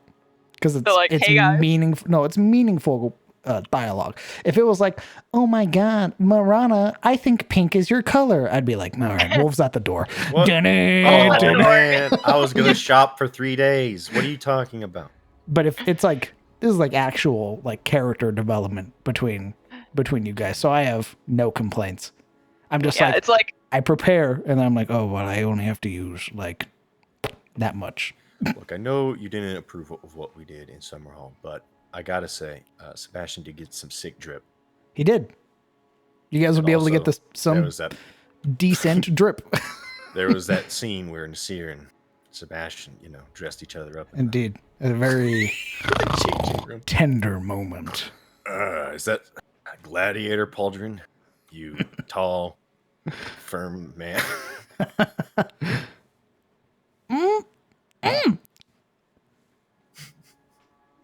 My man literally having a gotcha moment. I can't get myself dressed, Nasir. Could you get the tie at the back? Billy would like to know your location. yeah, there's a difference between meaningful dialogue and dicking around. Indeed. A little bit of dicking around is fine. You absolutely have to let people I do do some like a stupid little shit. dick. You like little dicks? I'm sorry. Why? Well, I mean, if that's what you're into, Why are you shaming your me? mileage may vary. Why are you shaming? What, if it's not a pillar, it's not good enough for you? I don't shame for free. That's one of the many services I offer. You can find them on my. Do you fucking pull out like a ruler before anything happens? You're like, oh, yep. It can go on the ride. You're not tall enough for this ride, bud. I'm tall enough for this ride. Jesus. Oh no, what the fuck happened here? Just imagine when the party finally gets to the dungeon. Yeah. It's there's a boss fight, I believe, in Metal Gear Solid 3, or if you wait a whole week, the old man sniper dies. Yep. It's effectively that. Nice. Party's gonna roll up, the dungeon's empty. The monster at the end's just and you touch him and he falls over. Ooh. We We did it! We got the Iron Duke! Either that Turns or out- we Skyrim it, we over level, and then go back to the main plot, and then just, kick things teeth in. It turns out the Iron Absolutely Duke was just possible. a suit of armor this whole time. And the DM's like, he wasn't when you guys started. Fully possible. He died of old age. Until the end decides to come and visit you while you're doing side quests.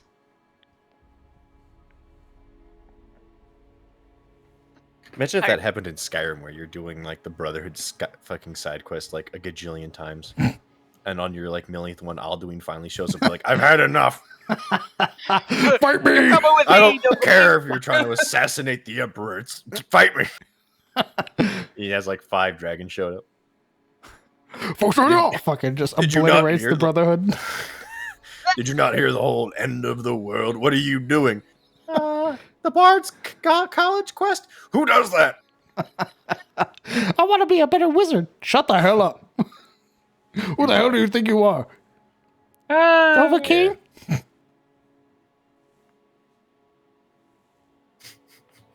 Time's My up. God. But I yeah, mean, that's also fully possible. I mean, you guys just dicking around, shopping, hanging out. We're I don't wanna. nobles. We're nobles. I know you are. DM, we're nobles. You're about to get nobly curb stomped. Nice. Embrace me. Put your teeth on the curb. No, please. I'm too hot for the curb.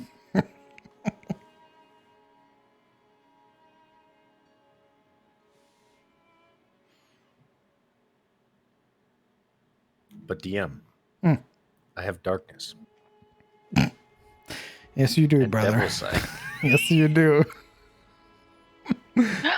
But DM, I Hello. have Devil's Sight. Yes, you do, brother.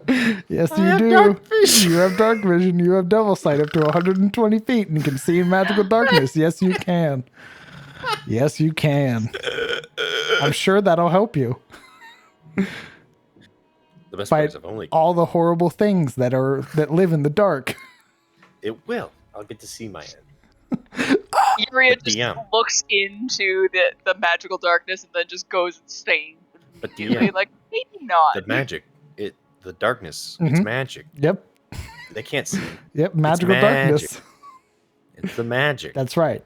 I can carry it around. It's in my only hand. you can see in magical darkness. Nothing else Good. in the world is capable That's of what I seeing thought. I was hoping beyond you'd say that. magical I'm darkness. glad we agree. or on into this. places beyond. Like, oh, I don't I'm know. glad I'm the only warlock in ethereal existence. plane. Yeah. Well, we're not plane hopping this run. That's Sebastian. That's why he doesn't have dark vision. That plane hopping motherfucker. I gotta get the werewolf transformation. He just fucking obliterates you with his thum. Companion quest? Well, here's my companions. 8 dragons. I'm trying to get married.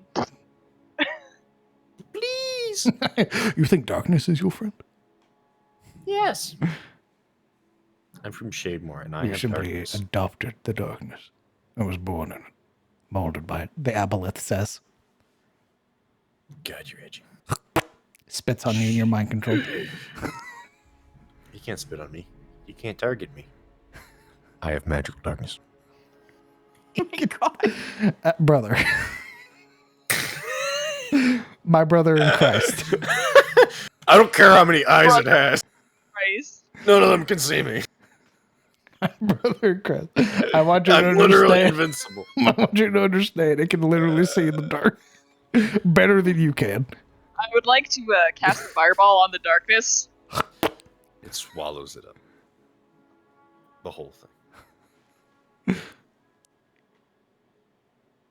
BBG. Oh, yeah. Indeed. BBG hunting you down. Is everybody Actually, back? I think there was like a homebrew spell where it's like hungering darkness, which is Yeah. basically darkness, but it kills you. Hmm. It was like, ooh. DM, I have darkness. I cast it on myself. All right, you start taking damage as it slowly 2d6. consumes you. 2d6. 2d6. No. Every time you move. And guess what? The darkness is following you. Nice. Another fun spell is the OG Creeping Doom. 1,000 points of damage, period. All right. Well, that sounds like a 9th level spell, and we're not getting there. All right. I don't care how cool the 9th level spell is. It's a 9th level spell. We're never getting there. You know how many Momo? characters get there? Point like You would get 2%. there. That's the point of Well, this I don't- entire campaign, is us going 1 You know how many 20. campaigns go off with the point of doing that? Think of the statistics. I find your lack of Let's faith look at the graph. disturbing. That hurts.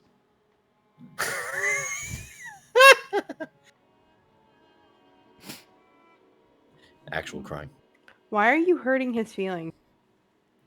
I don't know. It's kind of a natural talent. Momo. I gave this woman 15 minutes. No, you gave her She 20 took minutes. 20. You gave her minutes. What am I supposed to say? I'm back. Welcome Oh my God. back. Thank you, Alaric. Is that Adam? Alaric. Oh my God, Alan. Where did you come from? Damn, brother, your voice got deeper. Now, what the hell, bro? Damn. Damn, brother. Alaric. It's a fucking frog. Stop. Hola, amigos. I have my hot chocolate. Welcome back. Alaric. Aquila. All right. That's horrifying. Stop it before you hurt your throat. The Stop it slime before you hurt your emerge. throat. Le chocolate. I won't do it. You'll Alaric. fucking destroy your vocal cords and not be able to sing. What just happened? Stop. Alaric. Stop. Smoke grass. What are you all doing? Alaric. Kellen has just broken off from the majority of the party. What are the rest of you doing? We do a little bit of Going tinkering to around here. follow Sabine if she's headed towards the chapel. Yuria looks to the others. I suppose I should go follow him. You know that I can't. It has to be you. Sabine's eyes are going to glance back to Marana. You seem to have a better relationship with us with him than most. Maybe you should go try and ease him. I mean, if he's still here by the time we get back, there was a question I was hoping to ask. Well, I could relay it for you if you'd like.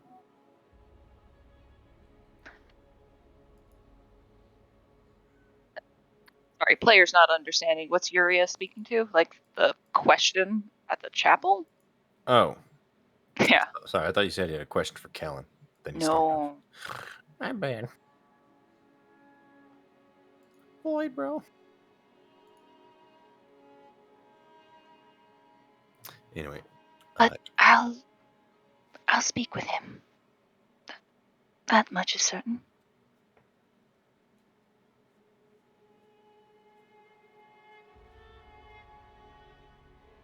He did seem rather upset. Wouldn't you be upset if you had your honor called into question? My honor would not be called into question. But I can understand. Killen has good intentions, and I have to admit, some of my goading was uncalled for. But I can't understand how he can see good in those men. They've already failed.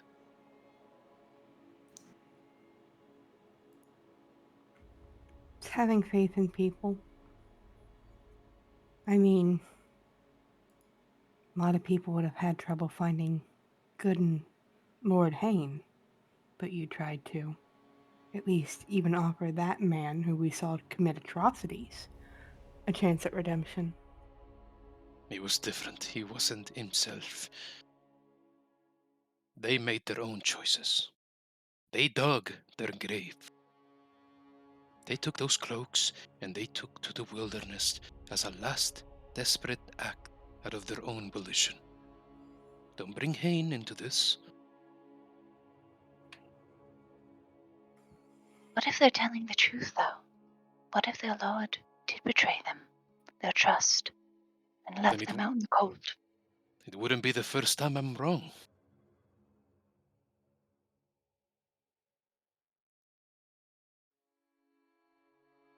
Then could you not spare any sympathy? Well, my lady, I have already said that if he wishes to speak to this man, bring him to the town. And the town, a town that does abide by law, where he won't be simply assailed.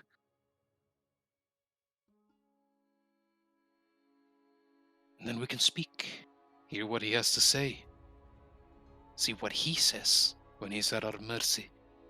At least in his eyes, because see, men like him, they expect the same from all who they speak to. They see a scoundrel in anyone they talk to. That's how they prop themselves up. They don't understand that we are more decent than that. But again, I don't know. Could be that this robber knight is in fact a martyr of sorts, who is in truth throwing his cloak out over the pond so that his men may walk over it, not get their feet wet. A grand sacrifice, maybe. Hopefully. But if not, prefer if none of you get hurt by this misapprehension.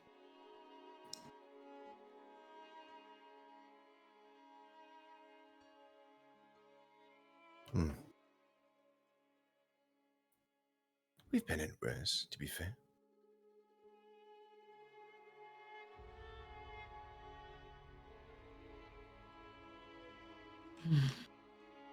Well, you needn't concern yourself over much with me.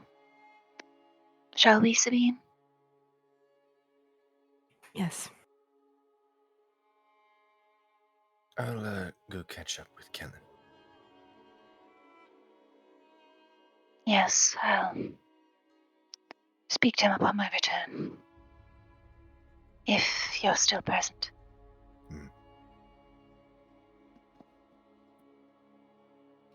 Yes, hopefully we don't leave too soon. Anyway, best of luck down with that area. Would jog off to go catch up to Kellen. Not hard to find. He's basically like sitting on the porch of the inn. Probably petting the cat. Petting the cat, rocking in a chair vigorously. Seething, malding. But I imagine Sabine and Marana are gonna be taking that long walk. You mean Savine, Morana, Alaric, and Citharil? Oh, We did Okay. not know you were coming with. We thought you wanted to split off because you were angry at me. We already had that conversation. My God, you're quick to cool. Have you met him? Yeah. either way. Indeed, chapel time.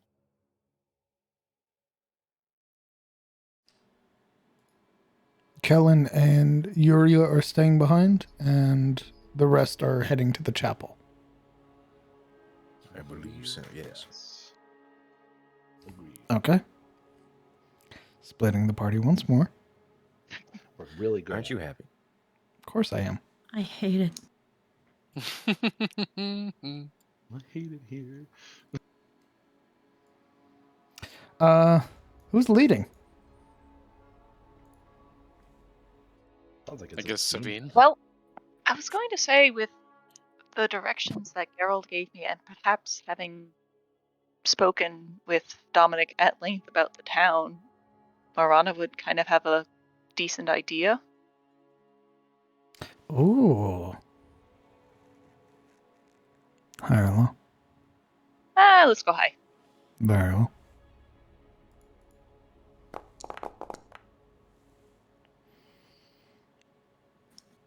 I'm afraid you don't know where it's at. You would know. You would have seen Miss Storm Oak, though. A dwarf. He'd have pointed her out during your sort of skirting around the edges.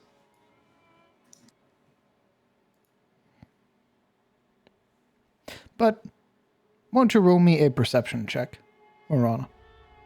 Or I will find that on my sheet that I definitely have open. You don't have your sheet open? Goody, let's see it. You don't have your sheet open, Marana? Okay. It is open now, and perception 19. Thankfully, it's not too hard to find with Gerald's directions and your rather ability to sort of irk out religious iconography, as I'm imagine some semblance of it is used in Mangrove. You'd be able to find, with a rather lengthy walk, the Chapel of Palor.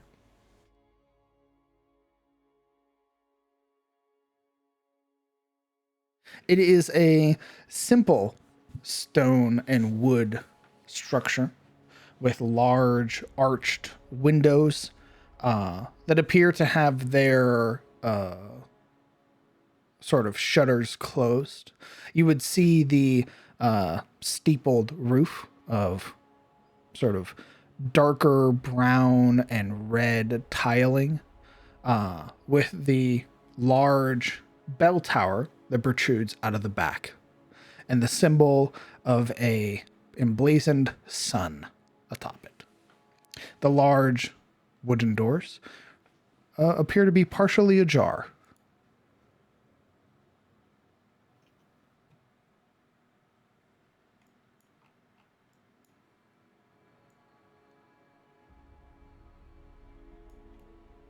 Large wooden door is partially ajar. You would also notice about chest-high fencing that sort of blends with the large protruding trees and hills that are here, that sort of flank the outside of this building and wrap around the back. And just a quick cursory glance, you would see a number of headstones and markers beyond it.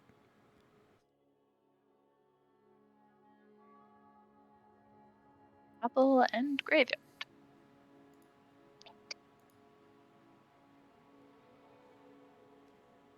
Marana kind of like steps up and peeks her head in, just like from around the corner. Peering inside, you would see the numerous rows of dark colored pews, the sort of orange and red carpeting of various intricate marks that lead their way up to a small altar, as well as like a sort of pedestal or stand.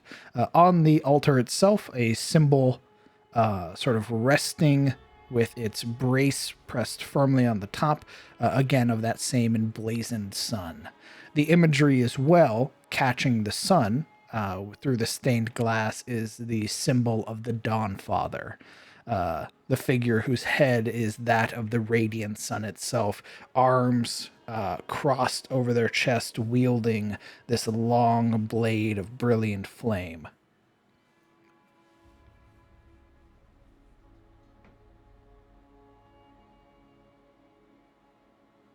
Well, it looks open, but I don't see anyone. I'll have you roll me a perception check. Okay. Yes, sir. Yes, sir. Oh. Marana just kind of turned around and is like pulling open the door a little bit.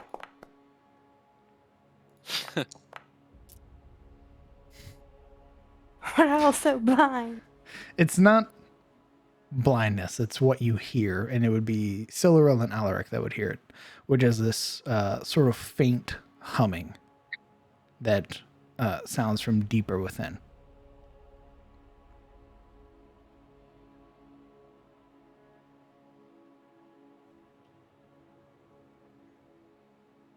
You hear that? Some singing or a sermon? I do not know. Safe to say, yes.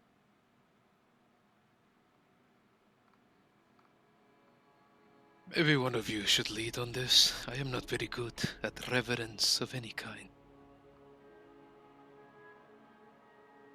Marana kind of looks to Sabine. All right then. She takes a step inside, walking slowly, kind of twirling the bottom of her braid betwixt her hands. Excuse me, she's gonna speak up. As you call out, you would hear a sort of clattering, and this gasp that sounds, as looking through a set of pillars, you would see in the process are currently putting out a number of candles with a small sort of like silver rod with a cup on top, sort of putting out the candles. As you call out, she sort of startles. This what appears to be young dwarven woman with fiery bright orange hair, these twin braids that come down on either side of her face, worn in these sort of white and blue vestments, and these very soft or like pale orange eyes. And as you call out, she pauses. Oh, sorry, you gave me a right proper scare. I'm sorry. Are you Miss Stormoak? Yes. Amira Stormoak, at your service. And I will show you a picture.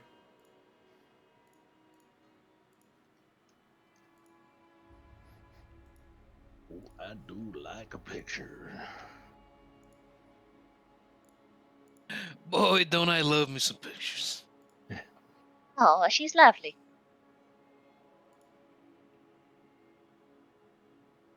I up her.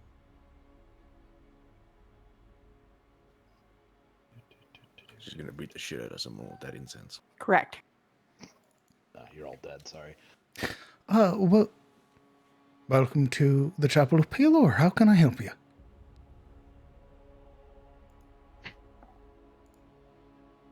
I was actually directed to you that maybe you'd be able to help me. And I know some of them have their own questions.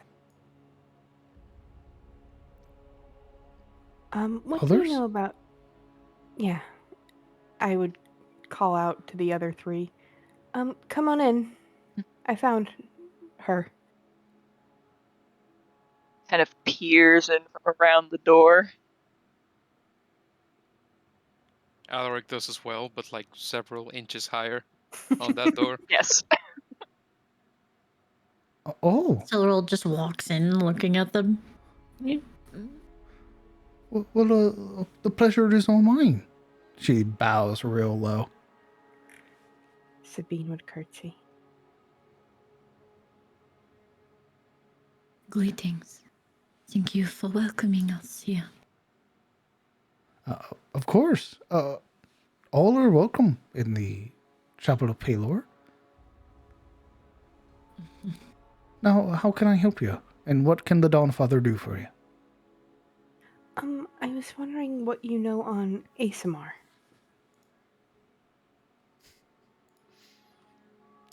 Not what I was expecting. I can help you. Why? She kind of looks at her with glowing eyes. Personal reasons.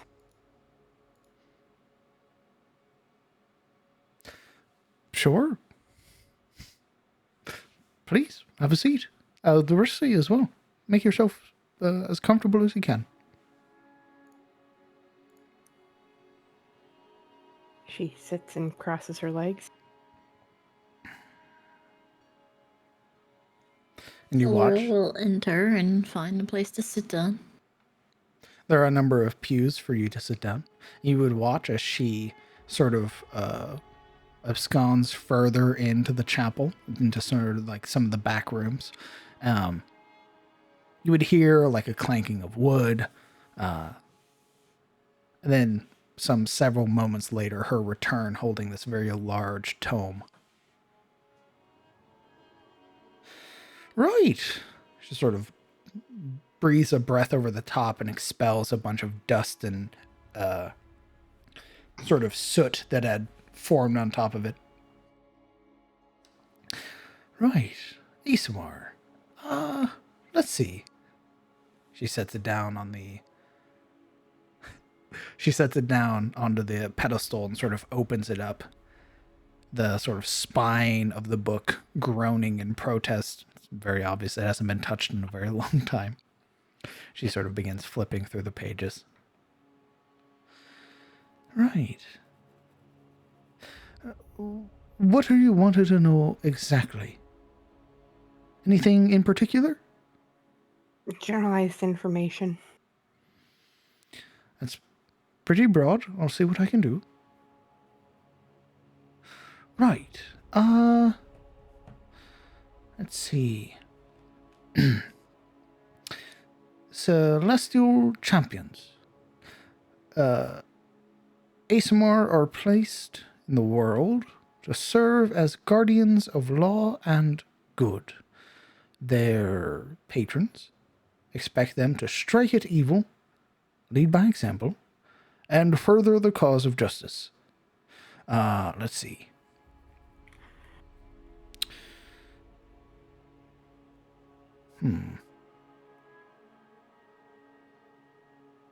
Visible confusion washing over her face given who her deity is. Okay.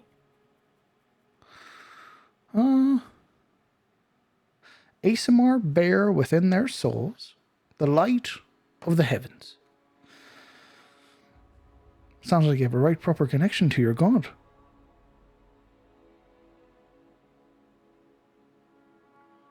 ASMR are born to serve as champions of gods, their births hailed as blessed events.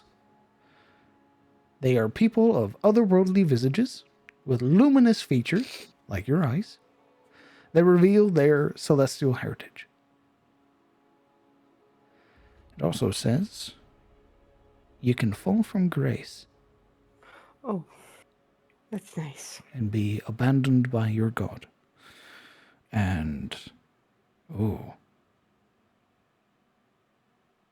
that's pretty ugly. Well, she loves her god. I'm sure she's fine. Unfortunately, it's also about your god loving you, Alaric. Really? I thought Cyril was so self-important that all that mattered was that you loved him.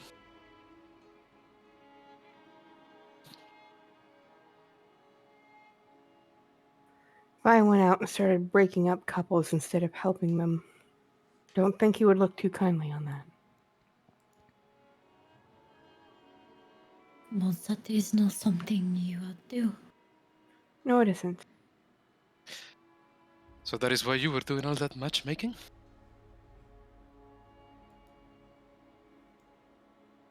I was doing the matchmaking because it's what's right. Helping people find somebody they might be able to have a genuine connection with feels good. Well, one could say that it is best if people come upon such things by themselves. But if I am to understand that you did it because of your god, I suppose now it makes more sense than before. She closes the book. I'm afraid there's not much else. What happens if we fall from grace? You kind of went quiet after that one. Oh, well, it mentioned your skin turning ashen white, your Okay. wings becoming skeletal, Mhm. laden with the torn flesh that resembles your broken oath, and you become a beacon of evil. Oh, isn't that nice? I didn't want to say nothing. Well, it's better to know than not know. My only other concern is I ended up like this. Say if I were to have a twin, what are the odds of him being similar in nature? Oh, I have. I I'll be honest with you. Yep. I just recently became the steward of this place. Oh, It would have been my father, would have been the one you'd want to ask all that to. He's not around. I apologize. Where did he go? He returned to Paylor's side. Oh. last summer. My condolences. Thank you. I'm afraid I'm still learning how to tend for this place. I'm not. I really should have paid more attention to some of his teachings. I'm afraid. I'm afraid I don't know the chances of that.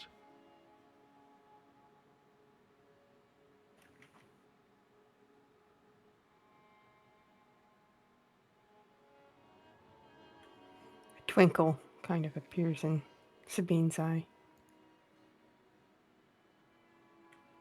And she's gonna go over to Silveril. Isn't Owen like a steward of Palor's and Palor's land to the south? Silveril kind of raises both her brows. I do not know. I do not fetter in the land of gods.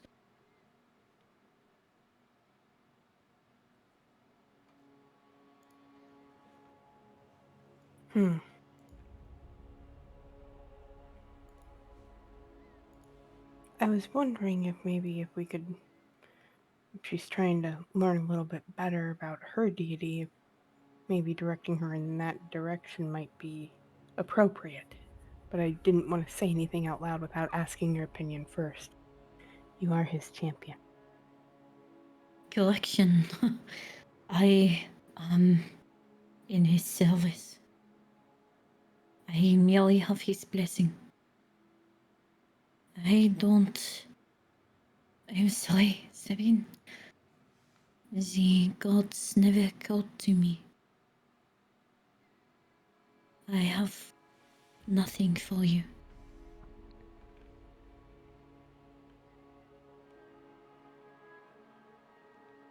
Were I able to produce some kind of information for you, I would. But I know not.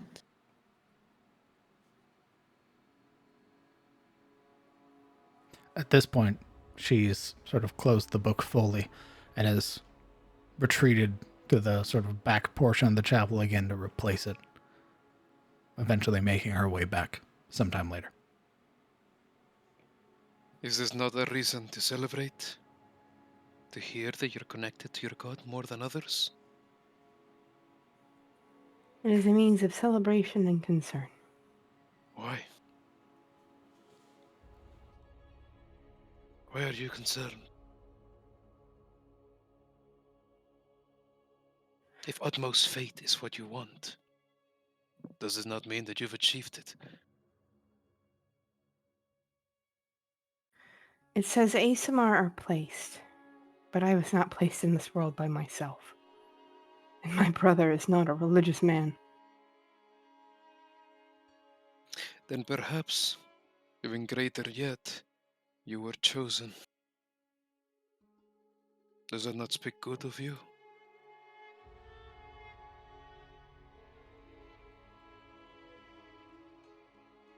I don't think she's overly concerned about herself, Alaric.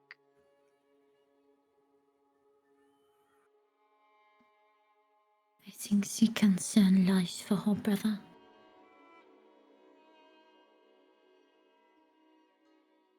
To this, Alaric gives her a thoughtful look, considering both Morana and Silveril's words.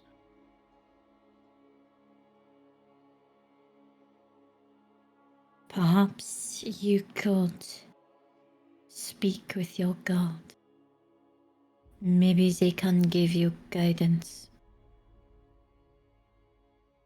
I'll try and do so tonight.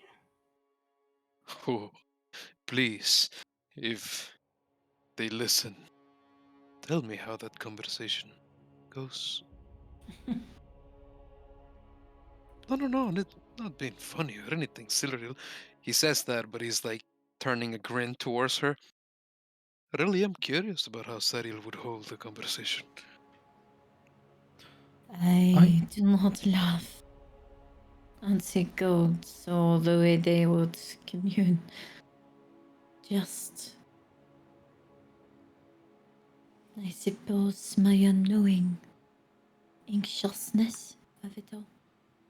I think he thinks me communing with my god might involve a certain amount of nudity. No. I just think that he won't be as direct as perhaps other gods. That's what I meant. Gods don't have to be nasty.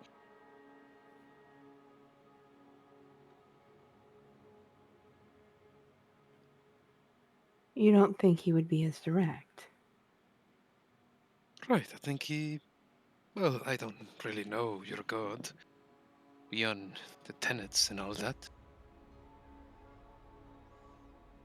Be a little playful, you know? Play with your emotions. Something. Eye twitches just ever so slightly, and she catches herself, in her brain, knowing that's not out of the realm of possibility, but still going to try. Right. Is there anything else I can help you with? I do believe one of my friends had a question as well. Marana? Oh, yes, but I'll ask it on the way out. It's fine. Your concern for your brother is much more important. I'd have to find a way to even find him. I don't even know where he's at. I haven't seen him in years. I don't imagine you can pen a letter. That would require me to know where he's at. Tiras is a big place. Sabine. The last time I saw my brother was through a window with my mother scolding me, telling me if I came back, she's going to send him away to the military, probably the front lines. So, Why would. Never mind. Well, there is currently no front lines to speak of. So perhaps he could be guarding a keep or in the capital. my mother had lofty ambitions for my brother, and apparently I was in the way, which is why I got sent to the order.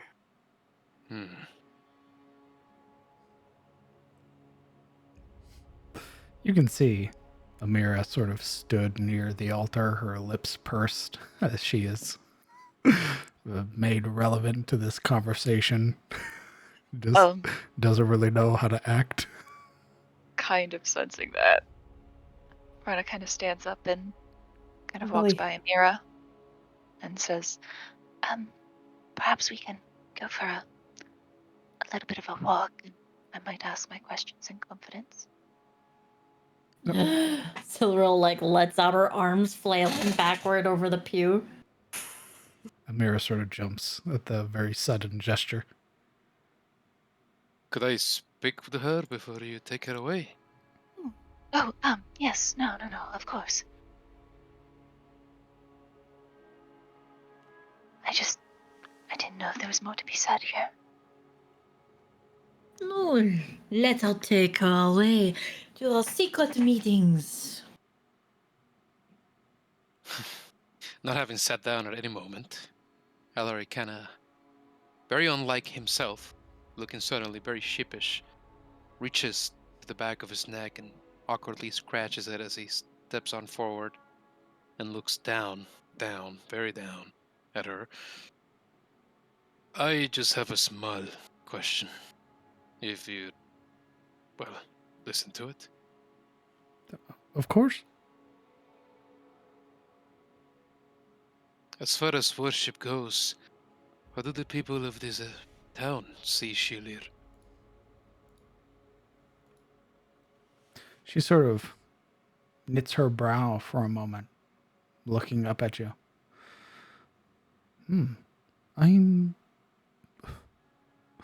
If there's any worship of Shilir, of the Wildfather, it's none that I know about. We hold communion for The Dawn Father. Most of the people here worship, celebrate him, his name, his holy days. I'm afraid I've not heard much about Shilier, or at least any worship to the Wild Father. Do they not speak his name and thank it when summer comes? Do they not thank him for every harvest? No, they thank the eternal laborer, Palor. He scoffs at that. She, a little taken aback, sort of knits her brows together.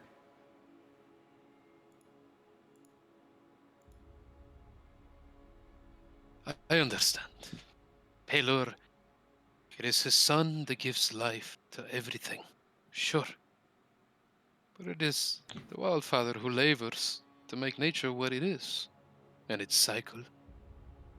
They all have a hand in creation. Why must he take all the credit?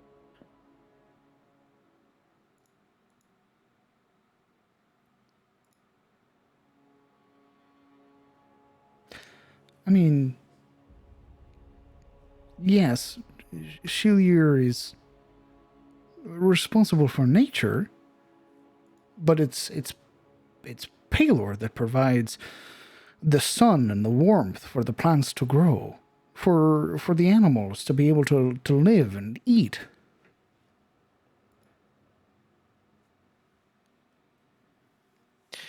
You think the grass grows because Pelor shines upon it? Aye, No. it wouldn't grow without his light. And it wouldn't grow without water. It wouldn't grow without the proper mud below it. It wouldn't grow if the cycle of life didn't run its course. And that is all in Shilir's hands. It's not as simple as shining down upon his creation and then things solve themselves.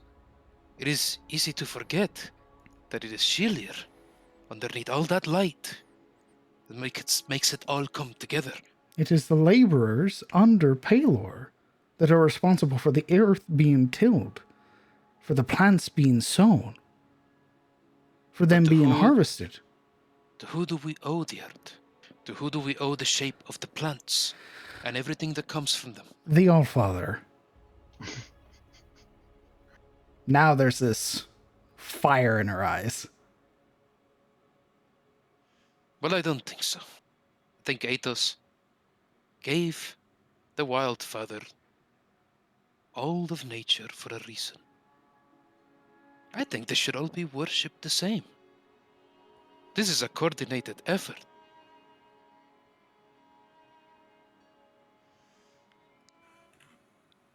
Her hands are resting on her hips now, staring up at you as if you were the same height. Oh my lord.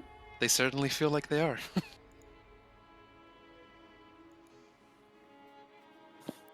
Well, Shilier can tend to the trees and to the deer and everything else outside, but anything tended to by man, by the people here of Eliond, it is under the purview of Palor and his radiant sun. See, I don't believe that. Because it is my understanding that everything, the land itself, was given to the purview of Shilier. From the smallest blade of grass to the largest tree from which the wood comes that builds your houses, your homes. This dwarf's about to wreck you, bud. Here, looking at both this dwarf woman and Alaric, something you can see like a realization hits Sabine as she clasps a hand over her mouth, like she about said something snarky, and she quickly turns around. Was it not Shilier that watered the tree that dawned man's creation? Was he not there at the dawn of time, before even was a sun or a moon? Her hands on her hips. No. It was the sun that was made first. after the earth. And it was only when the Allfather saw fit to raise him up that Shilier became a god, the Wild Father. Before that, it was Pelor. You're entirely mistaken. Your father was here. She Tell jabs you. that finger up towards your face. Doesn't even nearly reach. Now you watch your tone, mister. I don't Had know who you paid think you attention, are. You would know He's that an before there was a sun, there was land, tended by Shilier. That's the wee bit of snark that went through her head as she quickly exited before it, escaped her lips. You can see that well-practiced sort of kindness that comes with being a steward of a chapel, sort of breaking away to that sort of natural dwarven aggression. We're seeing the real dwarf. Yes. While this is happening, I'm just gonna go outside for a little bit of a walk near the dead people.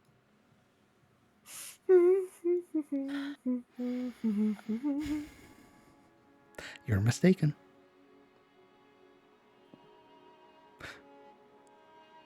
Before there was anything, there was Atria. There was the sun.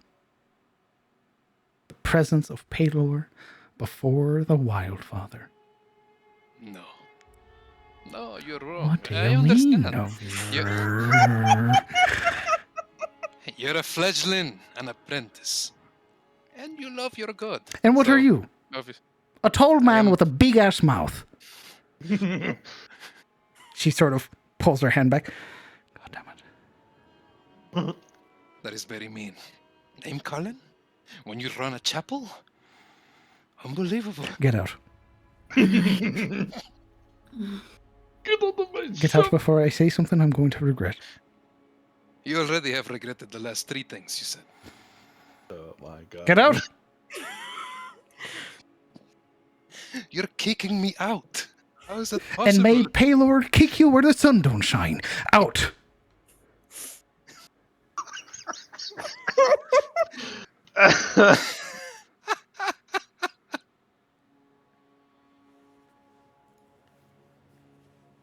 All right. But before I go, can I build a little shrine to him? Outside, perhaps? Get out of my shop. No, because you have to ask the mayor. Geralt, of course. Someone with sense around here. She begins sort of muttering in Dwarven. I'm just waiting for her to start swinging that sensor round and round, woof, woof, woof. Silverl almost growls like this. It is very metallic of a growl. And she will stand up and look at Alric. She asked you to leave. This is her chapel. We are guests. You are dishonoring yourself and everyone else here. He was already on his way out. In fact, he's flinching and kind of looking at her, and because of that, he's failing to notice some of the pews, so he bumps into them, leaving them in an essential disarray by the time he's at the door. And when he's at the door, he smacks himself with on the head with the frame before he steps out. Silverl's markings on her body will kind of look like a sheen of metal or light ran across them, and her shoulders will kind of hunch back down. Sabine will quickly kind of scoot back in the door. Thank you so much for all your help. I'm so sorry. There's her hand coming up to cover the sort of bulging vein on her forehead as if trying to hide it. I'm so sorry. And you would hear as she's sort of walking away. That's a good one. What did you say? That's a grudging. That's a grudging. Nice. Another name for the Democron. I apologize. for all of that. You have. You see her trying to compose herself, sort of taking several deep breaths. You have nothing to apologize for, my dear. Is there anything that you need from me? No, not I. I hope you have a blessed day, and may the light of Palor shine wherever you go.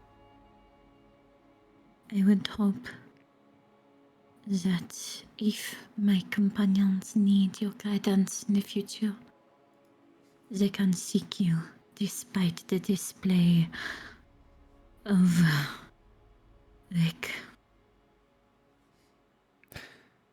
That's his name? Yes. Good to know. Oh god, it's going in the book. It's going in the book.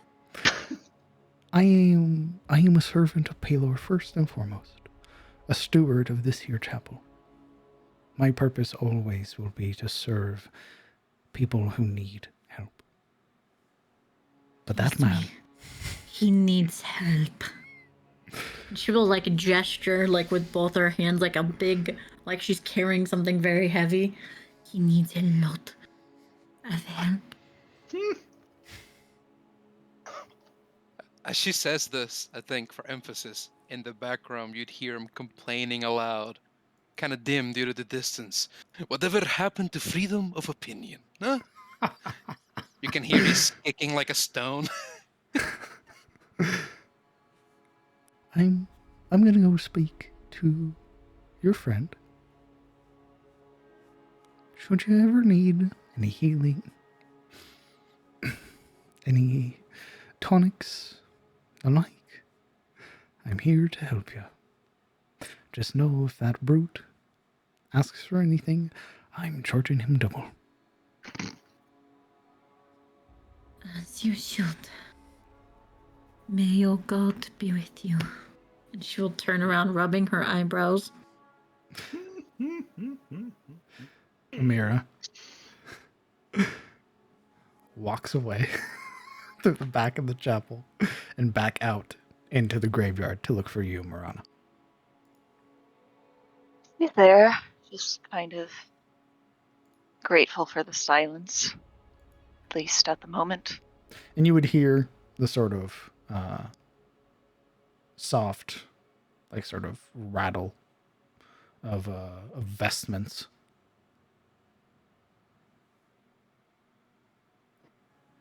As Amira approaches you. You said you had a question for me? Yes, it was a little bit of a delicate matter. I didn't want to discuss it in front of the others, lest they have some worries.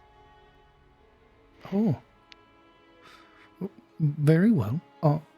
I'll let you know that unless it is of another of my order that is of higher status than me, or my deity, I'm not beholden to tell anybody about what we discuss. He smiles placidly at that. Thank you. Your confidence is appreciated. Now, what can Palor offer you? In maybe not your experience, but your knowledge, have you ever heard of the dead reaching out to the living?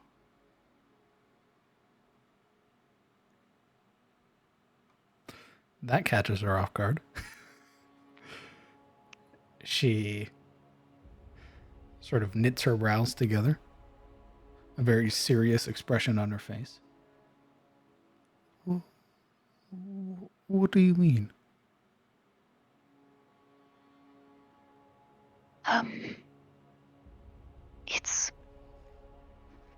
It's hard to. mm,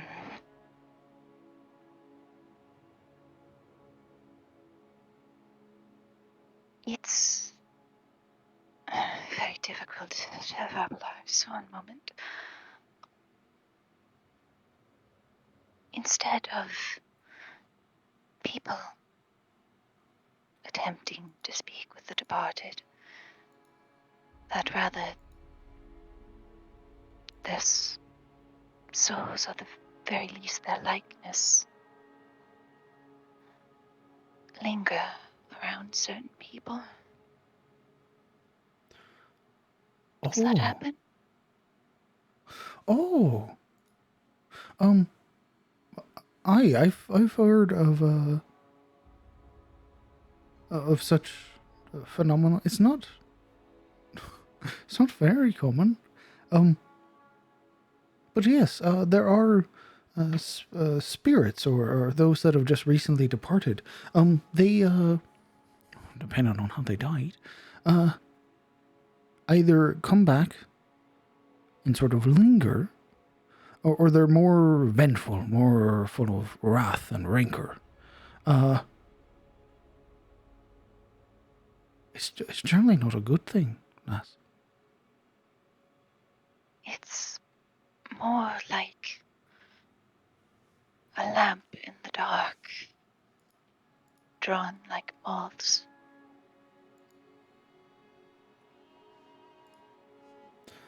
Aye, that's a very poetic way to talk about it. Are you asking for a means of extinguishing the lamp?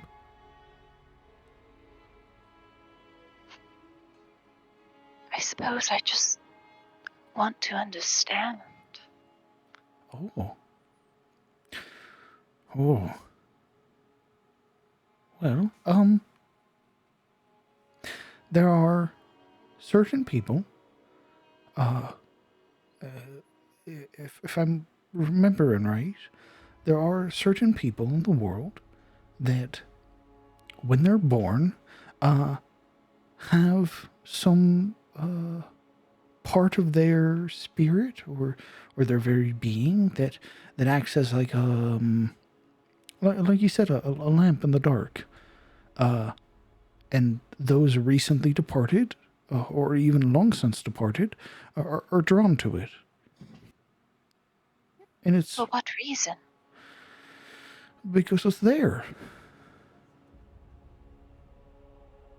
At least I think.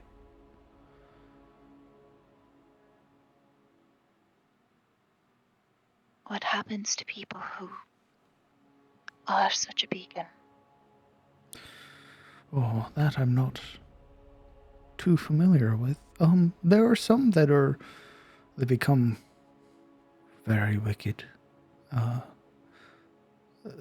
Does the word necromancer mean anything to you? Immediately, her nose scrunches with distaste. Aye, those are some of the more extreme examples.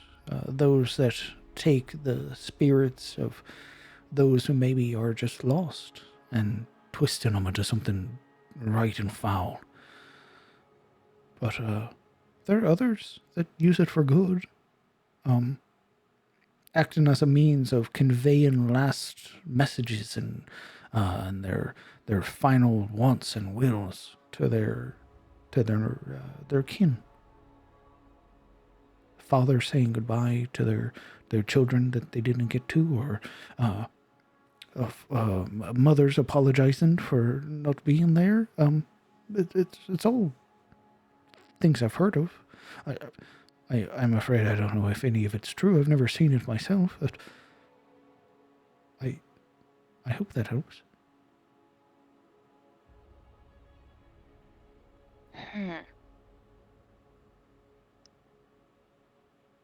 Claire wants to ask a thing.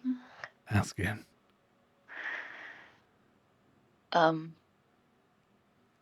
In walking around this place,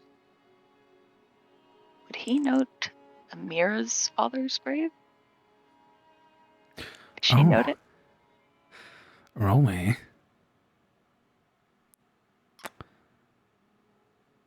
Investigation or perception, your choice. Go, Scout Monkey, go. Go, Scout Monkey, go. Yeah, 15. 15's not bad. Yeah. You absolutely would. It'd have been one of the more recent graves. Sort of closer to the chapel, and sort of in its own little plot, separated from the rest. It'd be a very nice sort of headstone with a sort of very intricately carved crest of Palor.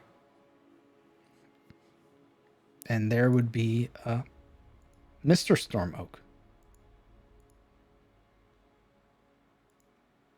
What are you trying to do?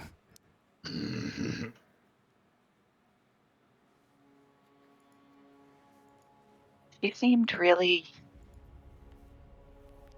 a little unsure of herself as caretaker of this chapel.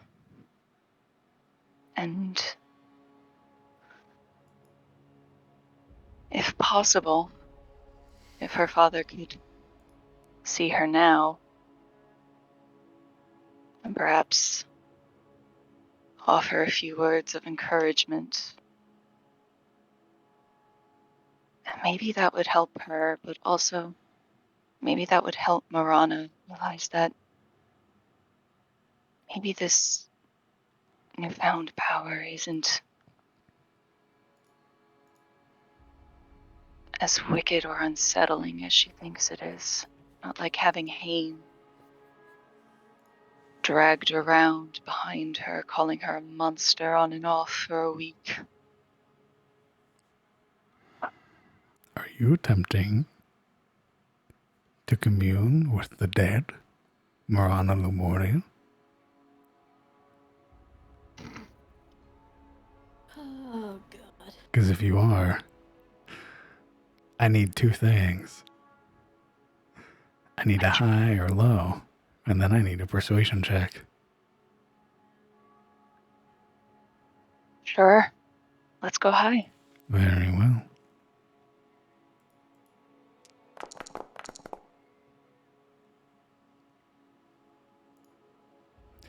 Let's see that persuasion check.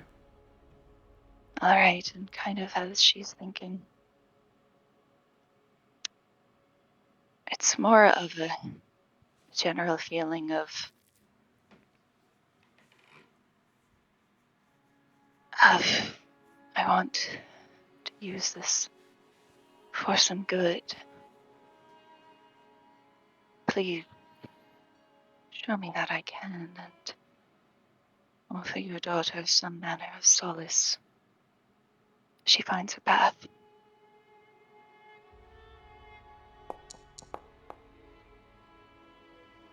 19. I assume this is all said internally. Yes. Okay.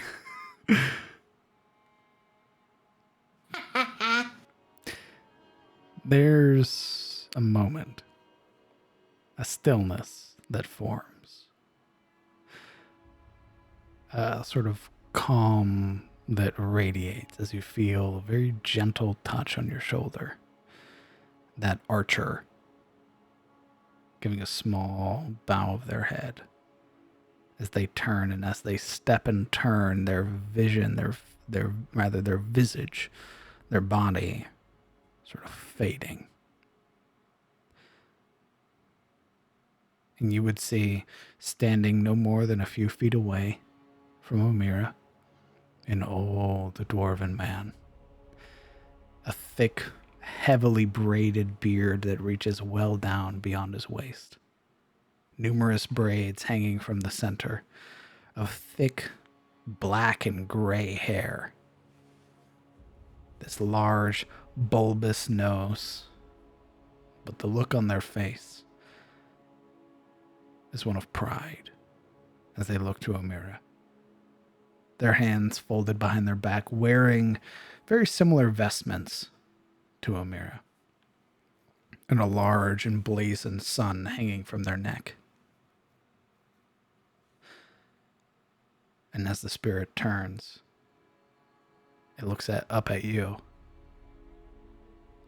a small smile breaking beneath this thick, braided beard and mustache, their cheeks rising up.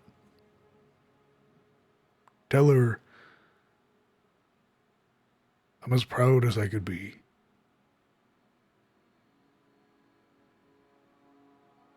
And I know that she'll do well.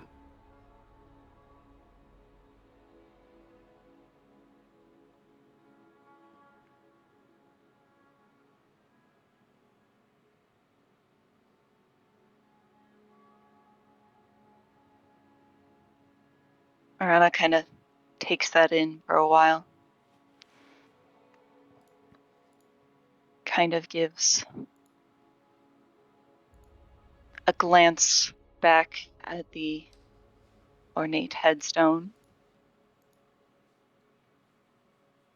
and turns back to Amira. You've been very helpful. And I'm sure your father is as proud as he could be.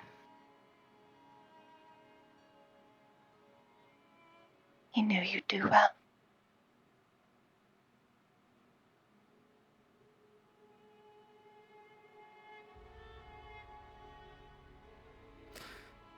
And you would watch as the older dwarf, with a warm smile on their face, sort of reaches up and very gently places a kiss on their cheek. Goodbye, my little sunflower.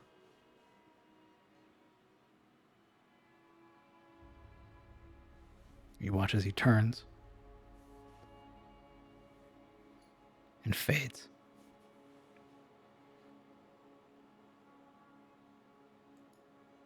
And Amira has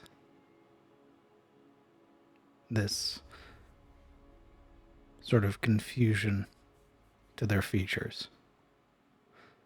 But as you say that, despite their best attempts, you can see the tears welling in the corners of their eye. Yeah, after he says that, she amends with little sunflower. That's very kind of you to say. Thank you. Thank you very much. You would see, despite her best attempts, the tears sort of running down her cheeks.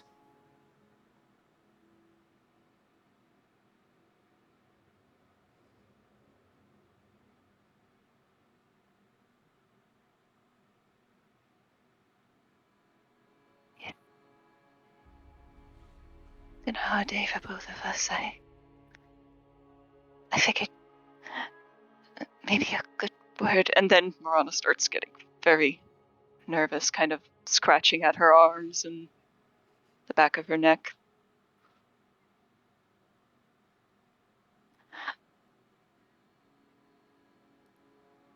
I'll take what you said to heart. Thank you again. Her hand reaching up, rather futilely trying to wipe the tears from her eyes. You're very kind. If you ever need anything at all, stop on by. And with that, Marana kind of curtsies very low, even adding a dip of the head, and begins making her way out of the cemetery to find where her allies have gone to. Indeed. Leaving Amira to turn to the headstone of her father and begin crying. As you all meet back up Emotional, damn it. at the front, reunited as a party of four, as the camera pulls away to Kellen and Yuria. I would like to note that She comes back to Sabine praying. Silveril just sitting on the front step with her like chin rested on her fist, just looking up at Alaric as he spews and Yo, he be fuming the whole time. yeah, The she's just whole time. this absolute placid expression. She just sits there, like glazed eyes of annoyance, watching him talk and move. He be rhapsodizing about the symbol of the star, questioning what it means. He complain about how the chapel looks. He talk shit about how it looks. He'd be like, her father probably doesn't know anything. He'd just be destroying this poor dwarf. Dude, I'm waiting for an angry ass unicorn to come pouncing out of the forest and just like impale you. He be seething and molding indeed. Yep. Yeah, all you hear is the kind of like, I guess, wrought iron gate kind of like open and close as Marana comes. Like most religious debates, nothing gets solved and everyone's mad. Exactly. 100%. I was thinking that the entire time. I'm like, oh, this is like every religious debate I've ever heard ever. I think eventually he'd reconciled with the idea that Shilly probably wouldn't want him to get this mad over this shit and end up seating next to Silveril at like an arm's length of distance, so she doesn't have to hear his heaving and breathing, but she still would. Putting a pause there. I can feel no molding from here. Kellen and Yuria. What are you all doing? Hey. You said Kellen was sitting down petting a cat, right? He's probably on the porch of the inn, just like whatever cat is nearby is being corporal cuddled as we speak. The giant mancoon. Yeah, this cat's like, let me go! I am the knight! And he's like, no, I'm going to cuddle you. Too bad. And then the cat's just like, Roll me a d12. It's a saber tooth. It eats you. that's not a d12. That's a d12. Boink! 7. You got the indifferent one. No. Unfortunate. It just doesn't care. Like, you're petting it and sort of corporal cuddling it, and it's just like, yeah, I exist. It's whatever. I've found Kim, and I'm good with this. That's Dante right there. Dante is the, stop loving me! Nah! I am the knight! Well, as Kellen is sitting there petting the indifferent Cancun, he would, of course, see the black dot of Yuria approaching. Long, Swiftly.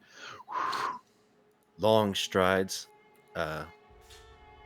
Somewhat. She seems somewhat relaxed, though it's a little difficult to tell with the mask on. But her posture seems to relax a bit as the tension is,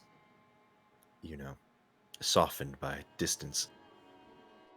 Well, that doesn't look like Geralt, but I can see the resemblance, she announces herself before sitting down comfortably next to Kellen on the stairs. Oh, those martial types, am I right? You know, I am one of those martial types, probably. Oh, but you're not a noble martial type. Definitely not. Despite my father's best wishes. I just needed to calm down. I got angry, and I think I'm more upset that I got angry. Oh, you shouldn't be. Why? Because Alec was trying to make you angry. Yes, that's just why I'm upset. Because he succeeded. And don't tell him I told you this, but I think it is a bit hypocritical of him to, be yelling about how these men have fallen and all that when he's fully willing to have defended, knows whose corpse against, well, our own allies. But, of course, you wouldn't tell him that I said that. Of course not. I wouldn't want to start another argument anyway. Though he did approach me. We were on Spinebreaker's ship about the issue, wanting to know why I did what I did. Oh. Well, he mostly yelled at me about it, but yes, well, I am the foreigner of the group. Well, he had a bone to pick with the both of us over the issue. Anyway, enough about Alric. Hmm. Let's talk about your dilemma. Right. At the moment, from walking to here, I have come up with 2 ideas, and neither of them are particularly good.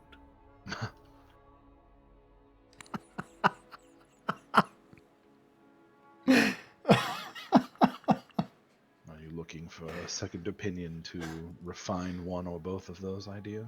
Well, you are, in fact, the only one who's actually talked to these people.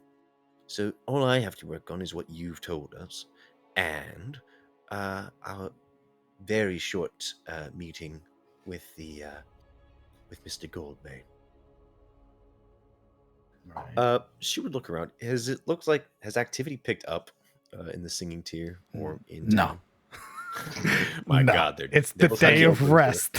they're Those fucking hangovers dead. are going on all day, bud. Holy shit! There's It is literally New Year's Day. Nothing gets done. there's not activity like people walking around, but you would see that there are like lights turning on in windows. But nobody's like coming out to do their job. Like when I say it's the day of rest, it's the weird people who are not taking advantage of it. Like all of the Weirdly, it's stores are us. closed. All of the the fields aren't being tended to. The only thing being tended to, and that's like it, are the animals. That's it. And if the family prepared for them to have food during the day of rest, so they didn't have to come out and feed them. Well, I have a way of approaching them before we tackle the merchant's caravan. What I would do personally is we would track down the merchant's caravan and then talk to the Kingsmen, because at that point we have a bunch of merchandise to bargain with. Right now we have nothing, and so I doubt they will care very much about what we have to say. If what you say is true, and I know this may surprise you, but I have met, well, indirectly, these types before. If what you say is true, then I imagine these folks are rather pragmatic. If we talk to them about the unicorn, I imagine they'll want coin. And with the merchant caravan, we will have coin as a fallback in case discussions don't go the way we want. I am also aware that, well, I personally wouldn't see it as dishonorable for, acquiring lost merchandise from folks who have abandoned or have died from it, but I know some of a party member might demand that the merchandise go to Elion's tier or to the merchants that lost it. So the alternative is that we simply go and talk to them. And I might have a way to communicate that killing the unicorn was not the best idea, but it would have to depend on their opinion of Morlings. Now, I know you, Kellen, and I very much doubt you haven't brought up Morlings to them by now. So, What could have tipped you off? They're aware of the Fist of Maulings already. what is their opinion of them? Do they not like them, or do they not like them like you don't like them? I don't think anyone dislikes them like I dislike them, but they definitely don't like them. She nods to herself. They are fully aware of the threat that they pose, and I, perhaps foolishly or not, do believe that if Morlings attacked this town right now, they might even come down to help.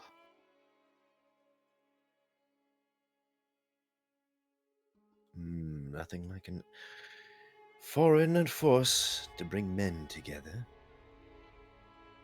It's not just the fact that they're invaders, it's that they aren't here to steal, loot, pillage. Not necessarily. Their only thing they care about is murder and eating those that they kill. So, despite how a neighboring rival might hate their, well, they might hate their neighbor. I don't think anyone would doubt that no one deserves to fall to the maulings like that.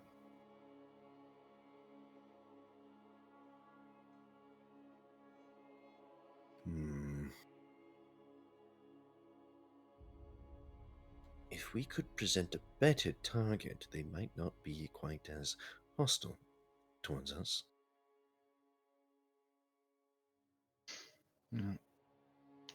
All I have to go on is what they told me, and all they really want is to track down those who interfered with their contract for trying to take the horn from a horse, and that was what they believed. They assured me that there was no killing intended, just perhaps some roughing up, so to speak. But again, as you said, these are pragmatic people. If we offer to heal their wounds and presented to them why killing a unicorn is a very bad idea, I believe that they would listen.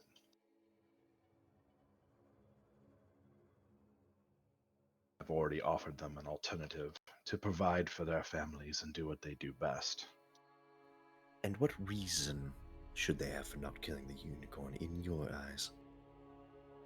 I think and Sorry. don't tell me that it's the greater good, please. Well, They won't believe that.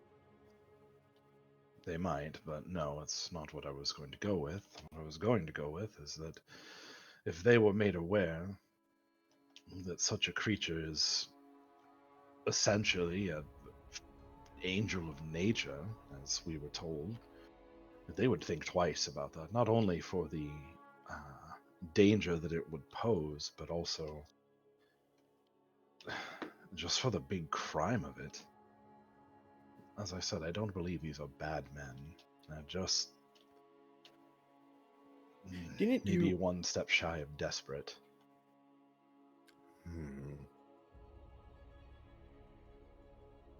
If only there was a way to show them the events of that night, our defense, show them the intent of the maulings, show them how the maulings wanted to destroy Mr. Goldmane, and the results of more of Goldmane's allies against the maulings.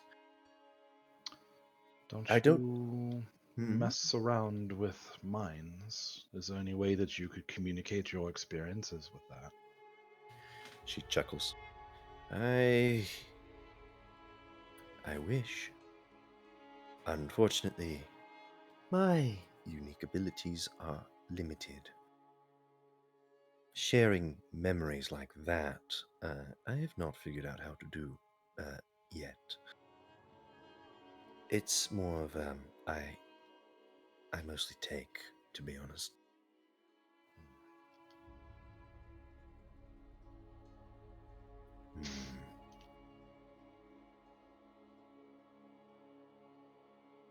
Well, I suppose I was hoping that by presenting ourselves as not their enemies and explaining why we did what we did would at least stay their hands, but I apparently can't seem to convince our friends that that is the right thing to do.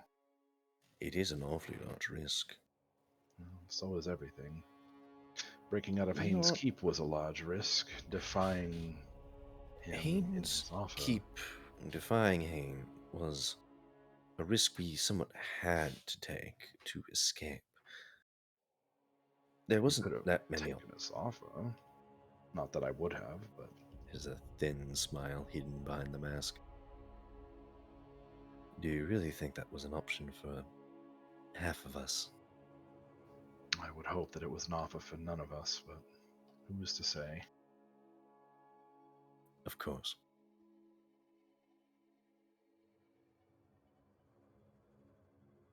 I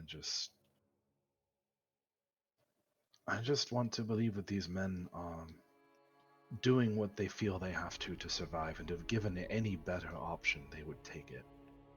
Not all who stray off of their path are lost.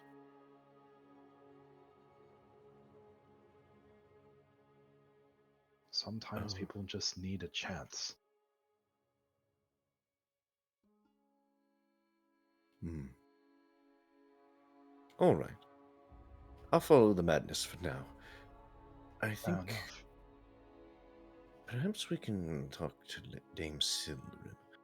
She does have that thing from Goldmane. Perhaps that might help convince them. As long as she can be convinced to stay her hand. Well, it might convince them that it's more than just a horse with a horn. Right. That's the main thing.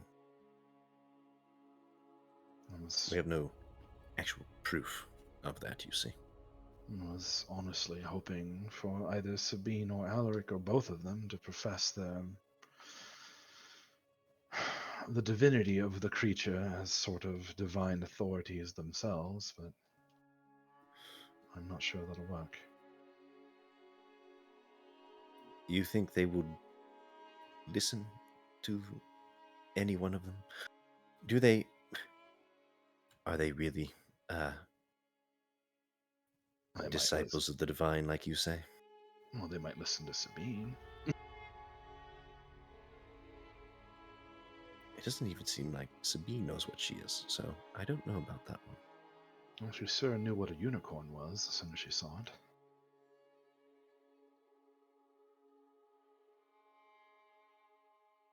She strokes her tail. I kind of wonder if a unicorn and Sabine are like somewhat very distant cousins after a fashion. You know, they did shoot her out of the sky even after the whole sprouting angelic wings. There's a chance they won't care. Maybe not. But let's talk to Geralt about it. Perhaps he can provide some insight to the situation. He might know about these folks. You'll have to remove the cat from your lap. oh, right. This big fellow apparently likes to sleep on anything. Yes. It does seem he has you pinned. Yes. You attempt to move this creature, I need a strength check. He is an 18-pound Maine Coon. It has decided that it now weighs as much as a ton of force. So I need a strength check. Yuri is seeing the size of the thing. Hashtag not a cat. Should I Cats just adjusting their density at will. It's like the Vision from Marvel. Maybe I'll bring Geralt out here. Let me see if I can just... Not enough. Oh my god. I'm just talking with you. It's a monster. You herniate your back trying to lift this mancoon. But you do. No issue. You lift it up much to its chagrin, of which you would hear this very annoyed sound as it eventually sort of flops its way out of your hands and then goes and fucks off somewhere. Another party disgruntled by the party. The moment you even take so much as 2 seconds to decide to stand, the one that actually likes people is already trying to crawl into your lap. No! Okay. Sana! I'm going to pick him up and carry him with me. And I'll probably slip a disc doing so, because it probably weighs like 50 pounds. Absolutely. Yeah, these cats are just built different in Tyros. Cats are just massive, just huge mountain lions. They're pretty fucking big, but that's to be expected of a half giant's pets, right? Yeah, half giant cats. You head inside and can see, the kitchen door is open. And you would hear the hard sort of chopping sound. I'm going to peek around the corner first to make sure it's not angry elf mom with a meat cleaver in hand. Here he is already knocking, whether or not it is. Yeah, just sort of peek and then knock, knock, knock, like, shit. Peering around, you would see Gerald, the sort of apron over his clothing as he's in the process of what appears to be like cutting into a sort of half of lamb. And he sort of Looks up at you. Aye? Just, What do you need, lad? You back from the chapel already? just peering around the kitchen. Uh, Guinevere's not here, is she? Sweating. oh, dear Kellen, ignore Guinevere for the moment. Gerald, maybe put the knife down. We have some things to talk to you about. He raises a brow at you, almost stubbornly lifting the knife higher. No, I do what I want. Yuria looks to Kellen. Well, taking a step back away from Kellen. Well, you better tell him. Come inside. Thank you. Close the door behind you. Yuria goes to close the door. No, no, no. Separate yourself. And you come. Looks like you're not escaping that easily. Yuria steps inside, waits for Kellen, and then hovers close to the door. He unhands the cat outside the kitchen so it doesn't have bad manners. Oh, the cat was the moment you started walking towards the kitchen, the cat was already scrambling to get out of your hands. It knows to not go in there. Yeah, it's like Guinevere's taught these cats well, clearly. Anyway, stepping in, he kind of leans against one of the tables with his back and everything, and folds his arms down below, like at his midsection, his hands cupping his elbows. So, I didn't mention everything about last night because I didn't. Well, a couple reasons. One, I was sort of sworn against doing so. And two, I needed to mull it over a bit before it got out of hand.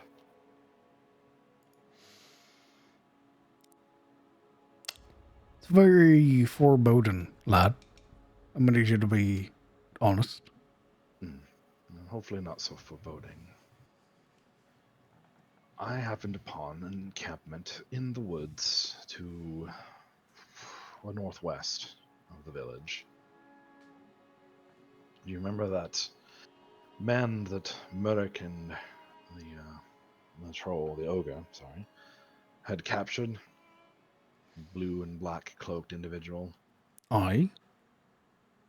Well, it turns out that they are part of a group called the Kingsmen, and I don't know if you've ever heard of them.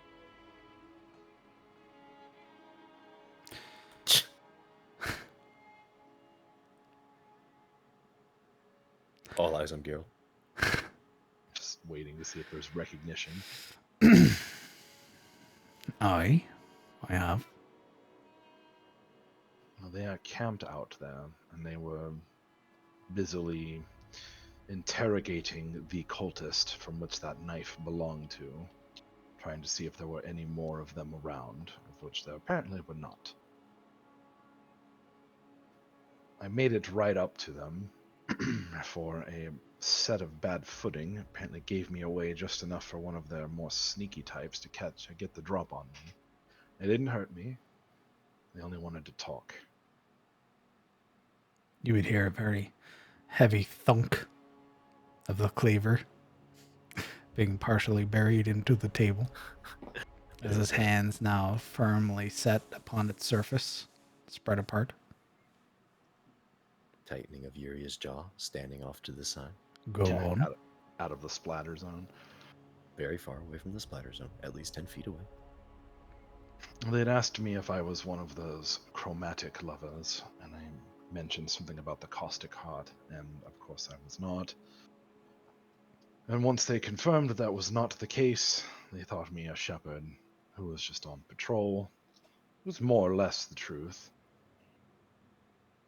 And, well, the issue is that we've tangled with them before, and not really intentionally, right? South of here, there's a unicorn that has his territory, which I'm sure you're also aware of. And they had been paid. He looks genuinely surprised when you say that. You like of course his know of eyes the go unicorn. wide. A what? A unicorn. sort of magic celestial lad. horse thing. Lad, I know what a unicorn is. What the hell do you mean there's one just outside of town? I wouldn't say it's just outside of town. It's about a day and a half, maybe 2 days southeast or southwest of here. Is its territory? Unicorn. Right. Well, And you're just talking about it like it's no big thing. Well, you see one unicorn, and pretty soon nothing surprises you, right? That's the stupidest thing I've ever heard you say. Stupidest thing I've ever heard you say. You know that? I wasn't being serious. Oh, don't worry. Unicorn. Don't worry. He's about to say dumber things. Oh, of course, naturally. There's a feminine chuckle under the mask. Well, I'm just kidding. We saved this unicorn from them as it was being hunted.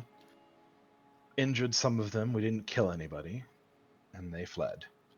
The unicorn was at least healed back enough to not be unconscious, or mostly dying. Thanked us, and then proceeded to ask us to guard it while it slept in a pool of water overnight, which we did. We sat in its grove, defended its unconscious form against, let's see, Morlings, definitely. Some owlbears. God, what else was there? So much. It was a very active night. There was a plenty of touring kenkus, but oh, I right, don't think that was important. Yeah, they just sort of came, saw, and then left. So. Right. His hand sort of coming up now to rub at his forehead, sort of between his brows. Right. The unicorn being very thankful for this service, gifted Sildaril some crystal thing, said it was one of his tears, or I'm not entirely sure, but You're not entirely sure, and you were there. Well, I wasn't the one who received it, so I can't really, prove it, right? That she has it. He looks to Yuri. He's correct. He's just very bad at storytelling. But he is honest. She has been, I believe, chosen to aid the unicorn whenever it is in need of assistance. Yeah, in the future. She is, from my understanding, chosen. However, I'm not necessarily familiar with this whole unicorn business, so I'm probably not the best person to talk to. His attention swivels back to Kellen.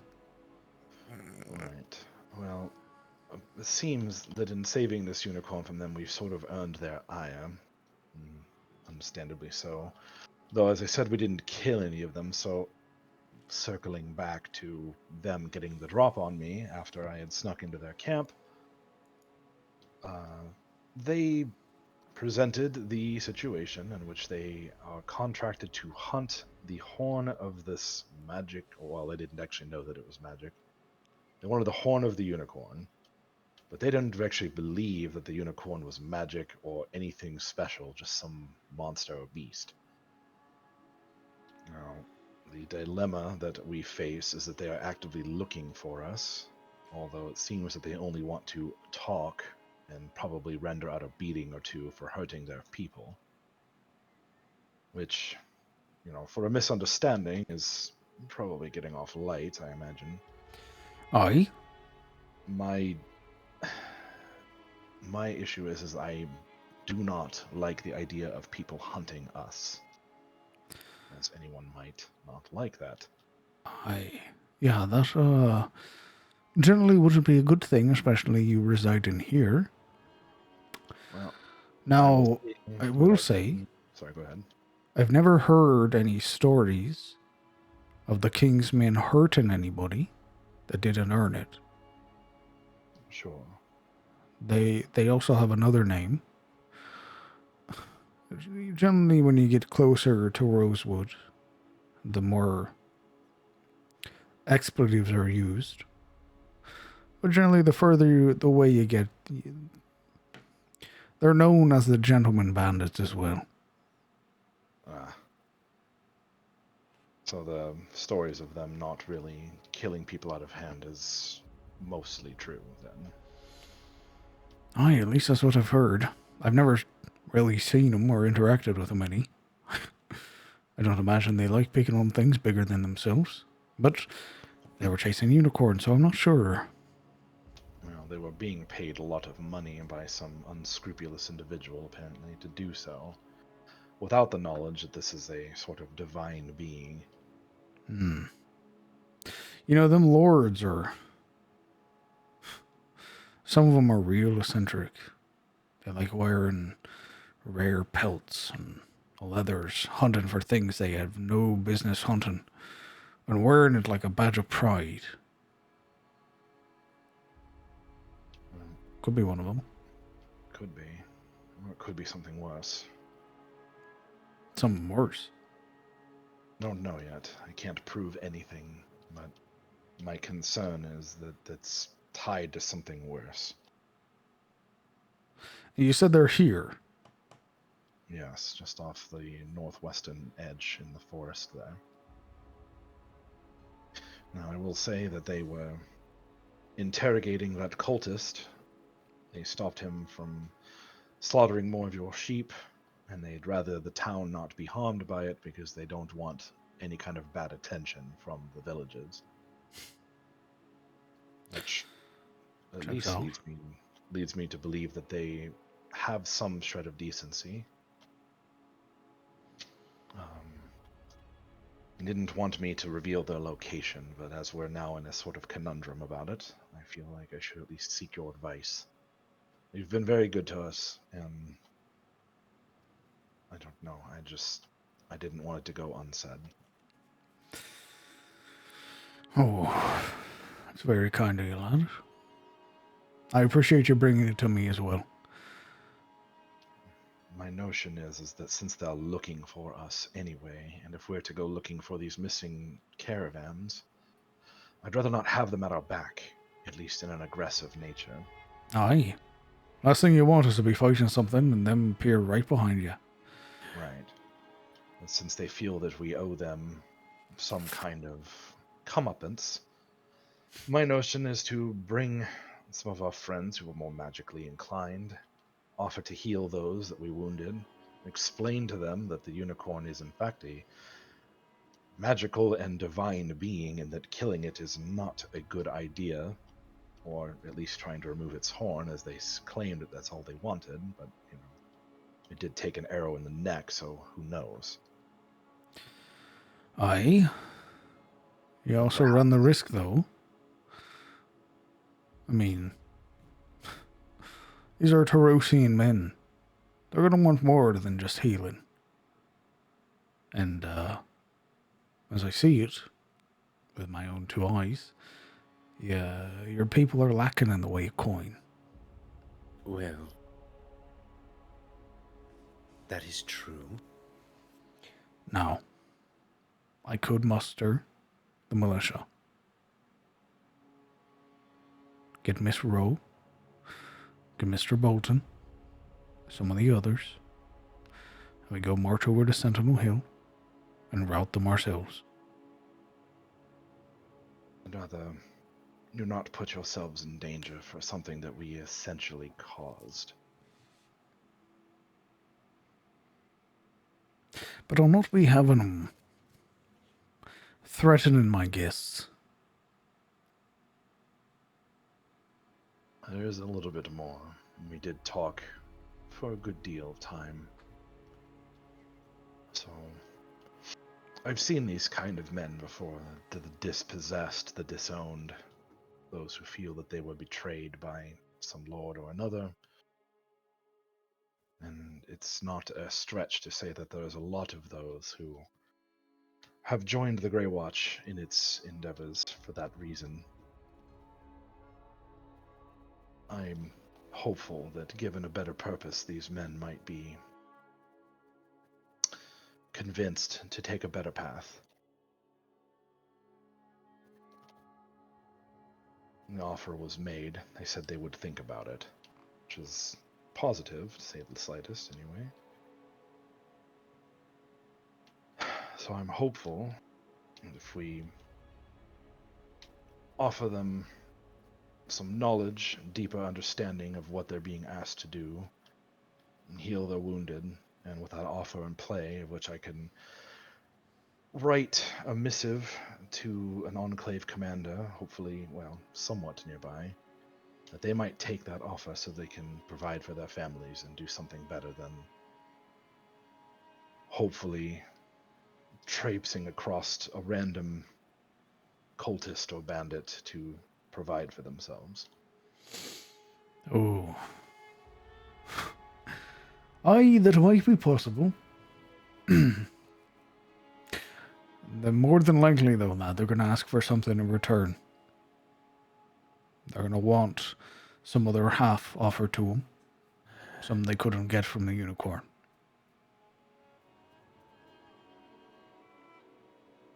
My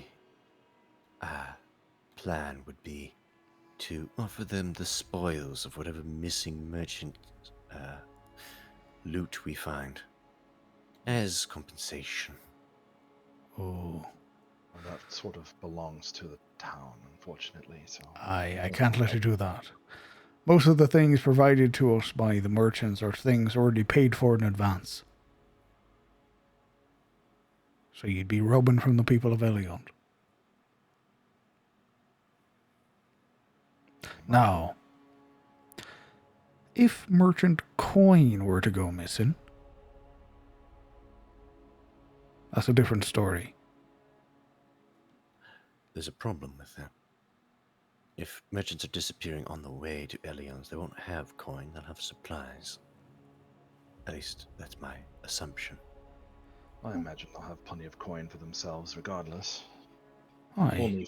Only fools traipse around in the wilderness without any money, right? And he kind of makes that sort of I just made a cringe comment about myself smile.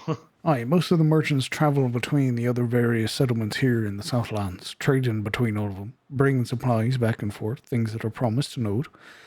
On top of that, you're going to need money to get anywhere in the Southlands. You're going to need to pass the Arum Ferry, which means you need coin. They're not very keen on bartering over there in the ferry. And there's also the chance that those merchants are still alive, so it might be good to save them if possible. Aye. Well, being saved has a price, then. There you are.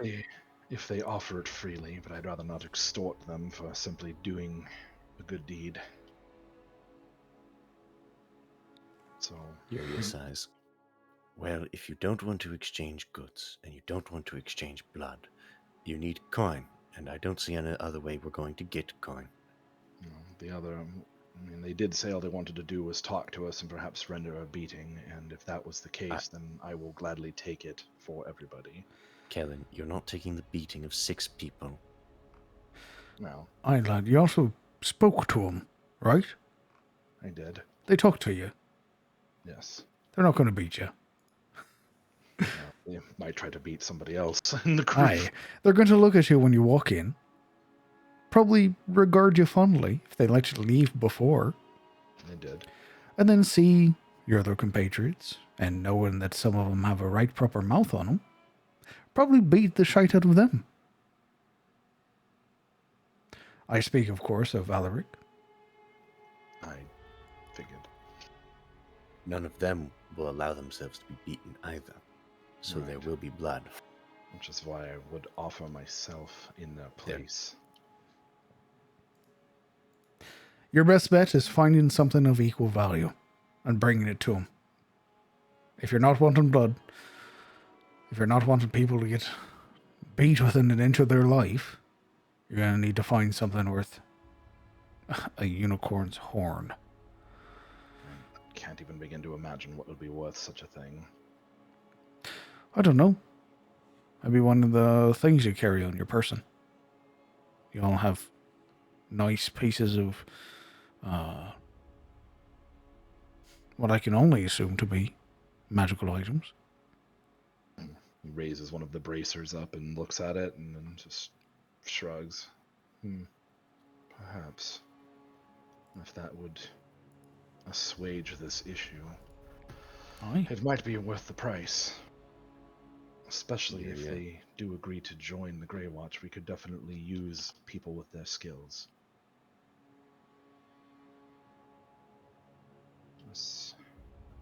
And not to mention that they are also aware of the fist of Morlings wandering around south and east of here. Aye, they'd probably see your equipment as a boon, having to fight those things off out in the wilderness. I don't know. So your advice would be to offer them something of somewhat equal value and talk to them. Talk to them first. If it ends up being that they're unagreeable with a number of your rather smart ideas, then offer them something on your person. Whatever you're not using. Very well. I will say that for their part, they seem to have no interest in harming the village, so I don't think you need to be alarmed about them. In fact, it might be best to just ignore the fact that they're there. I'd rather you not get caught up in this, if avoidable. You've been very good to us, and you don't deserve to deal with our drama. I'll tell you right now. If you come back and you have bruises and cuts on you, beaten within an inch of your life, I will have a problem. And I will handle that problem. Very well. I'll try to prevent that from happening. Good. Because I like you. I like all of you. So if these people are causing you a problem, I'll make that problem disappear.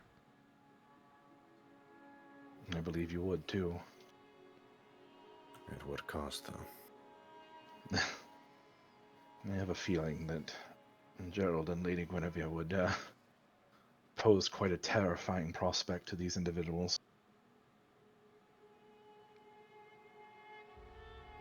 I just would rather hope that they can be turned to a more righteous path. Maybe. The heart of man is a wild thing, choosing its own path, its own place in the world. Sometimes the heart decides where it wants to be, if that's out in the wilderness or here with us. You understand, Kellen, that even if we do convince them, it will be, I suspect, even more difficult to convince Goldmane or the Witch of the North these people are worth keeping around. Well, if they decide to join the Grey Watch, they won't be around. They'll have to go northwards to present themselves and all of that. They'd be effectively out of the area. Yuri purses her lips.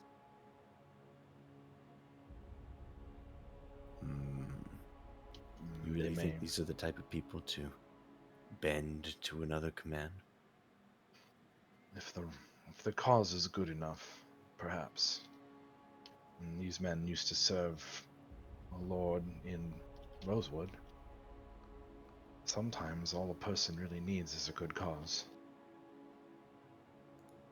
And there's no really greater cause than protecting the lands of Tyros from things like Morlings.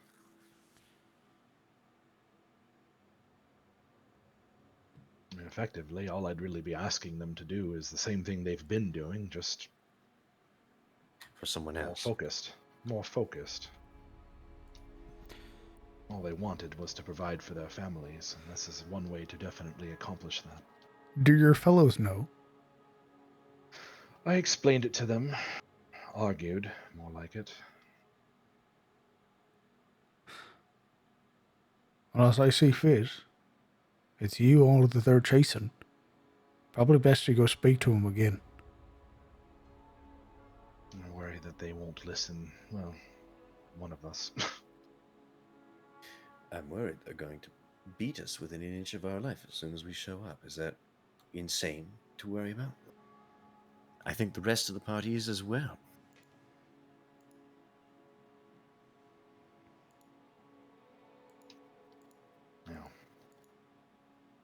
if there's a way to resolve this without the beating and without all of that and not to be hunted, then I think we should take it.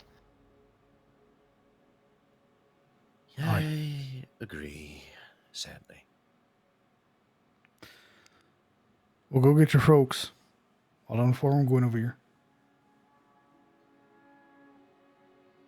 Well, I don't know if we might, I don't know if we'll be doing it tonight or not, but we'll see. Probably not best tonight. Probably not. Wait till tomorrow when you have a right proper day in front of you. Yeah. And with that, as the party in front of the chapel decides their next course of action, and the two currently speaking to one Gerald Mulvane find themselves in the singing tier discussing the prospects of speaking with brigands known as the Kingsmen. That's what we're going to call it for today. Whoa, it's been 6 hours already? Correct. Oh my god. Wow, 6 hours goes by like that. We talked a lot. Thank you guys for playing. Mm-hmm. Yeah. Absolutely. Hey, what you got there? Big old bobcat. What you got there, big catto? We will meet up on the 13th. Oh, Friday the 13th. Ooh. What a great time to go talk to some bandits. We will meet up on the 13th of May for episode 21 of Cometh the Fall. Yes. Yes. Come with the fall of our reputation. Thank you all for playing, and thank you all for watching and supporting the players and myself from chat. If you guys have any questions for myself or for the players, feel free to use your channel points to highlight your questions. Come with the fall of some dwarven boots on Alaric's ass. Sorry, what? One day you're just gonna get dwarfed on. A bunch of dwarves are gonna show up and just put the boots to you medium style. It only need to be her. Her alone can do that. She doesn't need the fellowship. We don't need to make a Lord of the Rings movie out of this. She starts whipping around that incense. Summon her Alaric is like- ancestors. Alaric is having like a really pleasant conversation, and suddenly someone kicks the wall down behind him. Oh yeah, and it's just this single dwarf just roided up like, oh my god, are those fists? They just. I want to say, I'm not able to, but I want to say, for your very touching roleplay, Marana, I'd have given you a point of inspiration, but you already have one. Yeah, I do. I'm coming to terms with these powers. Sage. Sage. Hopefully I never have to use them to summon one of you all. Ooh, why'd you say that? Now Why that you gotta put that out there, dude? Now that the energy's no. out there. My prep is done. Like, wow, okay, that's an idea. Did you guys know that I have spirit tokens? What's Nice. that mean? Really? Why do you have those? No reason. What's a spirit token? He asks with some trepidation. A token that resembles a spirit. Of us? Maybe. Monster. What are you doing with one of those? Absolute monster. I have over Hey, 1,500 of them. Hey, Murata, what you got there? A smoothie?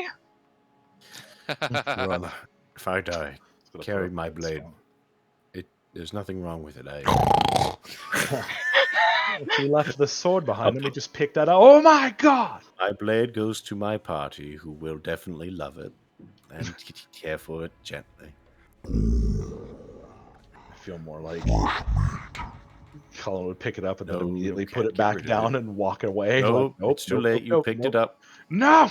Wisdom check. You picked it up.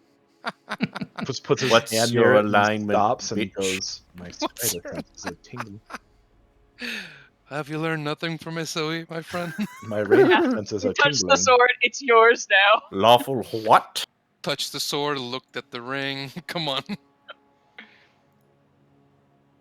get your hand near it and then stop. My range just senses a tingling. Perhaps. How no. fucked would that be? Is you just carry around this like lawful evil dude who's always bound and gagged in case there's some evil artifact you gotta have them touch. But I'm gonna get a body bag of holding just for him. Bind and gag is lovely. In case you all haven't seen it, the political map of Tyros has changed Again? and been updated. Again? I said, in case you haven't seen it. Again? You have seen it. But like, seen it when? Like, how soon? The one I recently posted in the Discord. How recently? Please let me know what Today? what's updated, because I can't remember. Rofield's losing like a bunch of losers. This portion of Hard Rofield was just recently taken by the Ettenmore. You hear that, Blake? Oh. They're just super, they're super. No one's gonna fuck your dad. Your dad's already getting fucked right now. Look, there it is. There's the tip going into Rofield. Wow. When do you think Alaric's mouth will write a check his butt can't cash? I think it'll be his party that throws hands with him first before an NPC does. Remember. With how things are looking? I mean, obviously. DM, how do I PvP? Very carefully. How do I? Oh, on that note, there was a question asked about for Alaric, I think. By Funden. Oh yeah. Was there a particular reason that Alaric was particularly spicy today? In an out of character meaning? I think that's just Alaric. It's just Alaric kind of, in the raw.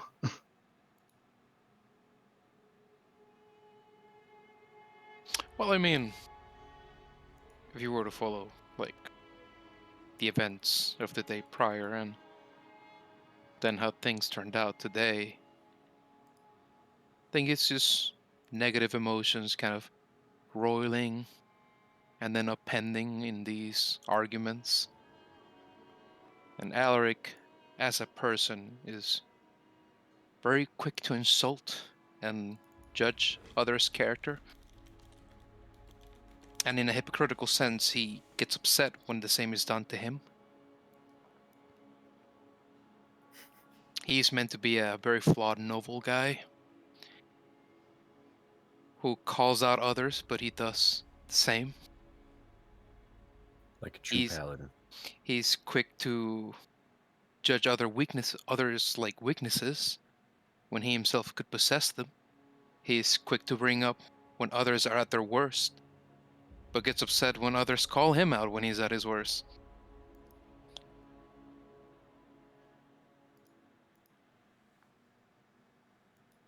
I'd like to think that it's because he heard about what the reason for the fire festival is, which is forgiving others, and he realized he needed to insult people in order for them to forgive him. So he started doing that immediately to maintain the spirit of the fire festival. I have a reason to ask for forgiveness in a year. Perfect. No. I don't think he much respects that notion. Or the festivals of some town that's really far away from his home. Especially now that he learns that they don't even consider Shilier or what he thinks he should be valued.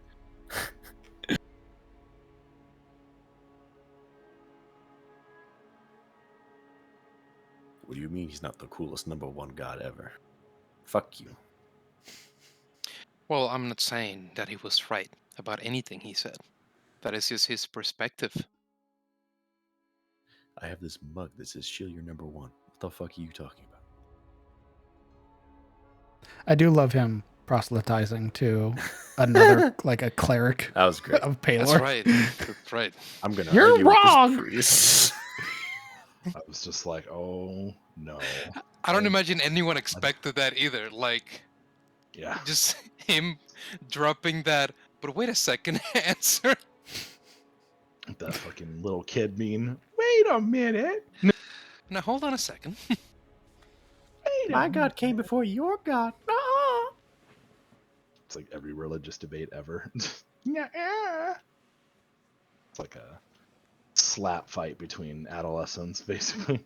It was kind of lost in the conversation, but he immediately went under the belt and brought up her dad and how she should have paid more attention. Like immediately. I think my favorite was just the simply That's why I'm summoning the dead. she would hit you with the like, well, the sun came obviously before the earth, and you were just like, no, you're wrong. And she'd be like, what? What do you mean?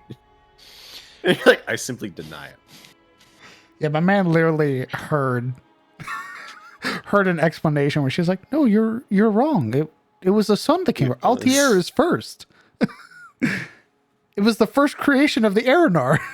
Oh my god. It was such like a Twitter post where this guy like puts a 3-point like argument about why he's right, and then the first comment's like, no, lol, you're so stupid, Lamau. No use. That's it. Whoa. He said more than that. Holy shit. No, that's not what he's saying. It's just like the equivalent It of was the spirit effect. of. It was the effect. It was the no, you're wrong, Lamau. I mean, she was wrong.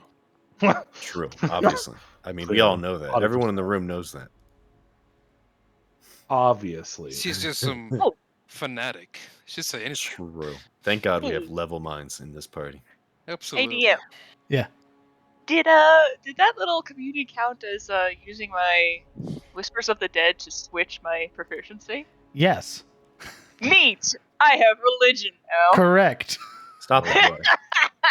I didn't know if you had intentions of changing it or anything, but I was going to say the next time you used it, it was going to be Amira's father that would basically be the spirit beckoned. Yep, no, that was actually, like, in part my intention. Good. Something about Silril finding out that Guinevere is a dragon? What? Did I miss that somehow? Or is my brain just so smooth? So Maybe that's LaRue, enough. Luna has a question for you. Well, it's not something you're supposed to know, but I fucking knew it. I fucking knew it. I knew it. You're being a poor sport. I'm sorry. I don't know what color she would be. Honestly.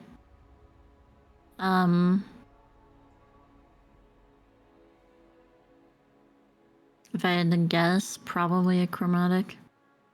But she's nice, so probably a metallic. I honestly don't know. Guess you'll find out when you find out. Yeah, I have no idea. So it appears that some members of the party see the Kingsmen in black and white terms, and others in a more shades of gray perspective. What are the other party members' positions regarding the Kingsmen, and what would those positions change based upon context? That's a very heavy question there, Fundin. I feel like that's sort of directed at not myself and probably not Alric, since everyone kind of knows exactly where they sit on that. Well, Alaric sees them in a very black and white, in that he sees them very black and not white at all. So definitely, I think Kellen was the one who saw them in a more shades of gray perspective. Like he was much more constructive about their behavior. Alaric was more like, hell no. These are lawless motherfuckers.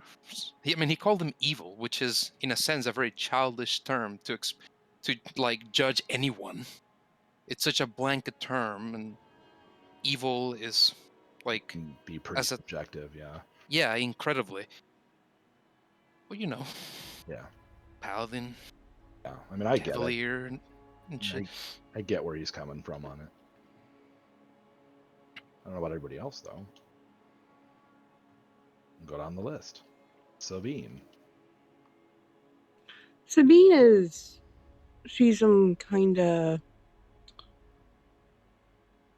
well, she can't really come to that judgment until she talks to them, because right now she just sees them as people who try to murder a unicorn, which is no go in her book. She's willing to try and talk it out with them. That's the type of person she is. But if they're all like, "Oh, it's just a stupid horse," she's gonna throw hands. What about Yuria?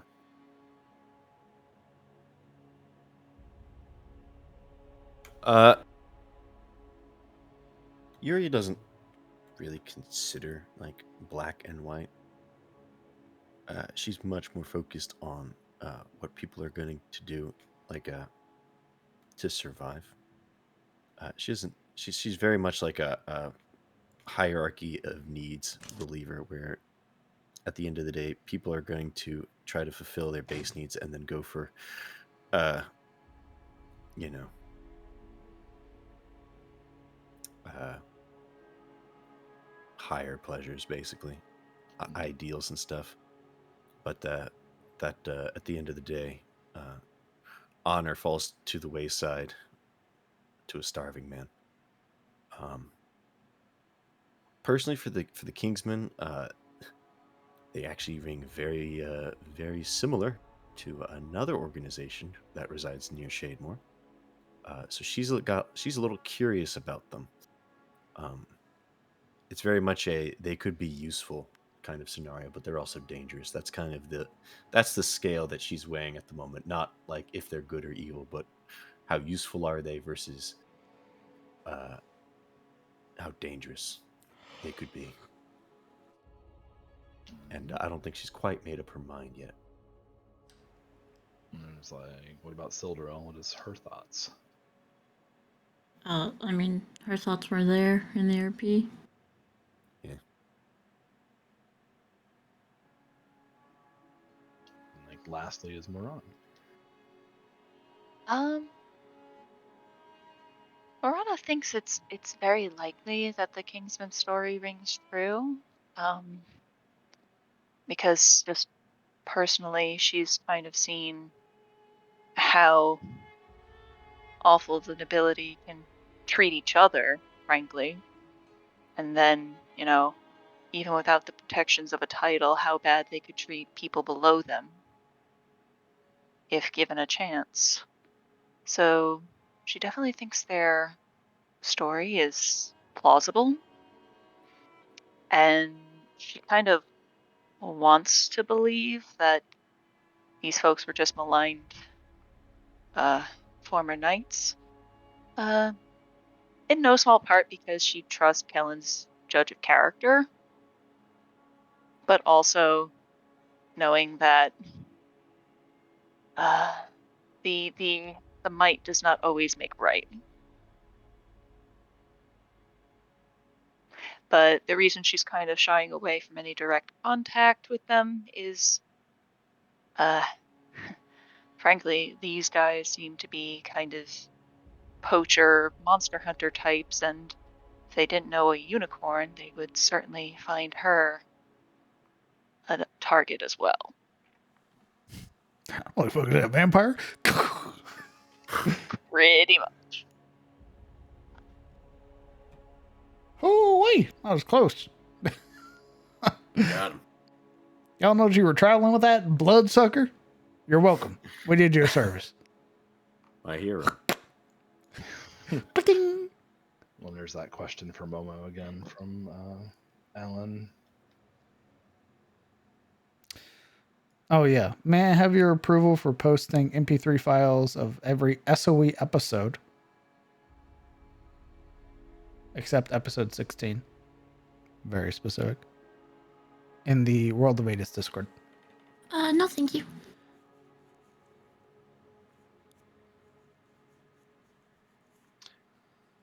What is WOA? World of Adis. World of Adis. Just the name of the Discord. What? Where am I? The Discord we're in. Oh, I thought it was D&D with friends. That's what it used to be.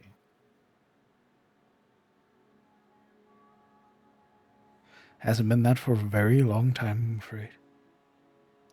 D&D with friends was a good name. It's business now. Business only. Changed, man. I don't care if we get to have heartfelt, tearful moments between NPC and player. It's business. Man, I can't believe we went corporate. What about player and player? Well, I think that's a good place to call it. Before I sign off, why don't you guys go ahead and say goodbye to chat? My Goodbye, Chad. Bye. Hope you like Good night, chat. Bye, chat. I'll be back.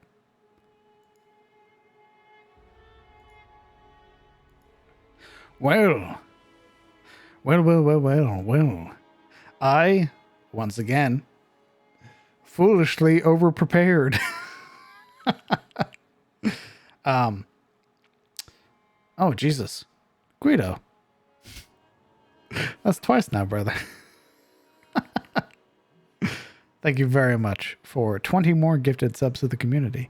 And Smack Anubis. Thank you very much for the bit. I appreciate that. Jesus, thank you for your generosity and your kindness. That's very helpful. Thank you. I hope you guys enjoyed episode 20. I realized that when I do try to prep some information for conversations, it doesn't go as well. So I think I'm going to stick with purely improving conversation story beats and sort of keeping a small note of what a character knows. That seems to be what's working best for me. Overall, we got through a decent portion of what I had prepped. So thankfully, prepping for this next Friday will be easy enough. With all that aside, though, it's very late. I'm very tired. I hope that you all have a lovely night wherever you are, or a lovely morning. I hope that you take care, and I look forward to seeing you this Sunday for the Secrets of Irist over on Momo's channel. If you're interested in D&D, we do it over there as well. And I want to thank everybody who tuned in, who watched, who lurked, what have you. All of your support is very kind, and I appreciate every single one of you. I hope you have a good night. Rest well.